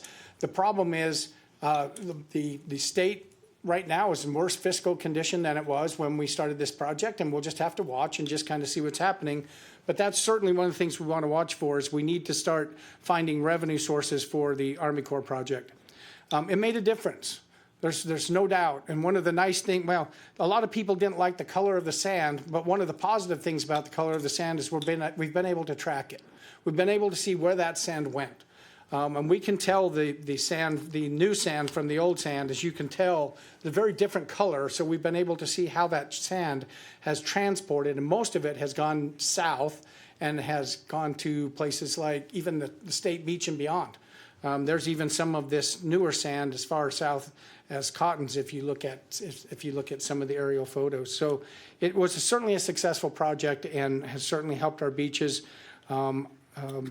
Some of the people tell me that T Street has regained a better wave again, and there's been a lot of positives, so that's good news. This is a picture that was taken by our lifeguard captain. He wanted to be here tonight. He's not feeling, he's a little under the weather, but he said in the time that he's been here, there's never been that much sand at the headquarters. So that's been a positive thing that you can tell the before and after. One was taken in 2018, one was taken in 2025 in December. So certainly we have other things besides sand, and the way I read it, and I believe it to be true, is that if the initiative passes, up to 30% of that funding could be used for something other than placement of sand. And some of those projects may include the rebuilding of the T Street Bridge. As we know, it's a little bit older. It's not in perfect condition, and it's going to take a lot of money to fix that bridge, but it's a critically important infrastructure to our city. A lot of people get to the beach going over that T Street Bridge. It gets them across the railroad tracks, and there's an elevation difference there from the parking lot, as you know. So that's a potential project that could be used for. And then you can see some of the projects, the pier. The pier right now, we have some deferred maintenance on the pier. Certainly, that was in the redevelopment agency before it was dissolved, and so the tax increment used to be used to maintain the pier is no longer available, so we do that as we can out of the general fund. Wildfire is there's been some interesting things that have been proposed, and so one of the things, and again, these are just ideas, the city council and the committees that have been talked about in the measure would have to decide what projects would go forward. I'm just presenting some of the ideas because I was asked to do so. This is a flood control facility that is located from La Plata and basically goes down to Lowe's. That certainly could be augmented as some kind of a fire break. You could put a trail facility in there. We certainly want to look for projects that are multi-use. If we're going to do things with the fire money, do things like trails and other things that can be used not only for fire breaks and those kinds of things, but also for facilities that benefit the community. This is the area now. I think all of you are familiar with it. It wouldn't take a lot to perhaps even clear some additional vegetation out of that, make it a true fire break, include some trail facilities and make that a really nice area. Right now, the area that is to the west of Veracruz is very dense. Now, I tried to take pictures that would illustrate this. Unless you walk down there, it's very difficult to truly understand how dense the vegetation is down in here. So that would take a little bit of work, but it certainly would hopefully lower the fire risk in that area. This is the area I'm talking about. I think we're all familiar with it. At that point, if it's done correctly, we might be able to have a grade separated or a facility that's not anywhere on the road, grade separated from the road, from the high school all the way to La Pata. So that might be a nice addition to some of our multimodal. Get some of those. Right now, I think all of us are concerned about the number of e-bikes on Pico. It's certainly dangerous on Pico, and we see a lot of them. That's a high school. It's a very popular route, but it's a fairly fast road. And so, whether or not the initiative passes, these are things we need to be thinking about in our future. And so I just bring those up. Here is, by the way, the 10-cent version of what that might look like. You clear out some of that vegetation. I know I changed the whole slope of the mountain. We probably wouldn't do that, but it's just an idea here. But you can see you would change the vegetation to be a little bit more fire-wise, provide some different types of trails, maybe a more of a running trail, more of a biking trail. Anyway, just some ideas, but have it serve more than one purpose. Serve as a fire break, but also a recreation facility. And no, we wouldn't regrade the whole mountain. What's that? This is AI created? Oh, don't get into AI. Andy drew this by hand. You see why I don't use AI? I'm so bad at it. I'll never do it again. So I had a chance to talk with our fire chief. He's here. Was here tonight? Oh, he left Dana Point just to be with us. Thanks for coming, Chief. I really appreciate it tonight. This is the new forward fire station that was built out in Rancho Mission Viejo.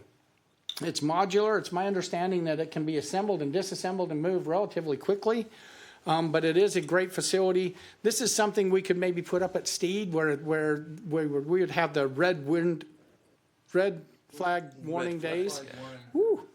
And then you can see here, these are the helipods that we're talking about. You fill those with water. The helicopters can come fill themselves, and you can see the water line there off to the right. Fills it up rather quickly, and it's ready for the next helicopter. Could put in a helipad. So I asked the chief, if we had a station like this, say at Steed Park or someplace, would OCFA be willing to provide personnel at this station during those high wind warnings and that kind of stuff? And he said, absolutely, we could commit to that. And that's an idea that could be used. So a few quick facts about what's included or not included. Maybe at the city, there was some question and some ideas of what it could do for the city.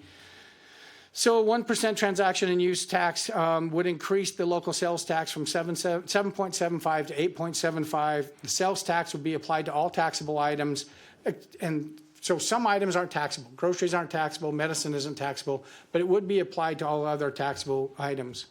It would generate about $15 million per year, and that's a 17% increase in the general fund, roughly. We have about a $90 million general fund. And it would be a general fund revenue. So it wouldn't help the enterprise funds or the special funds of the city. So there were some other questions about, well, what are other cities doing? And so I looked at some of the other cities in the county after a real quick review. Right now, there are 11 cities that have an increased sales tax. Some cities have higher transit occupancy tax. We have 10. Anaheim has 15, Buena Park. You can see that. I'm not going to read it to you. But some cities choose, we need some additional revenue, but we'll get it through our TOT. That's a little bit more challenging in a city like us, where we don't have a lot of hotel rooms. But certainly Anaheim at 15%, they're taking advantage of some little place that opened in 1955. So some cities enact CFDs. We don't have any CFDs right now in the community. There are some that have utility user taxes. For example, Irvine has a 1.5% tax on interstate phone calls, and then all electric and gas on their commercial. And Yorba Linda has a 4% utility user tax on all electric, gas, water, and cable TV. But right now, we try to operate at revenue minimums. We don't have any special taxes, but we have in the past. I want to be fair. In the past, we had the Clean Ocean Fund. We've also had at times, we had a road improvement fund.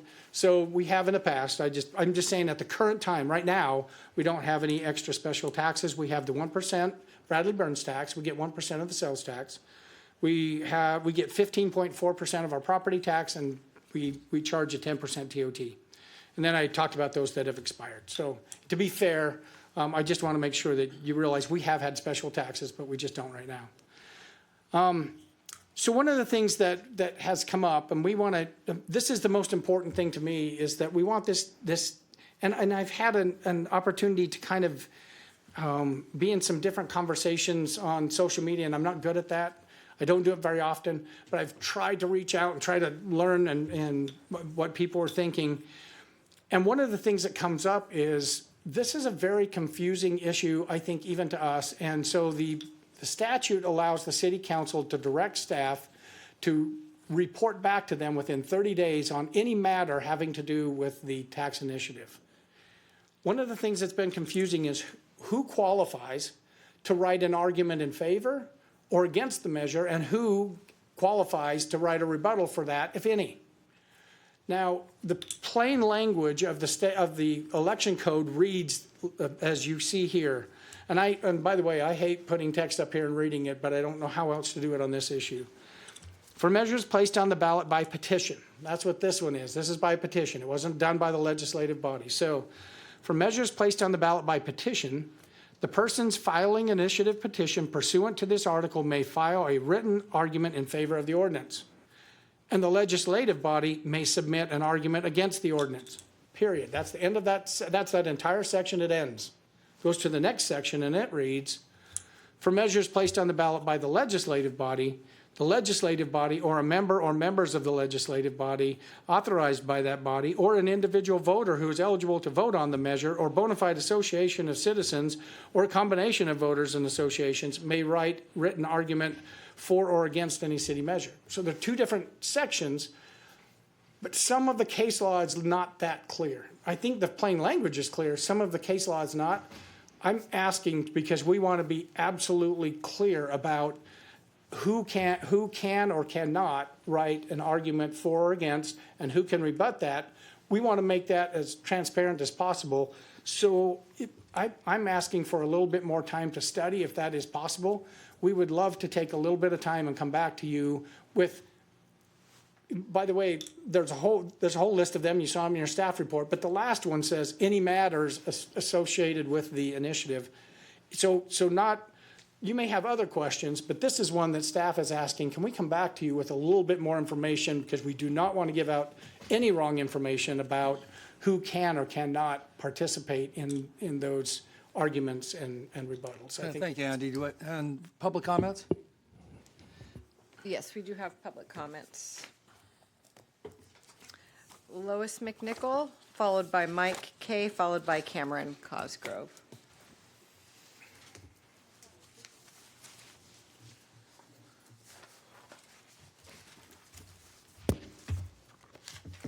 This is a really bad time to talk about new taxes, okay? I just did mine. So really, really unhappy about supporting any tax of any kind, okay? So therefore, April, you choose another month. But other than that, I was really happy to hear Andy say, well, we're going to use it for more than just wildfire mitigation. We are going to try and put in some dual purpose here. So get trails out of it and do all kinds of things. That's all great. But I still have an issue with the fact that the last time we put it or tried to put this tax on here, which was last year, we had this large, huge city council meeting about whether or not the council members even wanted to put the tax on there. And our current mayor said, well, you know, I'm just going to vote yes because I want the citizens to have an opportunity to vote on the measure. Well, right now, even with Andy's report to you, what the citizens would prefer is an actual reading of that petition. Because, yeah, they slid this right underneath, but I mean, people who were doing that petition, they had a little sleazy way of doing it too. I caught them. But really and truthfully, we would appreciate, I'm going to read it anyway, but it should be read out loud to, if you guys are really happy about reading things out loud, let's read it out loud. Let everybody hear what this 1% tax really means. And I didn't hear anywhere in there that there's supposed to be an end date here of some kind, as I remember it on the petition. If there's no end date, that I think takes it to another level, and we have to rethink this. Thank you, Lois.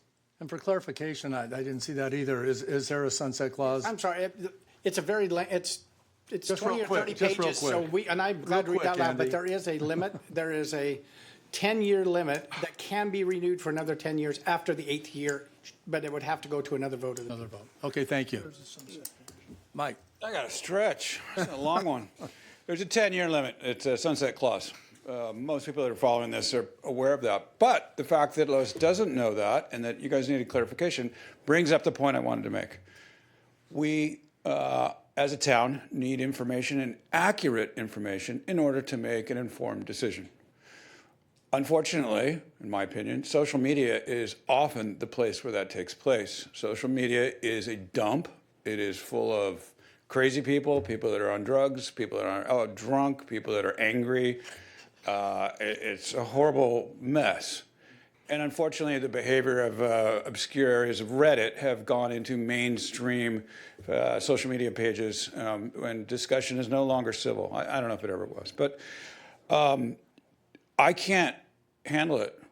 I go on there, I see my name dragged, I see lies about the goats, I see crazy talk go on over and over and over. I can't deal with it. I tried interfacing once or twice. It's upsetting to me. It's troubling to me. I'm not a social media guy. I don't know how to perform in that area. But this is a crucial decision that our town must make, a fundamental one that will fundamentally change our town one way or another. And people need to be informed. They can't be informed by crazy people spewing complete and utter horse manure on such a vital subject. To that end, I am going to ask that all y'all step up a little bit. And I'm going to challenge you guys to get on there. I know you hate it as well. I know it's a trap. I know you got to watch every damn word you put on there, and someone will intentionally misinterpret it. But it is that important. I've seen our amazing city manager get on there. I don't know how you have the patience and humbleness, City Manager Hall, to go into those discussions, but you do, and you do it amazingly well. When folks like yourself weigh in, the crazies get a little quiet. Nobody's like me get in, and it's, oh, you're just going to do this to make money off of goats. No, you rich people. No, there's no money in goats. Okay? There's no money. You lose money in goats. There's no money in goats. On a serious note, though, please consider stepping up as best you can, educating folks best you can on the subjects at hand. You don't have to lobby one way or the other. Just be factual about the perceived outcome of what this could be. The negative is that it's a tax, and you'd have to spend more money. We know that.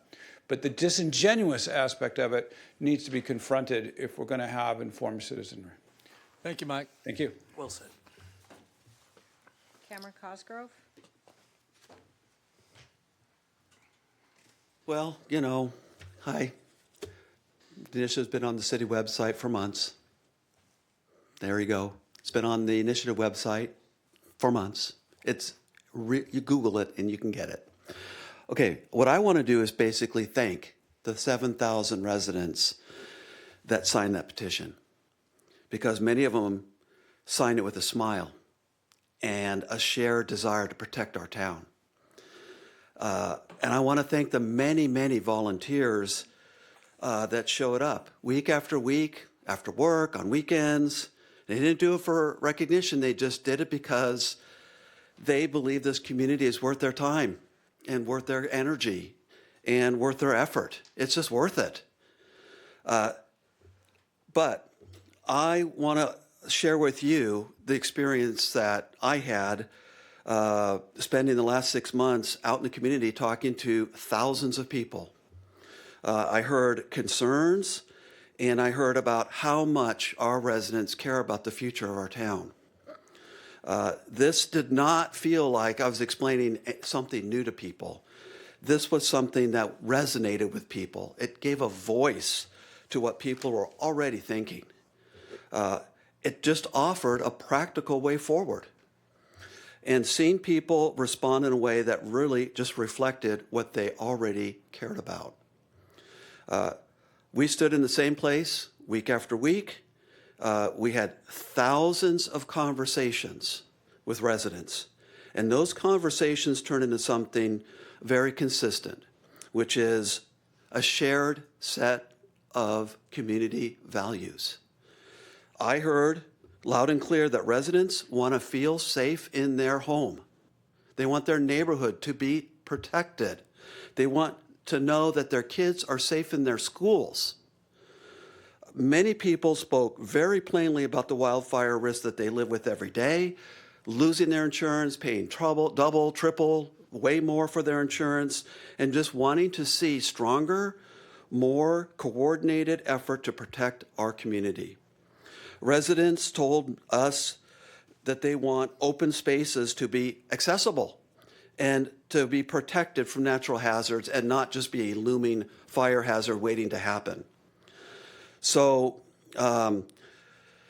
yes, there were people that did not agree, but you know what I took away from all of this is that people wanted to be engaged. They wanted to understand, they wanted to be heard, and they want to shape what comes next. And I think that too often we're just separated, and now we have a dialogue where we're all coming together for a common purpose, and I think that's one of the best things that came out of this. Thank you, Ken. Do you have any other public comments? Yes, Amanda Quintanilla, followed by Tony Rubolino. I have a quick PowerPoint. And out of those 7,162 people who signed it, 1,619 were invalid, and some were 274 were duplicates. Next slide, please. The current sand shortfall estimates indicates that we need approximately 5 to 7 million cubic yards, in the local littoral cell. And I'm wondering, I question how they came about, because I know on social media, Andy Hall mentioned 4 to 5 million. However, at the South Orange County Beach Coalition meeting of January, it was Dr. Brett Sanders that mentioned his research that using Transac and USGS mapping, it was figured that it was that he measured how much sand width that we had. So I think that needs to come to light.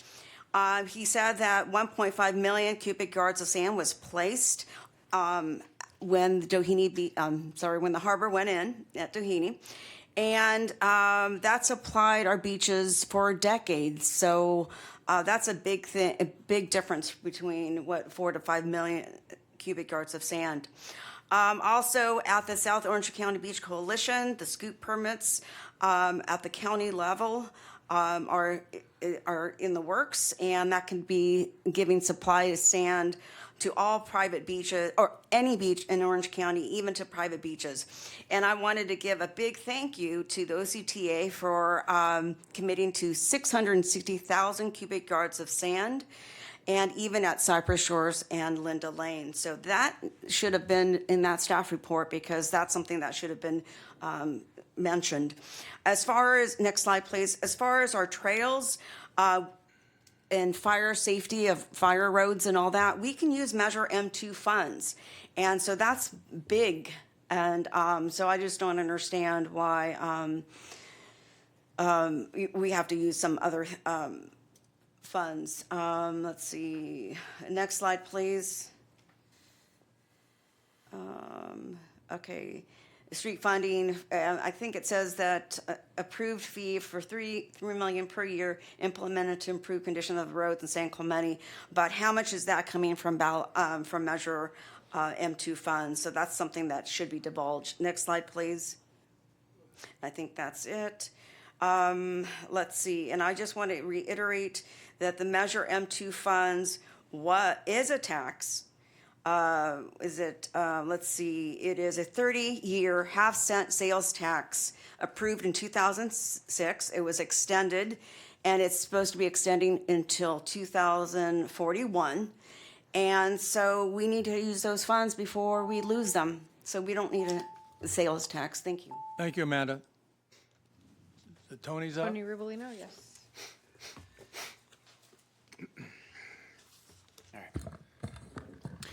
First, I would like to commend City Manager Andy Hall just for the participation in those forums to have that dialogue. Andy's a big boy. He knows there's going to be, you take the slings and the arrows. And so I would never have expected any previous city manager or interim manager to even come close to something like that. So just the fact that Andy is participating, I express my gratitude just for being a part of that process. There was a speaker previously that said that as part of the collection of signatures that it was the term used was people caring about our town, and that this was the only practical way forward. Now, to me, I hear, in my opinion, if I am against this tax, that I don't care about this town and that I embrace an impractical way forward. To me, that is just pure gaslighting. And that's what the problem is with a lot of this, is that you're lighting people up and then you're just saying, well, if you're against it, then this is where you stand on the aisle. And it's just ridiculous. And this is like the salesman. It's almost like making you feel belittled because you're not embracing the tax and the arguments pro-tax. Now, understand also that a lot of us who have been involved in city governance and holding our electeds accountable for years and years and years, we have seen, I mean, Mark was advocating for the installation of porta potties throughout the city for the homeless. We have seen councils throw money at FAM relentlessly, even though we would give them very concrete examples, visual, video, everything, why they shouldn't be supported. We saw the council hold a meeting the week of Thanksgiving to give the CM at the time a golden parachute, and we had to corral people in to work against that and shut that down. So you're here and you're making these decisions, but understand where a lot of us are coming from. We still feel the burn of a lot of these issues. It's not that we don't trust you in particular, it's that we don't trust what has led up to this process. And there's a lot of us who just have a lot of reservation about how this money is going to be utilized. So understandably, I'm not for adding to that fund by generating more taxes in that process. And I love Andy's idea. If there's a way that we can say, yes, have the initiative placed on the ballot with an argument for and an argument against and rebuttals to that, I think that would be in the interest of transparency and open communication on that matter. Let that process flow forward. And I'm going to be voting no. Let the chips fall where they lie, and it's up to the voters at that point. Thank you. Thank you, Tony. Okay, no more public comments. I'll open it up for discussion. We've had the staff report say he needed some time to bring back a more clear choice or options. So Andy, is that your suggestion that we continue this to the next meeting? Yes, sir. I think the language is fairly clear, but I don't think the case law is as clear. So what I'd like to do is have our our legal counsel do a little bit more research and make sure that, again, case law is reflected in your decision, not just, I wouldn't want to mislead the public or the council if case law is different than what we're reading in the plain language, and sometimes it is. So I just need a little bit more time. I'm requesting a little bit more time to bring you a more accurate answer. Okay. Well, you had a month, but if you need more time, this is critically important because When I first saw it, I was startled. This is something is not right. But maybe it's state law, maybe it's not, maybe it's not. Maybe the statute is different from case law. I don't know. So yeah, please go ahead and make sure that we can vote based on good information. If I could just address some of the speakers, I think it was great to hear people saying we want to have respectful conversation around this item, any number of items, and how we talk to each other online about this issue and any number of other political issues. Let's keep in mind to be respectful, that, you know, I think a little bit humorous that one speaker accused us of gaslighting, then right after that went and gaslit. So let's just make sure that how we talk to one another, how we approach one another, is done respectfully on all social media forums. In our conversations, I think our town, and as leaders, we can represent that. I'll make a motion that we continue this item to May 5th for a report that clarifies the questions that we have on our options. Second? Second by Mayor. I'm sorry. You Can I asked make a for more request? time and now you're arguing. Well, we have up to 35 days. Right now, we have a legal counsel who is not here tonight. I don't Andy, know her what- schedule. and- The- what May date- ni- what date would May you like? 19th. May 9th. I make a motion that we continue this item to the May 19th Thank you. meeting. So let Second me- by Mayor Pro Tem Let me Noblock. ask you this. So we still meet all the legally required deadlines if we were to The statute review it. provides for this 30-day period for you to request a report. But we're not requesting a report, are we? Yes, I've made the motion and it's been seconded by Mayor Pro Tem Noblock. I'll call the question. All in favor? Aye. Opposed? Aye. Aye, But- 5-0. My question was, are we continuing or we're ordering a report? No, there's conflicting information about what's required as far as rebuttals and answers. And it looks like case law and what the statute is, what you showed us, Right, is right. in conflict. We'd like them to come back with a clear and concise, here's what we believe from our city attorney is the correct way to go. So we want to be fair and transparent, give everybody a chance to speak their minds. And this will be I totally agree with that. I'm asking, we just continue this item to the next, to May 19th. The statutory process is that you're ordering a report.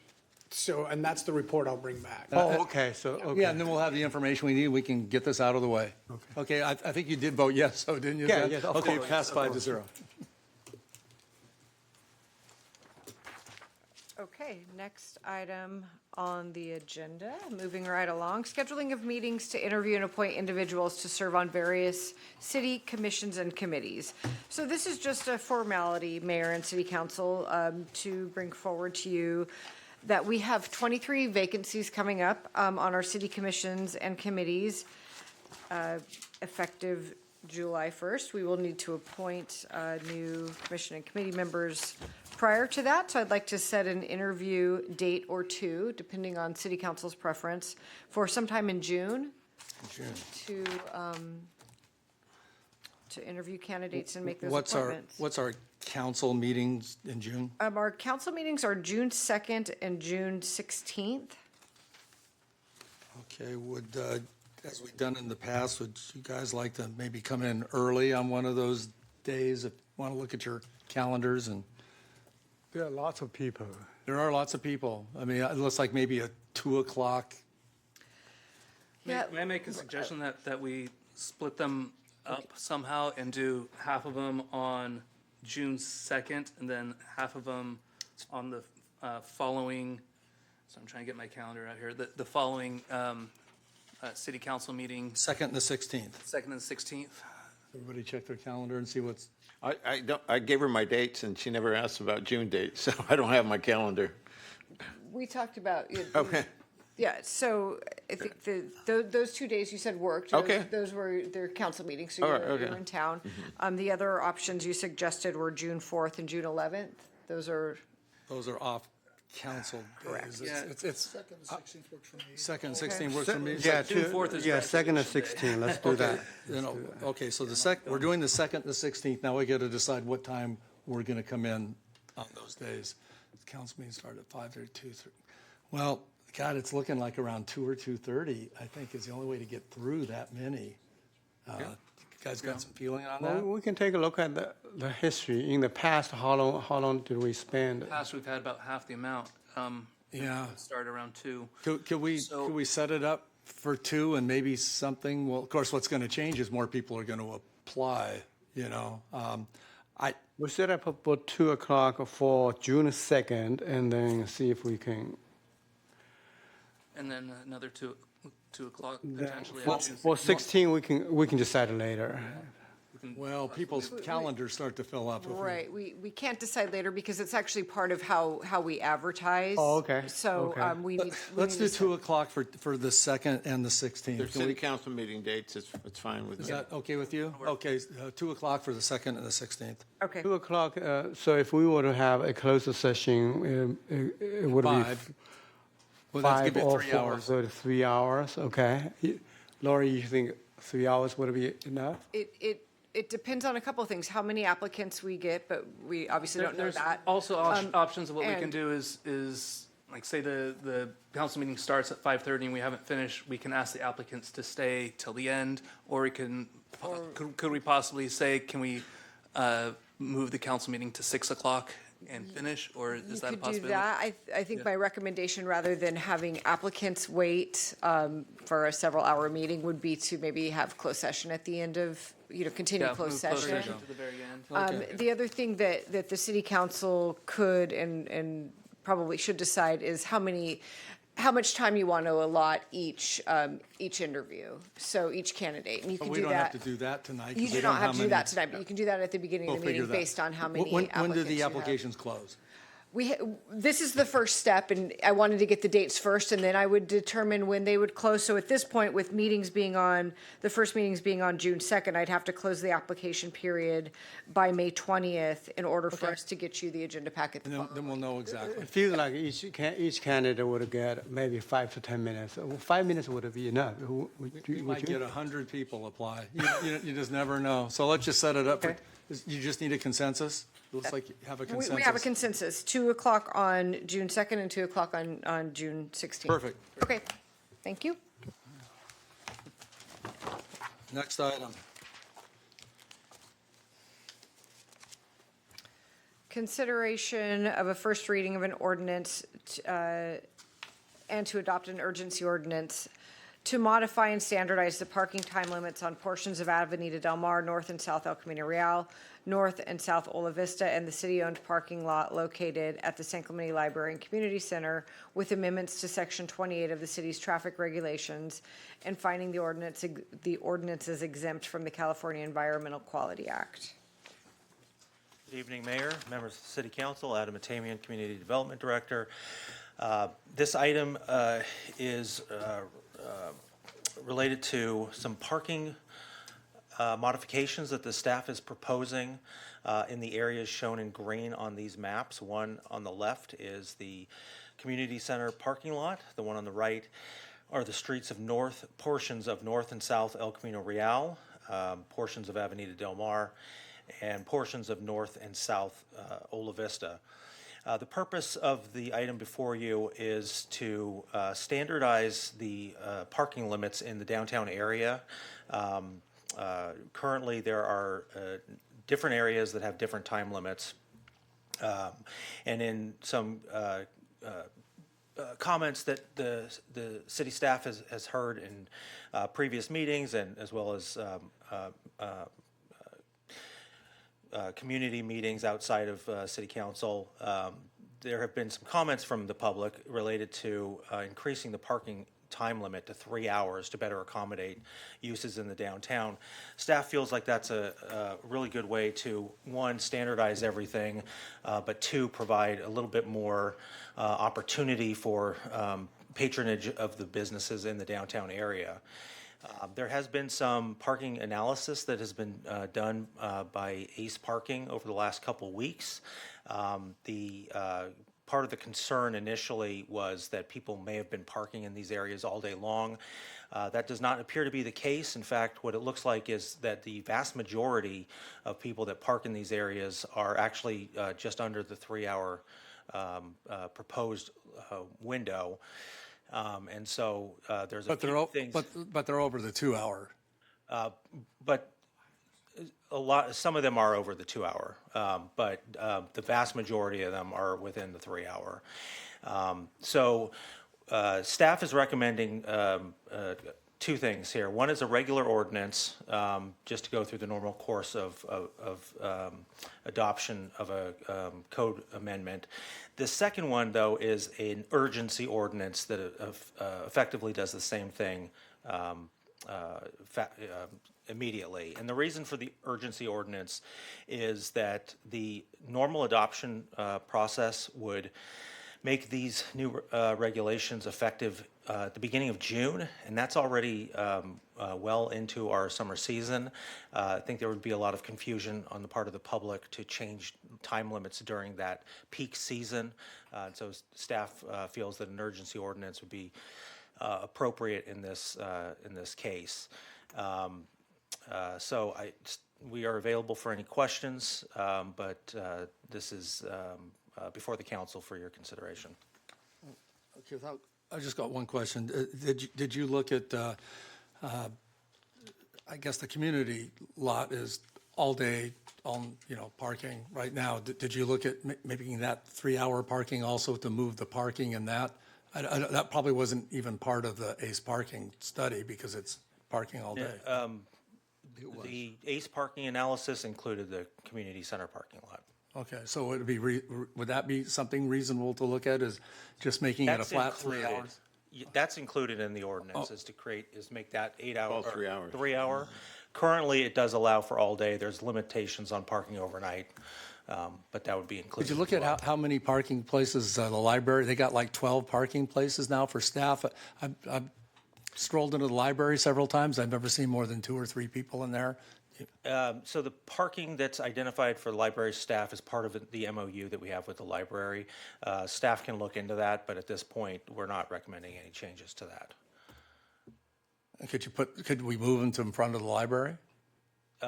Staff could look into that. We would need to communicate with the library to amend that MOU.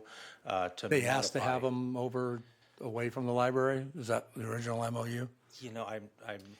I don't know. So, just so we know, and I don't think Samantha's here, but I had a chance to talk to Samantha just this afternoon. So this is, I don't know that Mr. Tamian is aware of this. She's little, but she's walking. Oh, there she comes. But she reviewed this for me this afternoon. What we found out is that the library parking in the MOU is for library hours. So what we could do is we could post the library hours. After that, it could be open community parking and have the same 3-hour time limit. Awesome. The employee parking for the city, that is where we do park our parks and recreation trucks. We would need to maintain those, is it 3 or 4 stalls? Is it 3? Four Four. spaces, Those yeah. 4 stalls for Can you get the rid truck of parking. the storage? Do you still have a storage unit there? That's gone. We've Okay, great. That's all the questions I have.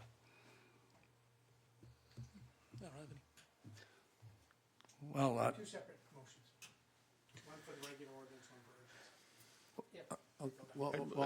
do you want the emergency ordinance first? The regular first. Regular first, okay. I'll move that we move the staff. Mayor, have we done public comment? We have Oh, public I'm sorry, comments. do we have public comments? Okay. Yes, we do. Dee Okay. Coleman, followed by Mickey Rathman. I think Dee wants to speak on another item, the next item. He just. You also have a speaker card in for 10F, so you do not want to speak on. No.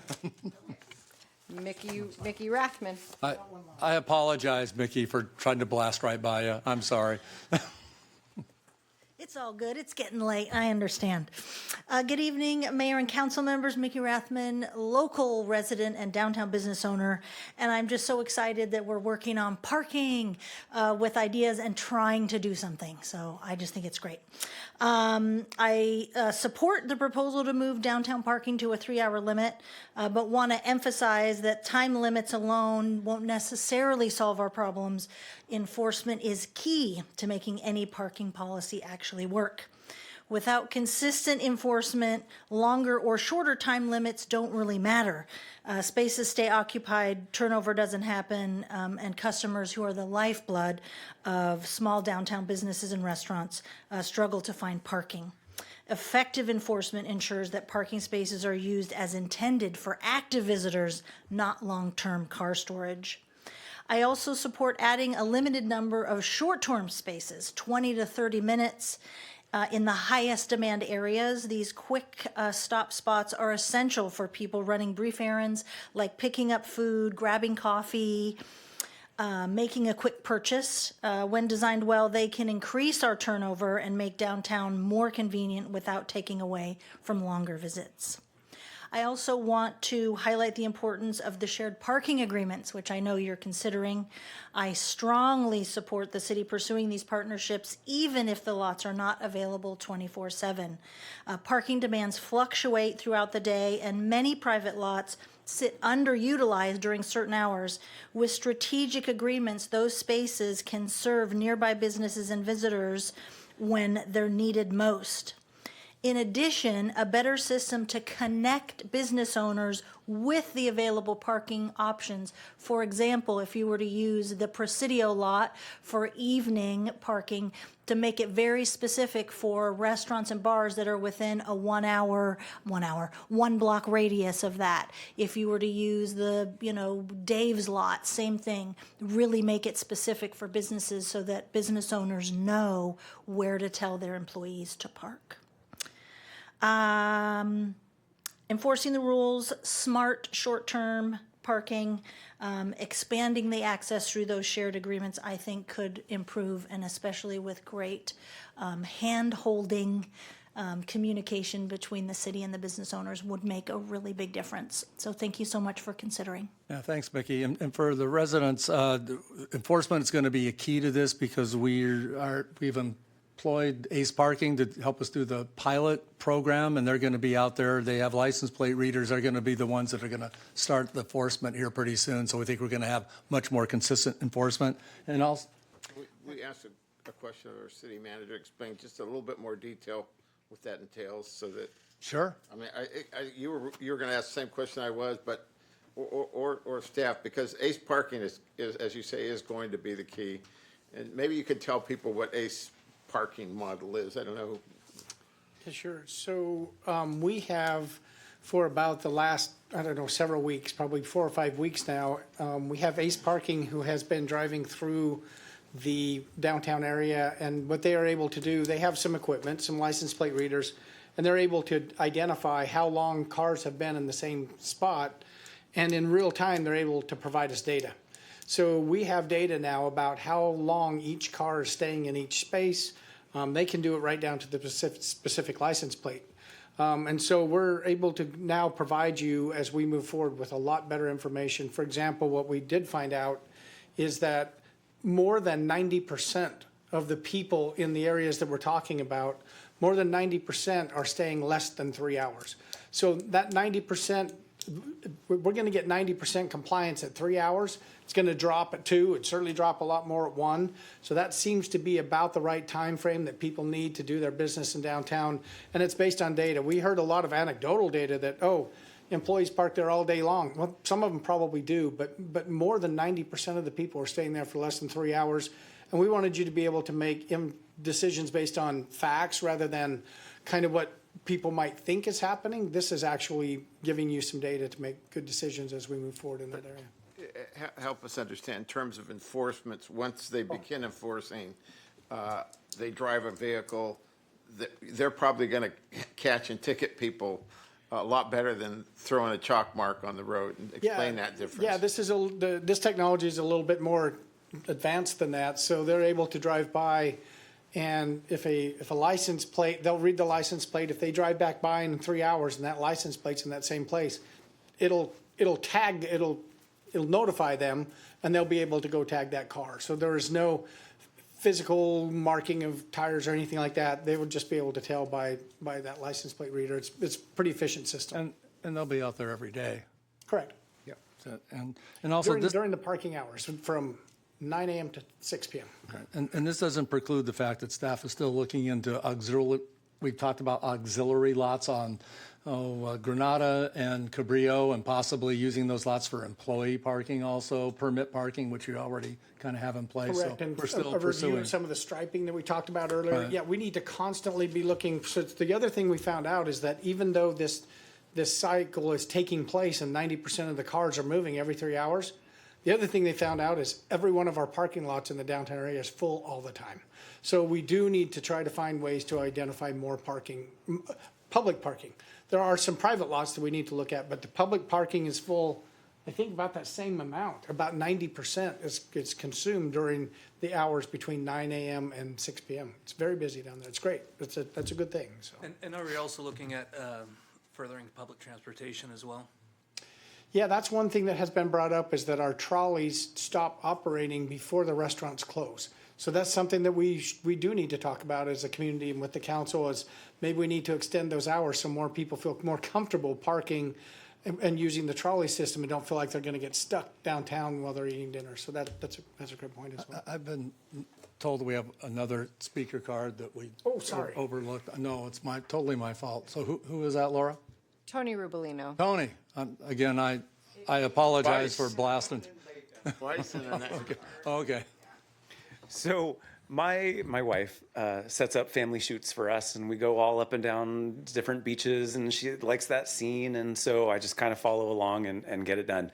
And we went to Laguna Beach, I think on the last round, and I went to go pay for parking, and I couldn't even do it at the machine there, but it gave instructions to download an app and pay through the app. So I actually took a little bit more time to set everything up. And maybe I've missed some of the conversation thus far, but I guess in my mind, I thought, is San Clemente even looking at this type of revenue? Rather than giving free parking for 2 or 3 hours, why not use an app and have people be able to input, and you could do surge pricing or, all that kind of stuff. And then maybe if somebody's at a restaurant and they're like, hey, we're having a really good time, we're enjoying ourselves, go on their app and extend another hour or two and pay for that. And that way the city's not missing out on some potential revenue, and you're just working on, like what was said before, it's the enforcement and how are you going to make sure that follows through. Maybe this app alerts whatever agency you contract with or the city that, hey, there's a spot that's been expired, and then they kind of check and they say, oh, that vehicle's still there, and then they can go ahead and ticket if that's the case. But I just want to see if maybe we're missing out on something about going app-based and starting to really enforce. And of course, residents would appreciate a way to bypass some of this or have a reduced demand. I love our city beach parking pass. So anyways, just food for thought. Thank you. No, and for the resident, yes, we have been looking at, we figured that this was the first step to try to do a management first. And of course, we're the last beach city that doesn't charge anything for parking. So it's probably something to look at in the future for sure. But this is our first step in. Enforcing is the first step to find out how that works. So thanks, Tony. Director Tamian can give you an update on our parking study. It's Not tonight, but not tonight. It's in the staff report. Okay, nice. There's And a anyways, so we brief have a motion? I have comments I'd like to make. The purpose, besides maintaining a compliance ratio, the purpose, I think one of the purposes is that we need to increase the turnover, especially for Del Mar. So if we make Del Mar a little longer, from 2 hours to 3 hours, the turnover goes down. There's some suggestion that we add some really short-term parking, 30 minutes or so, but we can also keep it at the 2 hours. In other words, downtown, the Del Mar is a little different. I'm okay with standardize all the other areas to 3 hours. If someone comes to downtown to have a meal and they want enough time to walk around downtown, do some shopping after meal, they can park anywhere besides right on Del Mar. But not everybody comes over for dinner or lunch. And so there are retail stores and they would benefit from higher turnover. So I can support standardize everything to 3 hours, but I think it's worthwhile to considering keeping just Del Mar at 2 hours to improve, to increase, or at least to keep the current turnover rate. Yeah, and I agreed with what you said before. I actually spent a lot of time on Del Mar and going into businesses and the problem is, especially with the summer coming up, is the businesses hope that people eat and then they go stroll, and 3 hours or 2 hours isn't quite enough. They hit it and then leave, and we want the people at least have a chance to, hey, they're eating and they look over and they see Mickey's store or whatever, and they go, oh, let's stop in there, and we found by the data that 3 hours is kind of the sweet spot anyway. So I agreed before I did the research, but I have to go along with staff at this point. That's my feeling. Now, when we start getting more data, we might decide that we need to adjust it. But I think to start out, I think just standardizing it is, to me, is the best route. I'm ready to make a motion. I'll make a, On the regular ordinance, not the emergency ordinance first. okay, yeah, so 10E, right? I'll make a motion for the recommended action to consider an introduction and conduct a first reading by the title only of ordinance number 1806. And Madam Clerk would read the rest of it. An ordinance of the City Council of the City of San Clemente amending Section 28 of the Codification of the Traffic Regulations of San Clemente, California to repeal and replace certain time limitations for parking on portions of Avenida Del Mar, North and South El Camino Real, North and South Ola Vista, and the city-owned parking lot at the San Clemente Library Community Center, and finding the action exempt from the California Environmental Quality Act, CEQA, under Class 1 existing facilities, 14 CCR, Section 15301 of the state CEQA guidelines. And I'll second that with a friendly amendment, if this is the place to put it, is there's been a lot of talk about 20-minute parking, which would help out for DoorDash drivers, would help out for people that pop in to take out food. Could we just take a look at, maybe there's some places we could strategically maybe put one at both ends of Del Mar and El Camino Real and Ola Vista, and maybe one mid-block? Why wouldn't you just do that as a separate motion rather than, because it's an ordinance that, Understood. We won't put it in the ordinance, but we understand. Okay, then I'll just make a second on the ordinance. All in favor? Aye. Passes 5-0. Now on the emergency. All right, I'll make another motion where do we want to start? Urgency ordinance number 1807. I'll move that item, Madam Clerk. Urgency ordinance of the City Council of the City of San Clemente amending Section 28 of the Traffic Codification of the Codification of the Traffic Regulations of San Clemente, California to repeal and replace certain time limitations for parking on portions of Avenida Del Mar, North, South El Camino Real, North and South Ola Vista, and the city-owned parking lot at the San Clemente Library Community Center, and finding the action exempt from the California Environmental Quality Act under Class 1 existing facilities, 14 CCR Section 15301 of the state CEQA guidelines. I'll second. All in favor? I'm gonna make a comment before you vote. Oh, okay. we Sure. already voted. Well, yeah, we voted. That's fine. So let me make that comment. I think by making the urgency ordinance, we're taking away some people's rights to come back to the city council to express their objection or concerns. Typically, there are two meetings: the first reading, the second reading, and then after second reading, there are 30 days. Beginning of June is right at the time that schools are off, so we're not really missing out.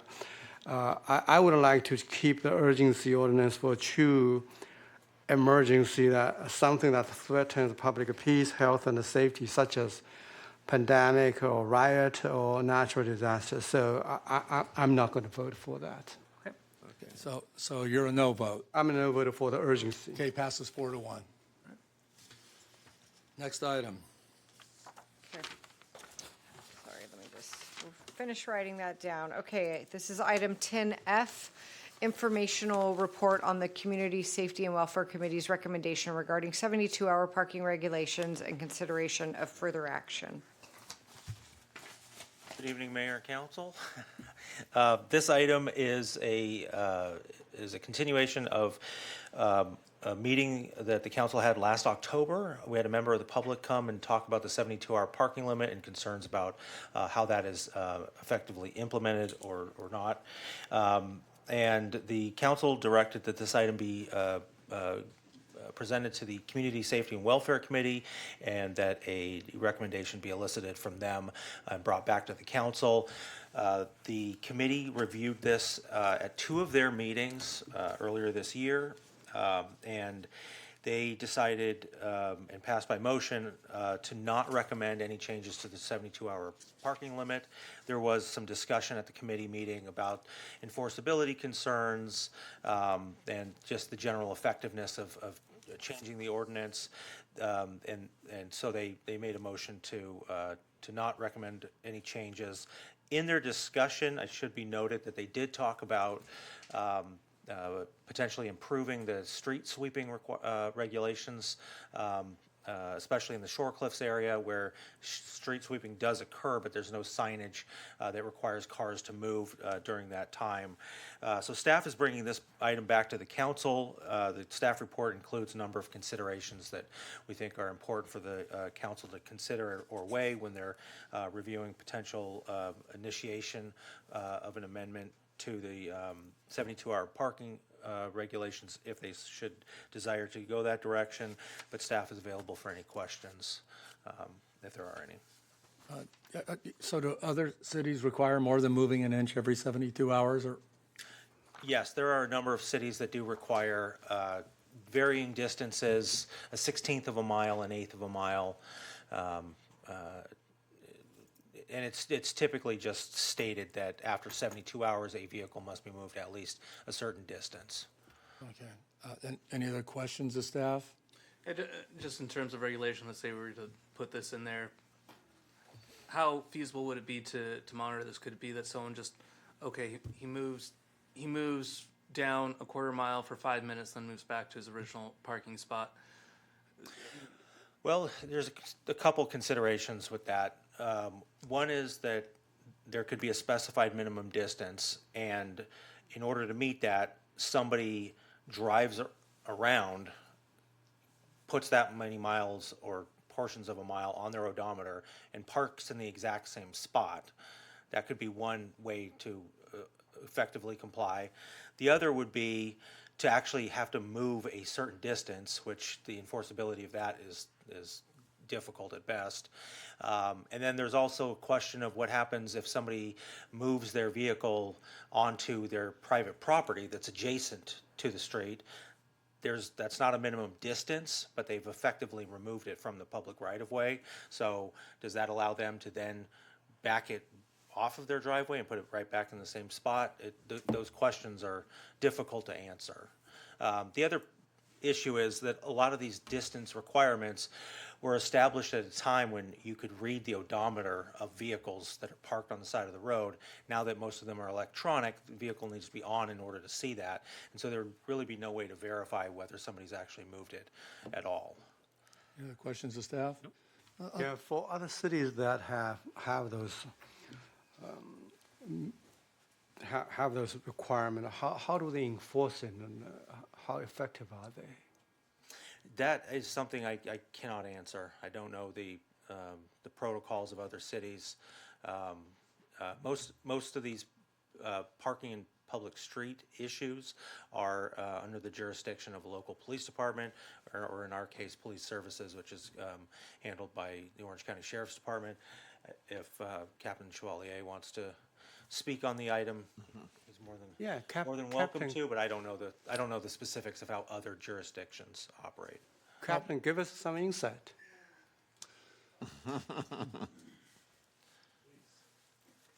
And I was worried about enforceability. So, what is your experience on that? I'm not going to speak for any other jurisdictions, but I will speak for San Clemente, and we enforce the municipal code, the vehicle code, and the penal code. Thank you, Chief. Thank you. So, a comment. I was to the two public safety meetings. I was at one of them. I think Andy might have been at the other one. And the reason the public safety, or you can correct me if I'm wrong, but their feeling was that this was a neighbor dispute. That's what they said. This is a neighbor dispute. And that might well be true in a specific case where a resident is making a complaint. But the fact is that I've gotten numerous emails from people that have no idea who who these people are, who have said, I really wish you'd do something because we have people storing cars on the street. And it's not a matter even of the movement, is it? Because the cars most people are talking about, they might not even be movable. I've gotten pictures of cars with flat tires, and they go, well, I don't know, it moved an inch. So what most jurisdictions do who enforce this or try to is they do the same that Ace Parking does. They use license plate readers, and they cruise around, and they just hit and then it will pop up in 72 hours if a car hasn't moved.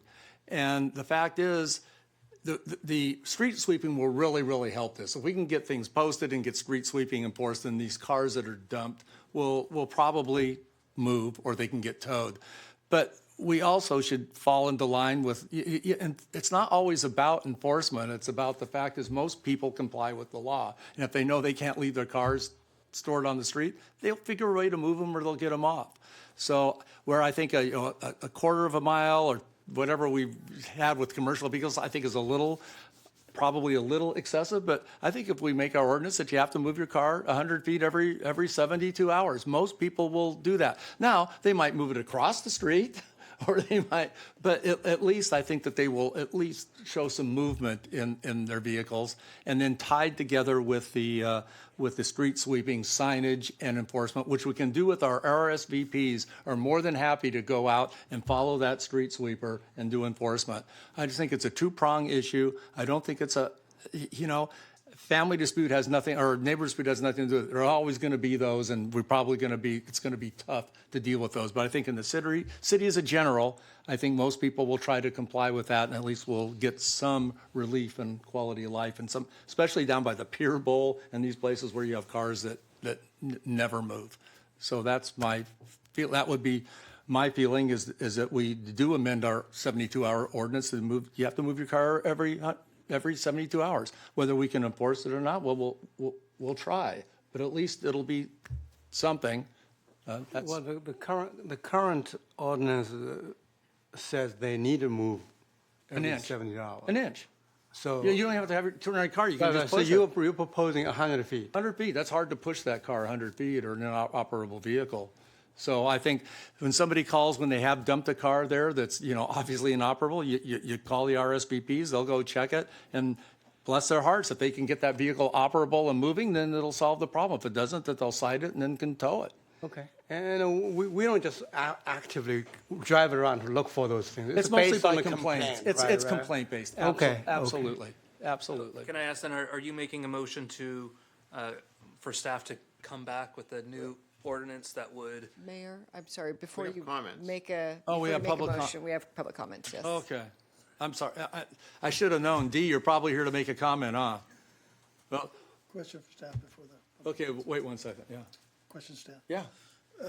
Adam, or maybe this is for the city attorney, can we, this ordinance is citywide. Is there any way we can do sort of like the spot zoning concept where we apply a regulation to a particular part of town, a particular type of street, commercial versus residential, et cetera? Well, we do in various ways. Either the last item we talked about was establishing specific time-limited parking on Del Mar or the So you could, downtown area. an ordinance But- could identify a particular street or location that this would be affected, that the more vigorous enforcement would be effective. Yes, or it could be as simple as no, then this wouldn't be simple. I'm exaggerating the point to make that point. Requirements like no parking for more than half an hour overnight. Those types of restrictions, those apply in some areas and not others. More So we could- commercial areas than residential, Typically, right? yes, but yeah, we could. Or we can just make it west of Interstate 5. Okay, well, that's good to know, so, thank you. I'm sorry, now with public comments, then Dee. Okay, Dee Coleman, followed by Amanda Quintanilla, followed by Al Cullen.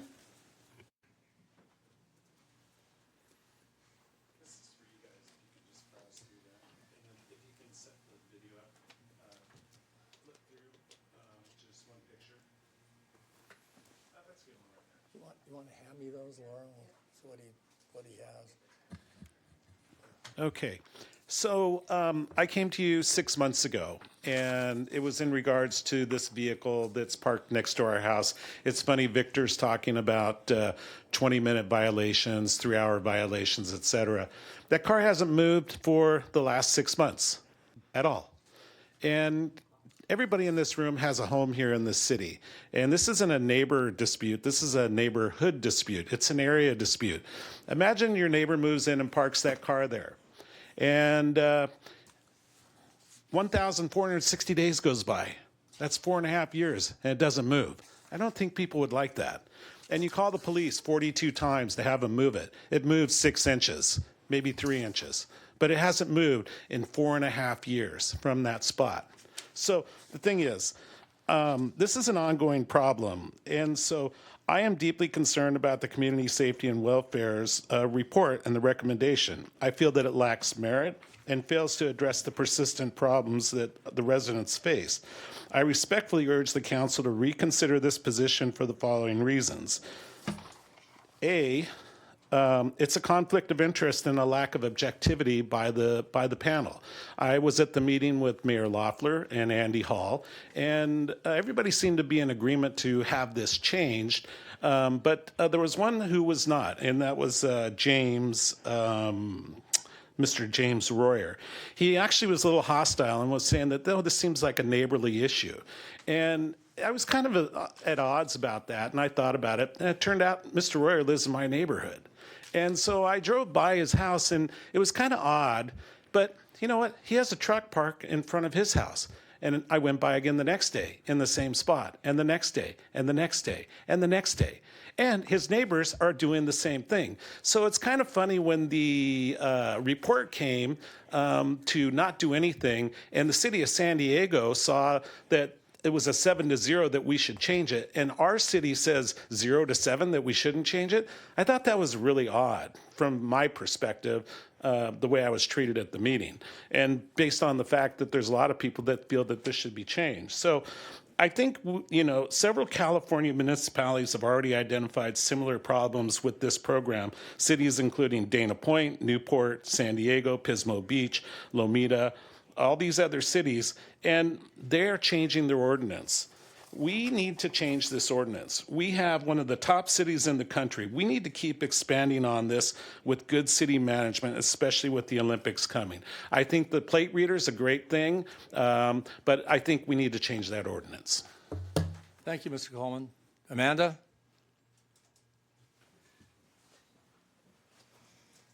Well, I think the Public Safety Committee made the right decision. This seems like a neighborhood dispute, absolutely.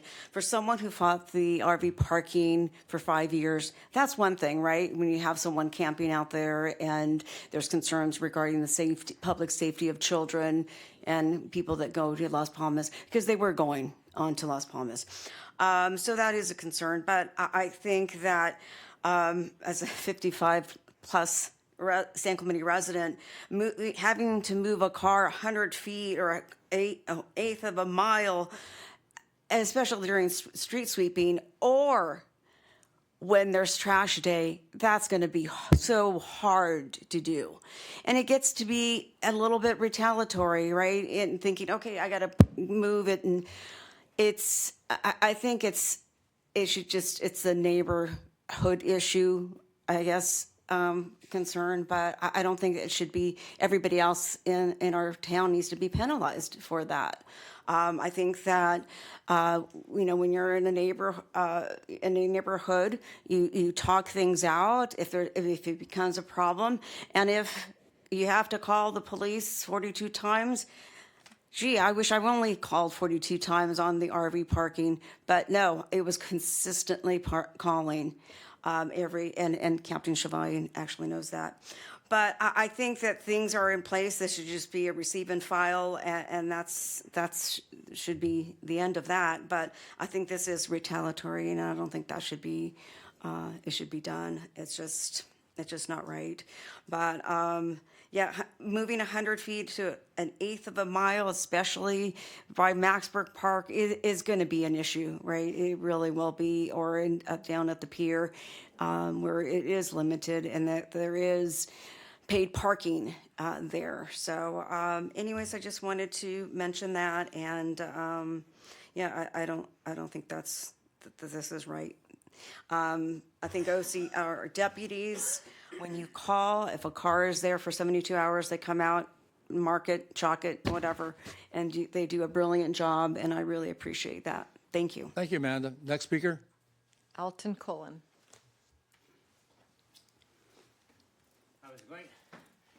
I was going to say good evening, council members, but I think it's almost good night. This is not a parking issue. This is a storage issue. And that is where the words get confused here. The California Vehicle Code 72651K section says if a vehicle's left there for 72 hours, it's stored and it needs to go, and it's towed. And I think that we owe it to the people in this city to have what took place a number of years ago when RSVP did this type of thing. They even did proactive. And at that point, they were putting a penny or a dime on the tire to market. Today, I read that it's advantageous to have a digital device take the picture so that it stands up in court. Our ordinance, it does not have any penalty. That requires a penalty. The ordinance, I do not think, is bad the way it's written, but it needs a penalty and needs an addition. I'm an old timer here, probably been here longer than most of you, and that program with the RSV doing this on a volunteer basis and proactive worked wonders. It took care of the storage problem because people knew they were going to get towed when they violated the 72 hour storage limit. So we don't need to talk about an inch or an hour, a mile, or anything else. We need to talk about getting the vehicle out of there and the people know that it's going to get moved the next time. We can also eliminate the 1 pound of yellow chalk that's used to mark a tire today by using a digital device. And that would solve a whole lot of pollution problems. But please, amend the current ordinance and enforce it and get the RSV back in progress.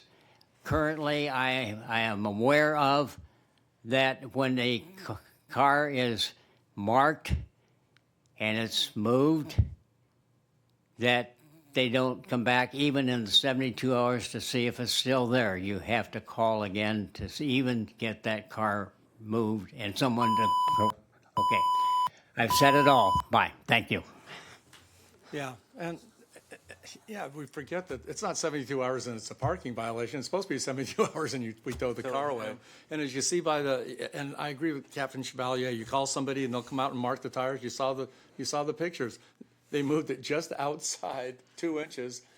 And again, it is a storage issue. We need to compel people to move their cars. I park my car on the street, but I drive it more than every 3 days. So none of us are going to be probably under this unless we're storing our car.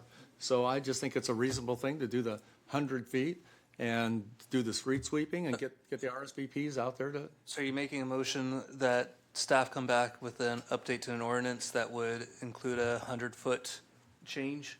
Before the motion, if I could ask staff a question. Sure. I just want to clarify, currently, the vehicles can be towed, they get cited, but then what has to happen before a tow occurs?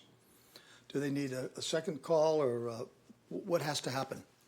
I'm fuzzy on that. Well, they hang a notice on the car. I mean, is what you do. You go out there and you mark it, and you hang a 72-hour notice on the windshield, and then if you remember or whatever, or somebody calls you back in 72 hours and the wheel is still in that area and that notice is on the windshield, you can tow it. And I'm sure Is we that do. currently happening?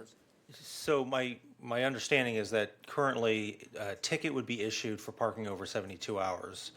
Upon 5 tickets being issued, So it takes 5 tickets before. then a vehicle would be towed. Is that Could be towed. OCSD's policy? Wow. Well, There are some. Let me ask you another question. Do we need to, does this ordinance, can we get the RFP to follow the street sweepers without amending this ordinance or creating an ordinance, or is that something we can do immediately right now? Or are we, have we, and are we, and So should we? we would need, right now, since there's no signage that prohibits parking on street sweeping days, there could be no tickets issued for parking on those days. So we would need to amend something to allow for ticketing for street sweeping, if that's the direction that staff would like us to look into. Mr. Mayor, just we're let me happy say to. that I think this is a serious quality of life issue, and I think it needs to be addressed. So if you would make a motion to bring an ordinance back with some teeth in it, I'm supportive of yeah, that. that would be my motion, is to bring an ordinance back with amending the 72-hour that you have to move the car 100 feet. I think that's going to limit a lot of people that try to store their vehicles on the street. And also, whatever we need to do to get the signage for we don't have street sweeping everywhere in the city, even. Do we, or do we? I don't even know. I don't know. I know it's a lot. I know we have it on my street, but there's no sign, so when somebody's parked the street sweeper Where the goes up. signage is located, that's in some rather specific areas. That's not everywhere. We could look at a particular area. The thing about the street sweeping signage is that it actually tackles 2 issues. One is long-term parking of vehicles on streets, but also helps us meet our water quality and stormwater concerns. Okay, so I bring back an ordinance moving the vehicle 100 feet, 72 hours, and then whatever we need to do to start looking at, we've already got the ordinance for street sweeping, we just don't have the signage. We already have the ordinance, right? With some teeth that allow towing. Sure. I support it. Okay, so I made the motion, a second by Councilmember Wu. All in favor? Aye. Passes 5-0. Next item. On the agenda is consideration of an appeal of a special event permit denial for the Festival of Free Ride Jet Ski Contest and special event pursuant to San Clemente Municipal Code Section 12.34.100. Oh, there is a appellant here. Okay. Oh, okay, so we're going to give the applicant 10 minutes, and then we'll have well, let's have the staff report first. I'm sorry. That's okay. Thank you, Mayor, Council. Samantha Wiley, Beaches Parks and Recreation Director. Before you this evening is an appeal of the denial of a special event permit for the Festival of Free Ride Jet Ski Competition. It was proposed on the north side of the San Clemente Pier over Labor Day weekend. Staff recommendation this evening is to uphold the denial, and it's based on 3 primary factors as are outlined in the staff report. The first being public safety, the second being site suitability, and the third city resources. And those are, again, in your staff report and within the municipal code sections as well.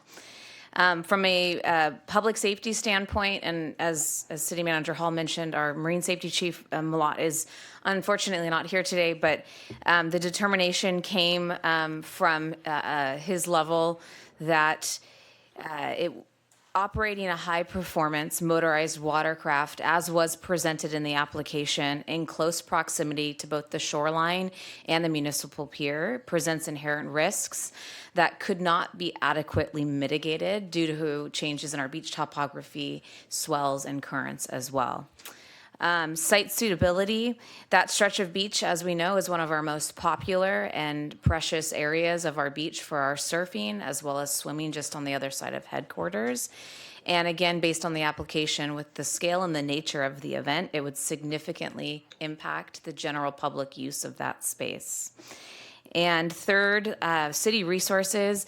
The level of marine safety staffing required to manage this level of event as was proposed would result in a potentially unreasonable diversion of resources from our normal operations. So while I do understand the applicant has also expressed a willingness to provide additional details, including the potential of a modification of the selected date, staff's position is that there are just fundamental constraints within this location, and the activity could not be resolved through additional changes in that space, given the conditions of the beach. For these recommendations, for these reasons, staff is recommending that City Council uphold the denial. I am happy to answer any questions, though, if there are any as well. What's the period of time for this event? It was proposed originally, actually in the spring, and then came back to Labor Day. And I do understand the applicant's willing to make additional modifications on dates as well. How many days? 3 days was the original application. And do we currently have an ordinance that prohibits this? We do. The ordinance and in the code section is within the staff report. It's 12.32.040. It restricts the launching and operation of motorized watercrafts near the beach and the pier, allowing some authority for the marine safety chief to make determinations based on safety and different needs. But this was denied based on that it was not a qualifying event. Any other questions of staff? Just a question. Is this sort of a quasi-judicial proceeding? Do we need to have any ex parte contacts or notifications? I don't know. Wouldn't hurt, yeah, sure. Is it not required per se? No, you should go. Sorry, I should have caught that. Yes, you should do your disclosures on this one. Do you have any? No, I don't. I don't have any. Anybody have any ex parte? Okay. Any other questions for staff? I guess the applicant, it's step up. Dante Baruso. Good evening, Mayor, council members, and city staff.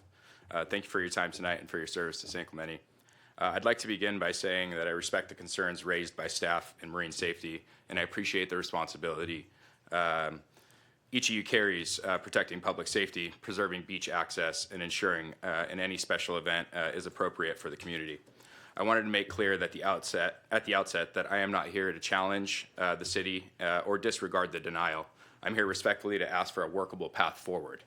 I've been a San Clemente resident for over 30 years. I grew up here. I care deeply about the city, our beaches, and the traditions that make San Clemente unique. As a young child, I remember looking over the pier rails and seeing stand-up jet skis as a part of an exhibition during the Ocean Festival during the early years of the sport. The memory stayed with me. It helped shape my passion, and that has grown over the years. And it's a part of what has driven me to responsibly bring this niche sport back in a thoughtful, safe, and community-oriented way. My objective is not to force the city into approving an event that is not compatible with. My objective is to have a constructive dialogue with the council, marine safety, and staff in order to come to a resolution or a compromise that makes the city comfortable and allows this event to begin in a new measured way. And it creates an opportunity to build trust and success over time. I would like to mention that I have hosted previous events, one that's coming up May 2nd in the city of Huntington Beach. We've done it for the previous 5 consecutive years, and we've had great success. And I intend to expand that into my hometown.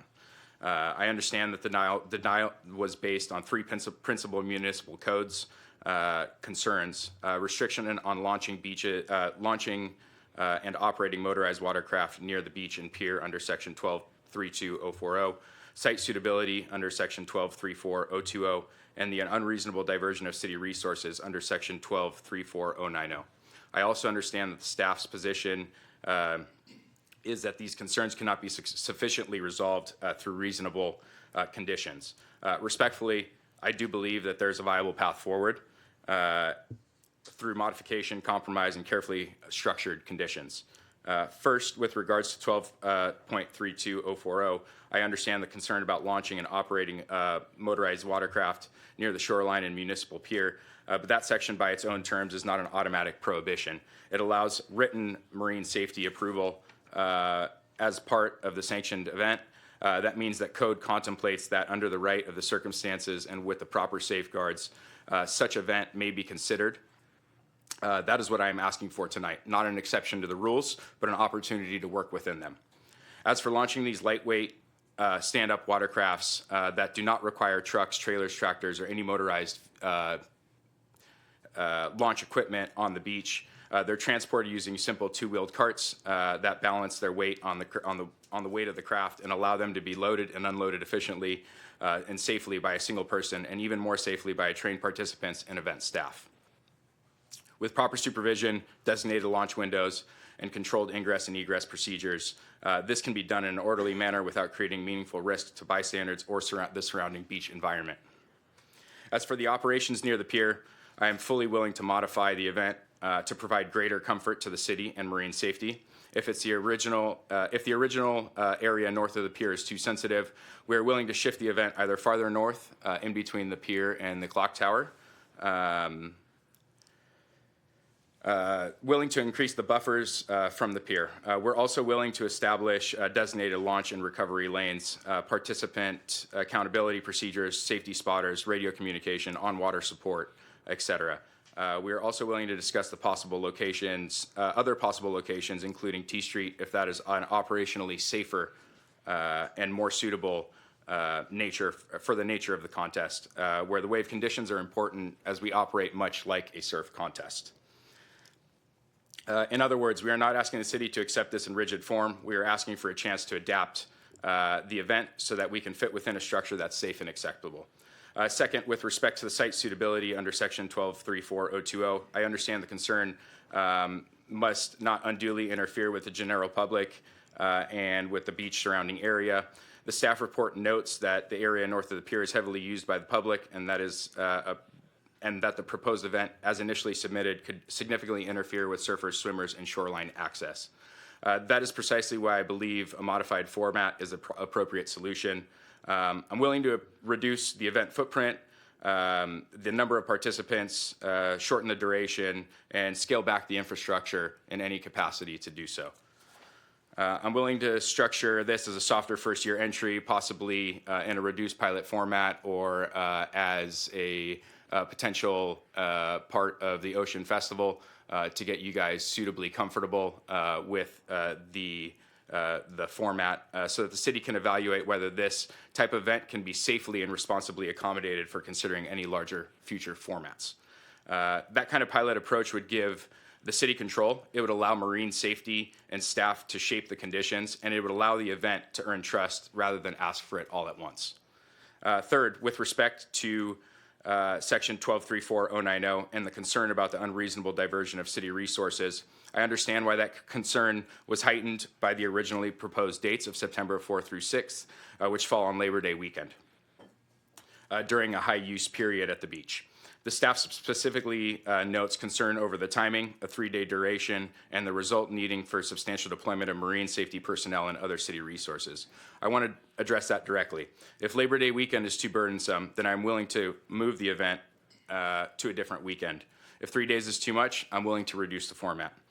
If city staffing demands are too great, then I'm willing to fund private third-party marine safety, first aid, medical staff, and on-site ambulance services, along with other applicant-funded operational support, so that the burden on the city personnel can be reduced as much as possible. The agenda report itself notes that the appeal is granted. If the appeal is granted, the cost of the city services associated with the special event process and would be the responsibility of the applicant. I'm prepared to work within that framework. I'm not asking the city to absorb costs of this event. I'm asking for the opportunity to structure it in a way that reduces the burden on the public resources and allows the applicant to carry the appropriate operational and financial responsibilities. I also want to address respectfully the proposed finding that there was no error in determination on the concerns that it could not be resolved through a reasonable conditions. I understand why staff reached that conclusion based on the application as it stood, but I believe tonight there is a different question before council. The question is not whether the staff acted in good faith. The question is not whether marine safety concerns are legitimate. The question is whether or not this council believes there's room to have room for a modified, carefully conditioned way to have a reduced version of this event that addresses the concerns in a meaningful way. And I respectfully believe that the answer to the question can be yes, because there are different options available: shorter date, shorter duration, smaller footprint, larger pier buffer, et cetera. Those are not abstract promises. Those are practical ways to address the exact concerns raised by the denial of the staff report. And my goal is to be a good partner to the city. I want this event to reflect the values of San Clemente, respect the beach, protect the public safety, and work within the framework of that municipal code. I understand that the concerns raised by staff and marine safety, and I respect the responsibility that each of you carries. Again, not looking to oppose the city. I'm asking for a path forward, a viable way to modify the event. So tonight, I respectfully make the modest request for that. I believe that this approach is fair, practical, and consistent with the options already proposed before the council, and it allows the city to remain cautious, gives staff and marine safety the ability to shape the appropriate safeguards, and gives the event an opportunity to prove itself in a controlled and responsible way. The agenda report expressly lists those kinds of options for the city council's consideration, and I respectfully ask for a chance to work collaboratively with the city toward a version of this event that is safe, measured, and successful. Thank you for your time and consideration. Thank you, sir. And don't go too far away. Do we have any comments on this? We do not. Okay. Oh, wait. Questions for the, that's not the resident, and you can. Question? No, let's hear the speaker. Okay. Hear from the public speaker first? Okay, okay. Tony Rubolino? Yeah. Then. Yeah, I saw this item on the agenda, and I was curious what the reasons were for the denial, and understandable from the terms outlined.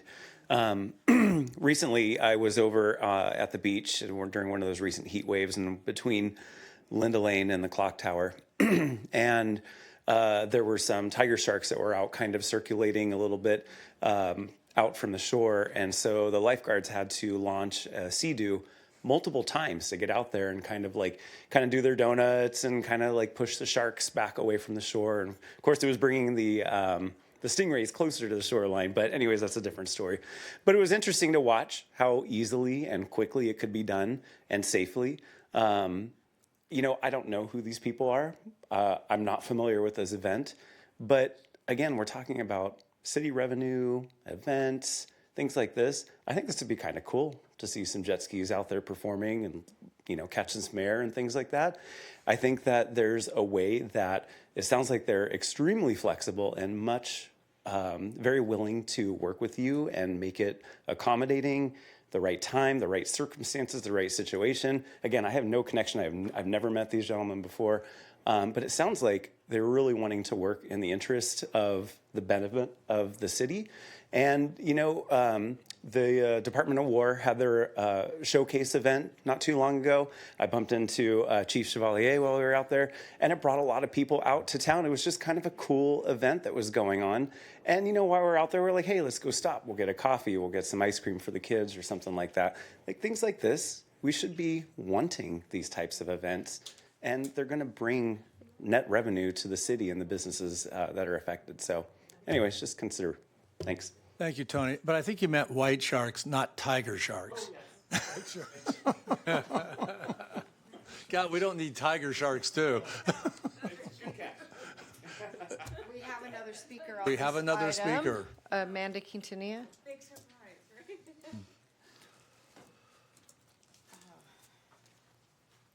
right? I definitely approve the denial. I mean, I don't think this is I don't think this is a good idea. I mean, this is a matter of public safety, and there's reasons why we have all these ordinances in place, right? And even though it would bring revenue, but they could do that in Dana Point, but where they could launch that. There's no place to launch it here. There's a difference between having a jet ski for lifeguards for marine safety versus, I mean, that's saving lives versus, or pushing sharks away from from our coast. But I just don't think this is the right decision at all to approve this. I think that just keep that denial, and there's reasons why we have that. And I'm surprised that I think he was the chief of marine safety. He's not well, so I think that I think she should just deny it. I mean, there's reasons for it, the denial. Thank you so much. Thank you, Amanda. Is that all the public speakers? I believe so, Mayor. Okay, I think Mayor Pro Tem Noblock, you had some questions? Just a couple quick questions of the appellant. Sure. Do you charge a fee for the competition? If so, how much? And is there a prize for the contestant winners? And if so, how much? Typically, roughly? yes. The application is, I'm sorry, the entry fee is about $500. That's inclusive of the insurance per competitor.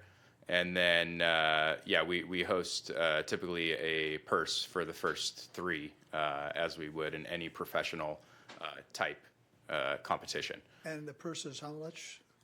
It depends, How many people based on the various amount of entries. How many entries would you anticipate? About $7,500 for $7,500, $7,500 for the total purse. Typically, it's split incrementally. How many applicants would you envision? In previous years, we've had up to 50. That's what typically allows, a specific set of professional competitors, one being myself. And then we have a group of amateurs, which is kind of the newfound interest into the sport. And it's a very niche sport, but, we're very adamant about growing the sport and keeping it alive. In Huntington Beach, how much time did they give you up there? We currently have 2 days. 2 days? Which is typically adequate amount to run a competition. And what's the minimum amount of time that you could use to have a successful event? From an exhibition perspective, in order to put on a show, 1 day. From a competition perspective, it's 2 days. So what we do is we format it where we utilize the first day with groups of 3 and 4, where we seed the competitors based on their performance, and then we go into a bracket elimination, much like a surf competition. We use the waves as ramps, and we also use them to surf in the same facet that you would on a surfboard. Thank you. No other questions? Questions? Questions, no. So did you run this by our marine safety chief at all? Did you have any feelings on this? The event itself? Well, the application, yes. So Yeah. just so council is aware of the process, when we receive an application, it goes through kind of a preliminary review within BPR. One of the key components to this application is obviously the use of the beach and the impact of beach access and the ocean and safety. So marine safety had a good look at the application as well, and after reviewing it, determined that again, based on the application that was received, it was going to be, and we couldn't accommodate it based on the safety concerns. While launching the jet ski, again, for the lifeguard services, that's a personal watercraft. It is defined as in the need of safety and public safety response. And I do want to note, we have had jet ski exhibitions incorporated into Ocean Festival before. So it's not that it's an absolute no. It's really the makeup of what was proposed within the application caused some concern that it was fast moving, that jet skis, again, based on the beach topography, a jet ski could very quickly could fly and land into the pier, or worse, it could go north and land into the swimming zone, which is just on the other side of headquarters. So given that potential, the risk was was much larger than what would be desired, different from a surf contest, which oftentimes is, we can still allow members of the public in the water. We would have to be clearing the water to allow this type of activity to go on. a few things to note, if I may. Sure. There are some safety mitigation efforts that we utilize. We have a key that it's tethered to the jet ski, and so the jet ski turns off and it becomes a dead, as if it was a surfboard. Again, the vast majority of these contestants are professional, jet ski riders, and so we have, good understanding. And as mentioned in my appeal, I'm willing to reduce the scope or accommodate to whatever is, appealing to the city or what would, fall within the realm of reason to accommodate this. Any other questions of Yeah, staff? I do, yeah. Sure. Correct me if I'm wrong, Samantha, but it was a little bit about the timing, those particular dates that were of concern.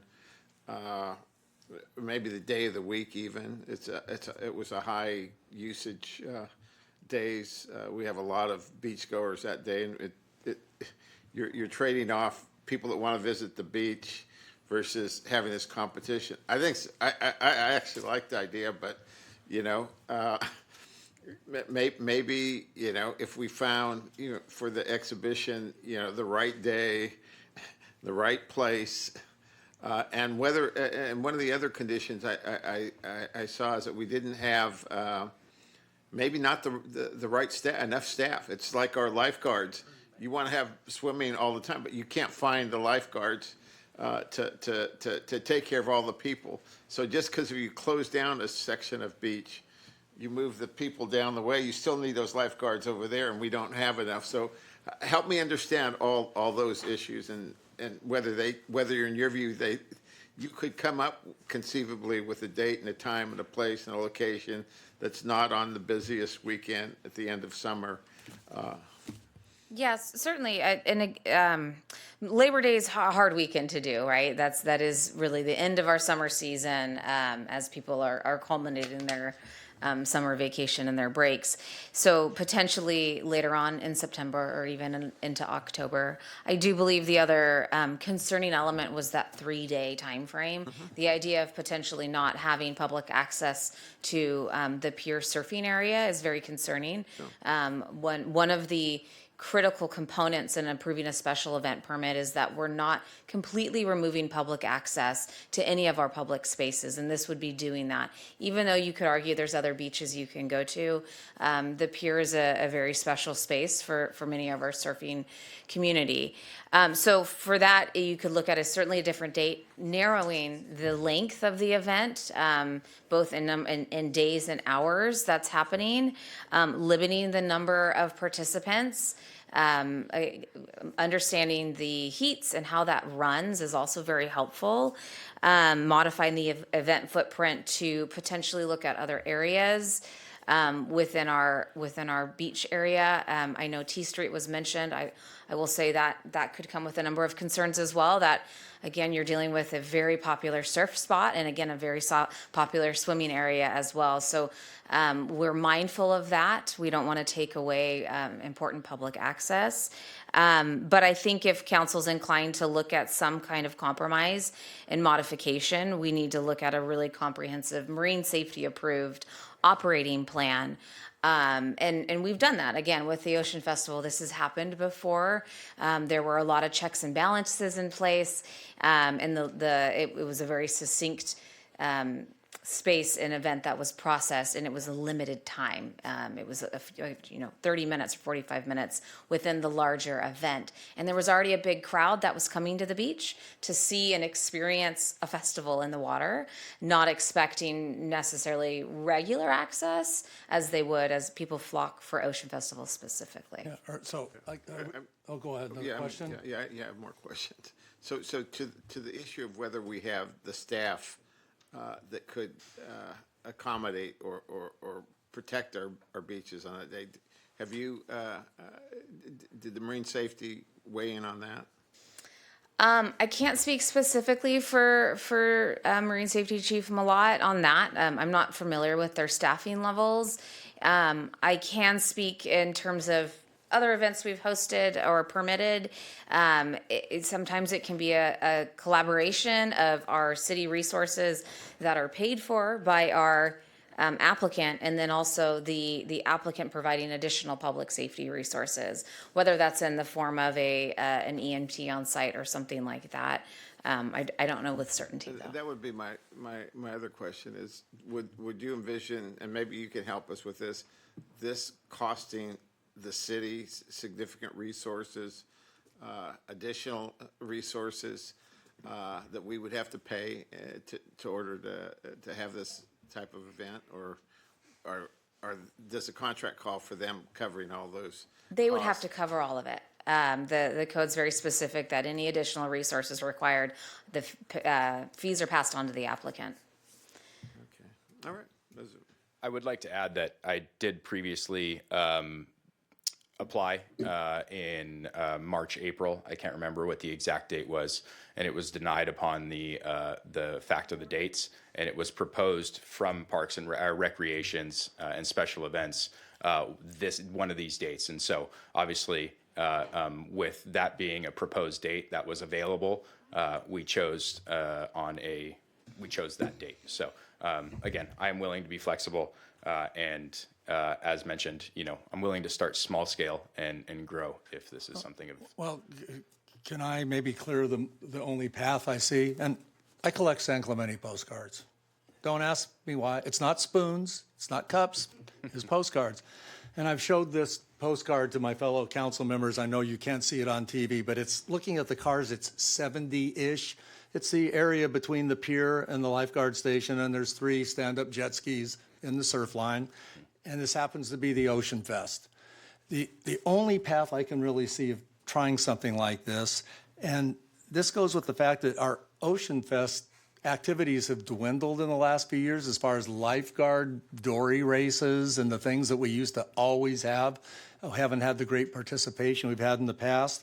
And we have lots of staff there that day at the Ocean Fest. Our lifeguards are all there. We have EMTs there. The only path I can see, to be truthful for me, is if you did some kind of event with the ocean, obviously with the ocean staff's, And I've spoken cooperation. with Barrett Tester An last year. exhibition, they would probably give you a period of time to go out there because it does look very exciting. Everybody on the beach looks like they're very involved in this. And that's would be like a pilot program. And that's the only way I can really say it's the time of year when we're kind of used to having a big crowd in. And if you could work out some kind of agreement with the Ocean Fest people, maybe you could make that happen, Samantha, a meeting. To me, and I'll certainly defer to my other council members, that's the most clear path I could see for making this happen. I'll second that. Growing up here, one of the big exciting moments of the Ocean Fest was when we had the jet ski exhibitions. I think they were on there for about 2 hours. And I think that was a good amount of time to get the other events in as well. And then I think, from there we see, hey, is there excitement for this? Do more people want it? But I think as getting your foot in the door, that would be the only path I see forward right now at this point. Understandable. Well, I think Ocean Festival is certainly a possibility. I'm okay with if the applicant can work with the staff to work out a plan, because it appears to me that the applicant has a lot of flexibility, is willing to accommodate whatever that's suitable for the city financially, operationally, about life safety, human resource, and anything. So I think I'm fine with having a staff. Quick question of the applicant, if I could. What kind of audience do you normally generate when you put on your exhibitions? It varies. We've done competitions up in as far north as Oregon and Washington, and obviously down here in Huntington Beach. And there's a lot of passerbys that it attracts, and so it's hard to pin down a hard number, as we're not charging for ingress, we're not charging for that. So it does attract crowds. It does attract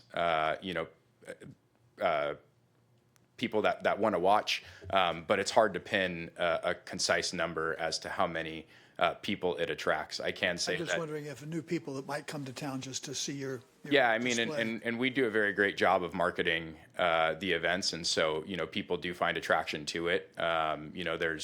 There's World Finals of jet skis in Lake Havasu, and they generate copious amounts of people. So given the appropriate marketing, it does bring spectators. I agree, Mr. Mayor, with your comment about a display exhibition, a trial during the Ocean Festival. Certainly. I'm not so sure we need to limit it to the Ocean Festival. If this thing proves to be successful and popular, I agree. it could be an ongoing event. So I kind of would like to see some sort of a path forward with you. And just a foot in the door with Ocean Festival. This is something that our citizens are like, yes, this is awesome.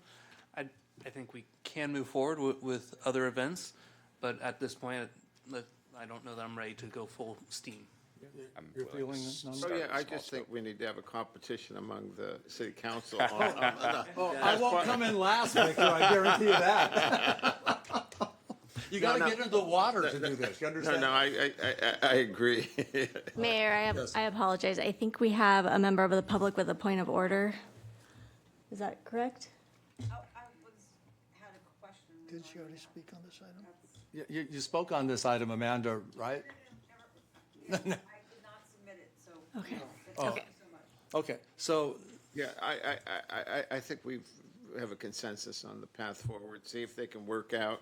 I mean, except for Mr. Wu has also contemplated them just meeting also and see if there's some other avenue that might work. Well, why don't we do this? Samantha, can you set up a meeting with the Ocean Fest people?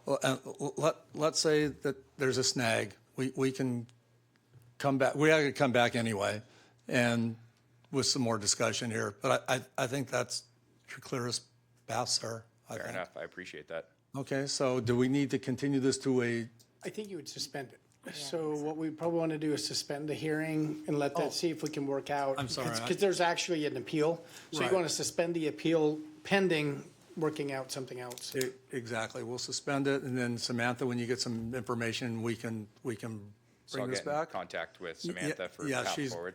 absolutely, and we will see you back here again, and hopefully we can make this work out. I appreciate you're a 30-year resident, and thank you for bringing this forward. And we'll keep our fingers crossed. Well, I appreciate I'll your make a time. formal motion then to postpone the appeal till a Suspend the future appeal. date. Suspend it just for a. I'll second. Seconded by Councilman Enmeyer, and all in favor? Aye. Thank you, sir. Thank you. Have a great evening. Okay. Next item on the agenda is consent. I do have two cards from members of the public. And what items would those be? That is item 11J and item 11K. I move the rest of the consent calendar. Motion by Councilmember Wu, second by Councilmember Enmeyer. All in favor? Aye. J and K. J and K, did you say? Yes, 11J, consideration of a resolution approving the exemption to the formal solicitation process, approving a memorandum of understanding with the California Joint Powers Insurance Authority to partially fund an Americans with Disabilities Act self-evaluation and transition plan update, authorizing the city manager to execute the agreement in amount not to exceed a cost to the city of $263,350, approving a related budget appropriation and finding the project exempt from the California Environmental Quality Act, and Amanda Quintanilla is the speaker. Would you like a staff report on that item? No. I don't No, need a we've all staff report. reviewed Okay, Amanda? Well, he's not sorry. Okay. Years ago, I brought this to the attention of Mayor Pro Tem Laura Ferguson. I really appreciate her efforts because there were concerns regarding no ADA transition plan, or actually there was an ADA transition plan, but they weren't moving on the matter at all. So basically, when I filed the complaint, ADA complaint regarding the ADA concerns non-compliance at San Gorgonio Park, Maxburg Park, and actually, I think the community center as well. There was concerns regarding that. However, as far as the amount, and I thought we already had someone that was an expert that would work with us on the ADA, whether things were basically in compliance. But if this is for the transition plan, then definitely I'm all for it. And because that has to be done. There's a legal requirement that needs to be done to be in ADA compliance under Title II. Also, I was just wondering, I know you can't answer it, but I'll ask Mr. Hall later on regarding if this had anything to do with a complaint, ADA complaint regarding San Gorgonio and other ADA concerns that was filed with the Department of Justice which was forwarded to the Labor of Interior. But I'll talk to him about that later. Thank you so much for your time. Thank you, Amanda. And are you the speaker on 11K also, by any chance? Yes, surprise. And this is my last one. Motion to move 11K. Sorry. Yes. Second. Second by Councilmember Wu. All in favor? Aye. Okay, now. Yay, thank you. And This- let me just announce Oh, that I'm item, sorry. please. This is consideration of a resolution approving a fundraising agreement for the Pier Underpass entrance. That's fine, I just need to announce the item. Okay, great, thank you. I think there was a concern, not as far as the underpass for art, but there was the concern regarding the landscaping portion, because this was already presented at the Design Review Subcommittee in 2023, where there was concerns regarding members of the public, former Mayor Kathy Ward, former Mayor Wayne Eggleston, Don Brown, and myself and others were concerned regarding this matter.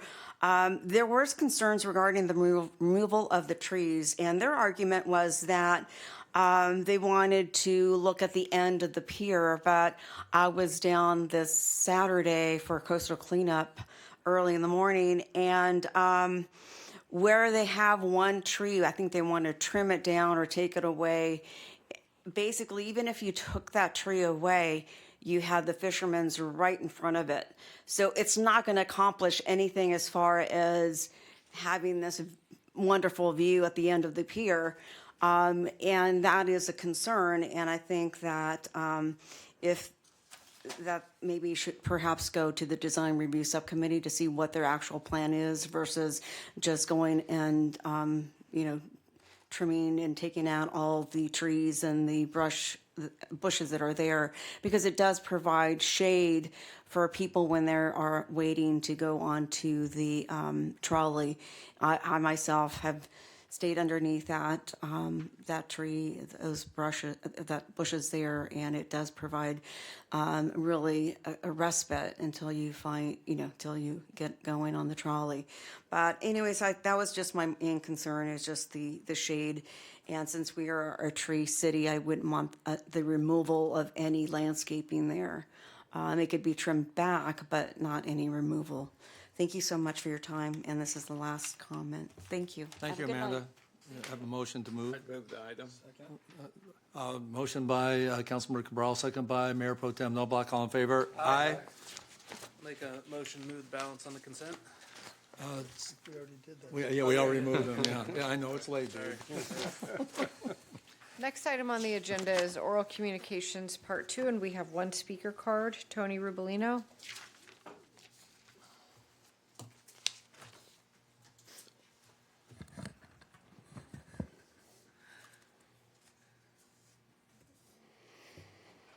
This presentation is titled Eric Swalwell and His Ties to San Clemente. Next slide. Eric Swalwell has been in the news lately. He was the leading Democrat in the campaign for the California governor position. Ex-staffer accused Swalwell of rape. There's an investigation going on by the New York City DA. One accuser claimed she was drugged, choked, and raped. There's reports of illegal payments to a Brazilian nanny with campaign funds, on and on and on. Next slide. The headlines were just pouring in. Talk about a complete collapse of your political career within about a 48-hour time span. Next slide. Here's Donna Vadrine, and she's running for District 1. She was at an event that promoted Swalwell for governor. She wrote some glowing remarks about him. What happened to people holding electeds accountable? And I've yet to see a statement from Donna Vadrine just condemning Swalwell. And I mean, he could go to prison for some of these things. And she's running for an office. I would expect more from somebody who expects to be a leader in San Clemente. Next slide. There was an event held by or put on or encouraged some scope by the Democratic Women of South Orange County. You can see these pictures. Some people have told me the pictures look smitten. I don't know. Next slide. Chris Duncan campaigned with Swalwell in the past. There's some pictures there. Next slide. I have not seen, wow, there's a good bro hug there. Tony Strickland's team, if you're paying attention, there's some campaign material for you. No comments from Chris Duncan, at least that I haven't seen, condemning his buddy's actions there, or what he's accused of. Next slide. My hope is that Eric Swalwell's past supporters would hold him accountable and make statements that this kind of behavior, these actions are completely unacceptable. And if you choose to run for office or hold office and you've been associated with this individual, you should make a statement. Next slide. The Democratic Women of South Orange County, these are some endorsement holders, past and present. We see Mike Levin, Mark Onmeyer, Katrina Foley, Chris Duncan, Donna Vadrine. And if the Democratic Women of South Orange County quietly delete the video that I just shared, but thankfully it was screen recorded, but don't make an actual statement condemning the actions, what value does the endorsement hold? And I would expect Mark Onmeyer to go ahead so that you can claim that you are not a political hack, to go ahead and make a statement condemning the actions here. Thank you.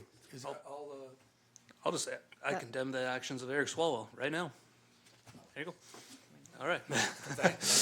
There we go. That's it for oral communications part 2. Next item on the agenda is future agenda items.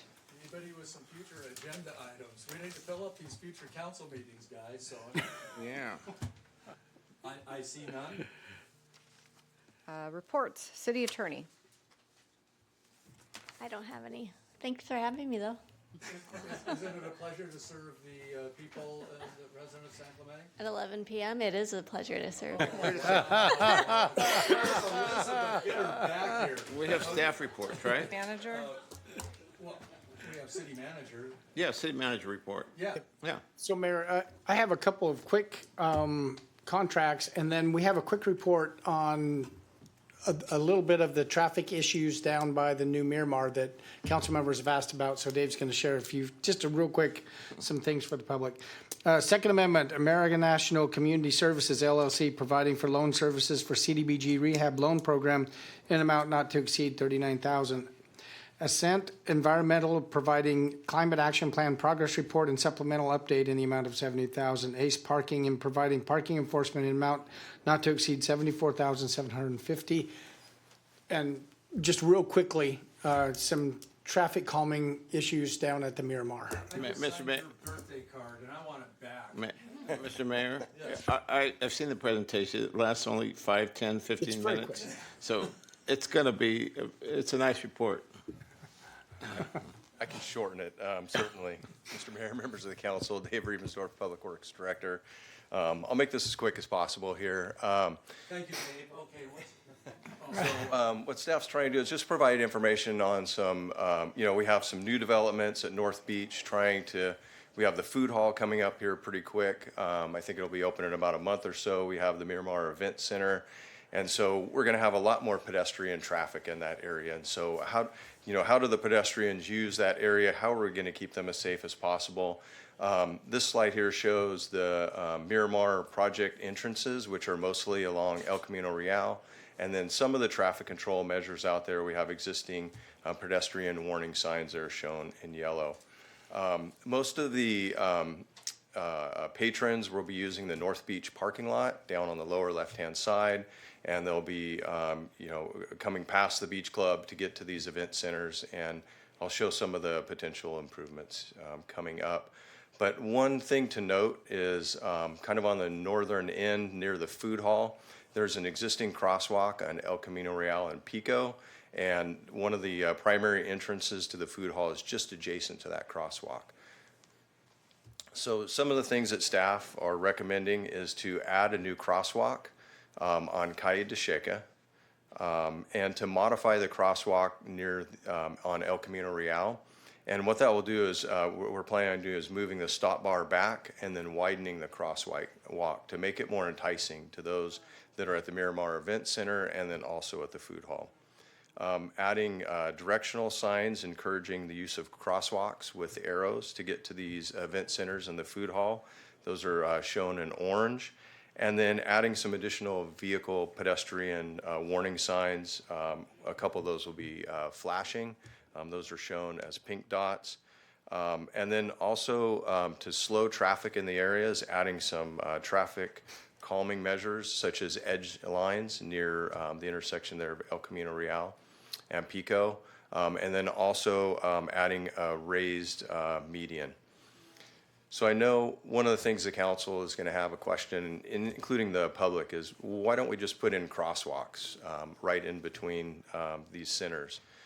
Part of the challenge, and one of the biggest challenges, line of sight and trying to follow AASHTO requirements and the MUTCD requirements. And so the issue is the stopping sight distance, both from the north-hand side and especially from the southern side on El Camino Real. Because of that curve, you have very limited line of sight distance. You need close to 155 feet, and on the south end, you only get 37 feet with parking and up to 50 feet with parking. So backing up one slide, these are all improvements that can be done readily or very quickly. And so this is what staff is recommending kind of as a first phase. We're going to monitor how things work out there, and we may come back with other improvements in the future. But that's the end of my presentation if the council has any questions. I hear none. I have a question. I'll skip it for tonight. But wait. Thank you, Dave. Okay, we have the adjournment Yeah. tonight, so we're going to adjourn the meeting in honor of Nick Mall, which is our Battalion Chief Shane Mall's father, and Victor is going to read the. Yes. We're adjourning tonight's meeting in memory of Nick Mall. Nick worked for San Clemente Fire Department from 1973 through 1994, when the city transitioned from the Orange County Fire to the Orange County Fire Authority. Nick's service started with the San Diego Fire Department as a firefighter 1 and moved through the ranks to become a captain. Nick's San Clemente Fire Department application from 1973 listed his hobbies as sailing, handball, art, reading, writing, and chess. He continued with those hobbies throughout his retirement, we understand. Tonight, we honor Nick's memory and send our deepest condolences to his wife, Laura, his son, Shane, and his daughter, Lindsay, and his many grandchildren. So in honor of him tonight, we adjourn, and we thank him for his years of service with the San Clemente Fire Department. And the apple doesn't fall far from the tree because Shane, as we know, is just a great human being, a great leader, a great public servant, and we're so lucky to have him. So with that, we'll adjourn this meeting to the next, well, it's not a regular meeting. I guess it's the special meeting on May 1st, 2026 at Bella Colina, 200 Avenida La Plata, San Clemente, 92672. That meeting will be at 1 p.m. Have a second? 1 p.m.? It's Second. Says 1 PM at Bella Colina. Oh, wait, that's got to be, hold it, that's got to be wrong. No, that's correct. Oh, the meeting part is at 1. Correct. The So luncheon starts The at, state of the city is earlier. The formal meeting of the city council is at 1 o'clock. the special meeting is at 1 PM. Bella Colina, 200 Avenida La Plata, San Clemente, 92672. Do I have a second? Second. Second by Councilmember Enmeyer. All in favor? Aye. We are adjourned. Is it 11? Did we have to